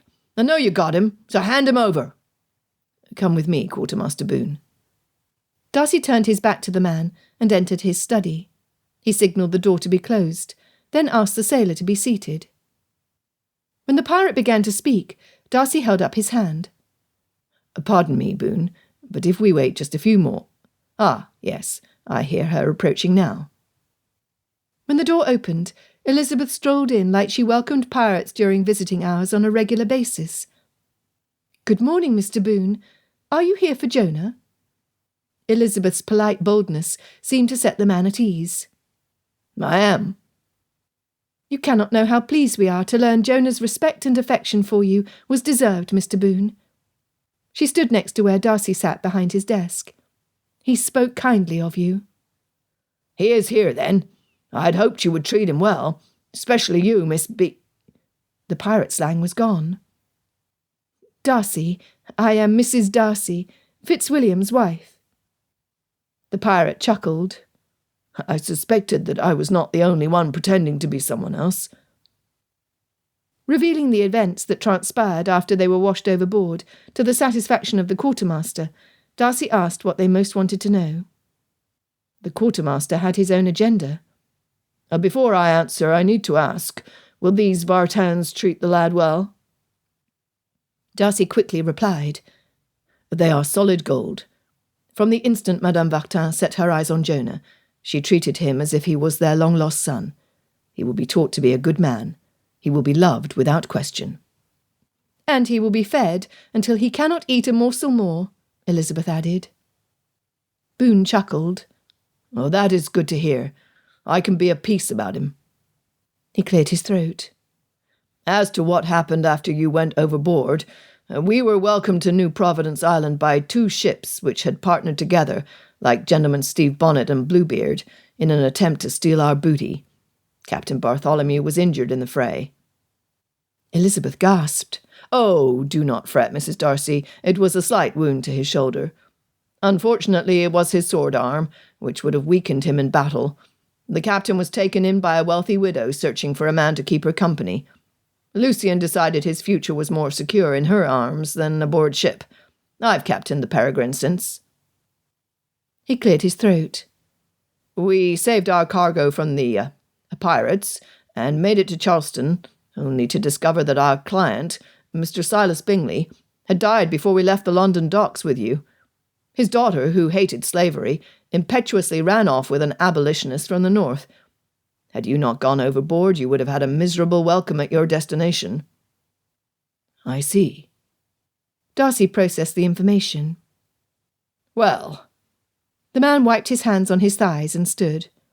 Now that I know Jonah's future is settled with the Vartans, I'd best get back to the ship.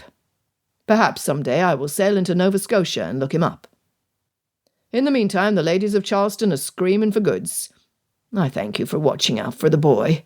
He was a good lad, who deserved better than what he had.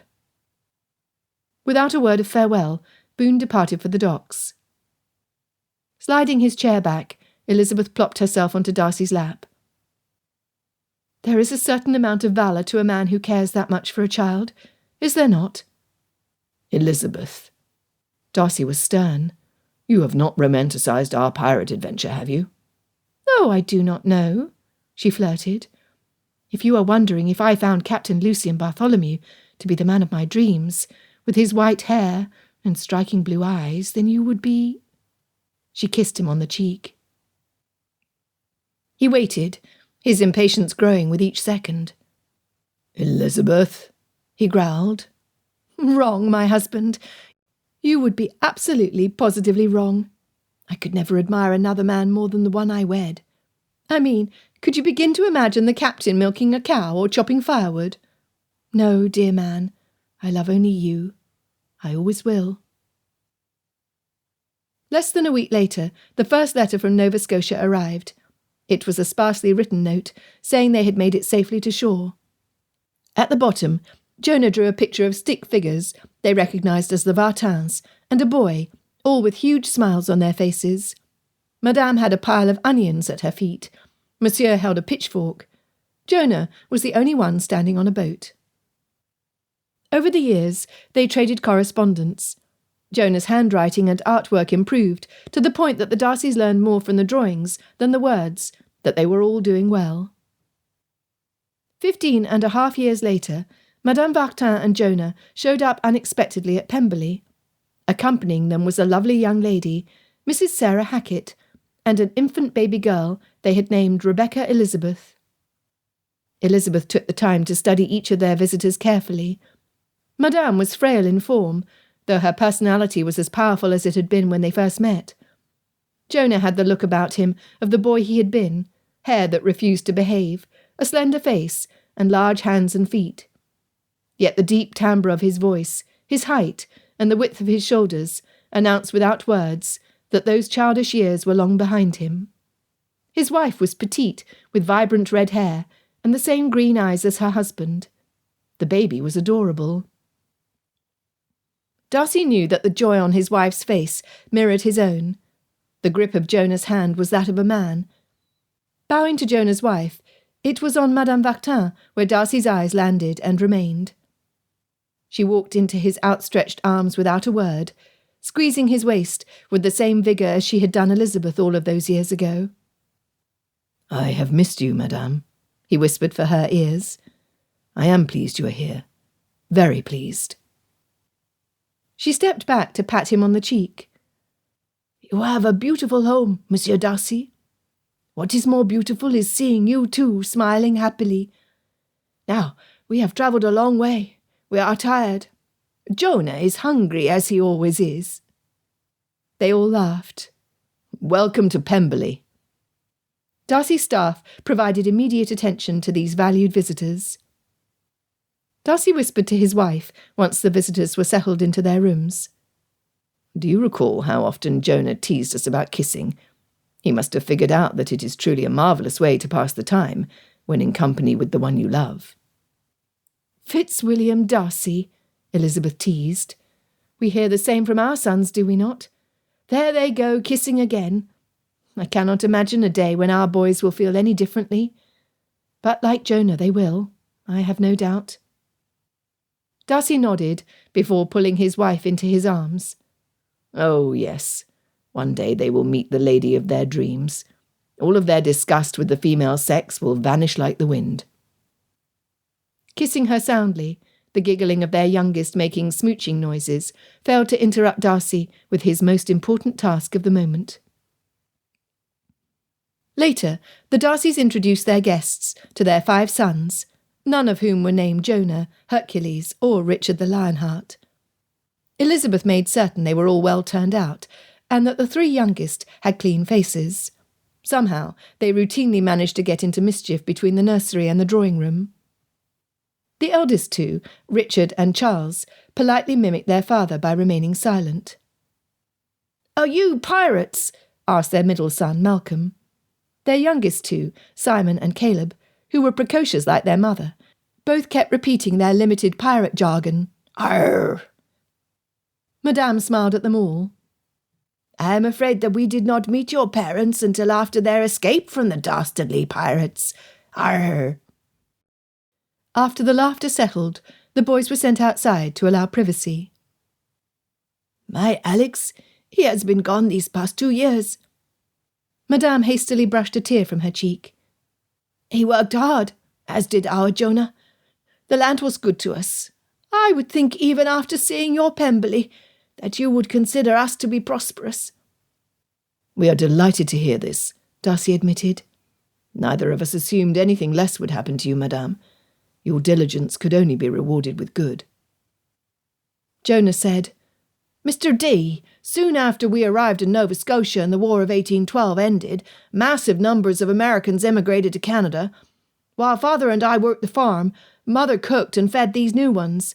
As we had helped many of them to get settled, they joined us in the fields alongside us until they could become established. This not only increased our income, it also allowed us to do greater good to others." He clasped Madame's hand. "My mother, she is not one to sit in her chair and allow others to aid her, despite the fact that she's not getting younger." "I am as strong as I was when I met you, young men," Madame stubbornly insisted. When Jonah smiled at her, then hesitated, Darcy asked, "What are you wanting to do?"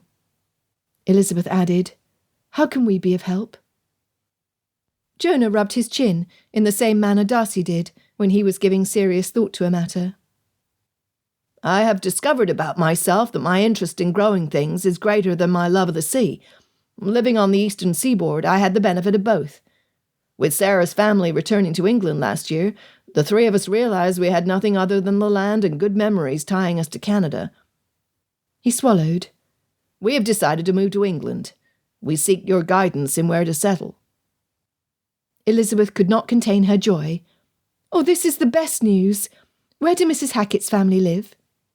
"In London." Jonah wiped his hands on his thighs. "We're not made for the city, Mrs. D. We need country life that is not too far from the sea. We wonder what you know of Kent." "As it happens, my aunt and cousin lived on an estate in Kent. Rosings Park was left to me for my second son when they died. My cousin and his wife are currently in residence. However, unlike you, they prefer the benefits of city life. It would be a relief to me should you choose to reside at Rosings until a permanent property can be found." Jonah hesitated. "Is this estate similar in size to Pemberley? If so, I remind you that we are simple folk in comparison. I would not want to take on more than I'm capable of doing." "Not at all, Jonah. Even with Richard there, the estate is managed by a capable steward under my authority. Please consider yourself as guests for as long as you need. In fact, in less than 3 weeks, our whole family will be travelling to Rosings for our annual visit. I ask that you rest here until then and join us in our journey." The young man looked at his wife and Madame before he accepted. The grounds of Rosings Park displayed the autumn colours at their finest. The older Darcy boys were riding with their father and Jonah on a narrow path leading south-east to the sea. The ladies and younger children followed in open carriages. Ahead of them had gone a plethora of servants to set up a picnic in a lovely glen secluded behind a stand of trees bent from the wind. Elizabeth had taken Sarah under her wing and the baby into her arms. Grand-mère Vartin made a game of having all of the boys fetching the prettiest rocks for her inspection before sending the youngest ones off for another specimen. She continued in this until the lads fell at her feet, whereupon she fed them sweets she had hidden in her reticule. Once they were all sated and resting in the shade of the trees, Darcy and Jonah walked to the overlook. The sea looked like a solid sheet of glass, with barely a ripple. A slight breeze rose from the water, bringing the smell of salt and seaweed to where they stood. "Do you miss it, Jonah?" "At times." He picked up a pebble and tossed it to the water below. "Sometimes, Mr. D, I remember the freedom and the excitement of discovering new places and people. My heart yearns to return, until I look at my wife, my daughter, and my parents." "I have noticed you call her mother." "Yes. She and father were everything and more that I could have wanted in good parents. In fact, I had no clue until we were all together that I wanted a family more than anything. Now that I have Sarah and Rebecca, there is a contentment inside me I cannot explain. Do you understand?" Darcy's chest filled with emotions that threatened to undo him. "I do understand. You see, had Elizabeth and I not been kidnapped, we might not have seen each other clearly enough to marry. We would not have had the happiness we now enjoy. She tells me quite regularly how grateful she is for our marriage, and I am glad. In addition to having our own family, we have been able to see all of her sisters married. We continue to care for both of her parents. Her father, who had been ill, was able to recover once the pressures of estate management were shared. My sister is also well settled. All of this makes Elizabeth exceedingly happy. Therefore, I am happy too." "Then you do not resent me for my share in what happened to you?" Jonah was crumpling the rim of the hat he held in his hands, threatening to damage it beyond repair. "Not at all." Darcy rested a hand on Jonah's shoulder. "Jonah, I have always hoped that Elizabeth and I would have made peace and fallen in love with each other without being taken aboard the Peregrine. Nevertheless, we were two stubborn individuals who had not treated each other well. Both of us were filled with pride and were prejudiced against the other. Wrongly so, I'm afraid. The journey that began that night defined our characters until all of the facade was stripped away. We could see each other clearly. Fortunately, we loved what we discovered. With Elizabeth, I found comfort, security, and love. This is my treasure." Jonah inhaled slowly. Closing his eyes, he nodded. With one final glance at the sea, Jonah looked directly at Darcy. "I have sailed 1,000,000 miles. I too have found love. It all began with you and Mrs. D. I thank you." Elizabeth woke to utter darkness. The sights and sounds told her more than words that she was not at Pemberley. Listening for the deep breathing of her husband, she reached her hand to the other side of the bed. He was not there. "Fitzwilliam," she whispered, hoping not to wake anyone else. "I am here, my love." Flicking back the corner of one of the curtains to allow the moonlight inside, Darcy held out his hand to her. Without hesitation, she joined him at the window. "What has happened, Fitzwilliam?" Quickly, she ran her hand over him, looking for possible injury. "Is something wrong?" "I am well." Taking one of her hands in his, he kissed the tips of each finger. "Elizabeth, something Jonah said today has weighed upon my mind. I do not believe that I will be able to put it to rest until I ask you, do you believe we would have fallen in love and married had we not been kidnapped?" She leaned back to look at his face, hoping to see a fraction of humour. He was entirely serious. As with all married couples, they had experienced both ups and downs in their marriage. Each trial served to bind them closer together. Thus, it was rare for her husband to seek reassurance. My dear man, had we remained in Hertfordshire, we would have been constantly thrown together by Bingley courting Jane. Eventually, even two hard-headed individuals such as we are could not have helped but reveal our true selves to each other. Thus, yes, I am convinced we would have married, eventually. Do you not feel the same? I do. He paused. I told Jonah that in you I found comfort, security, and love. I spoke the truth. But, Elizabeth, there is more that I cannot seem to accurately describe. I feel so much more. She embraced him tightly. Fitzwilliam, I love you with my whole body and soul. I always will. What I discovered on that journey was that it did not matter whether we were on a ship in the middle of the Channel, on foreign soil, in a run-down inn, or at Pemberley. You are my heart, my security, my future, and my home. His lips brushed her hair. Home, he repeated to himself. Yes, I am home. The end. La fin.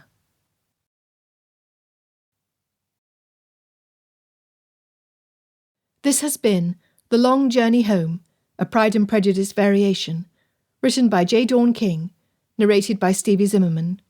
Copyright 2021 by Quiet Mountain Press. Production copyright by Quiet Mountain Press, LLC.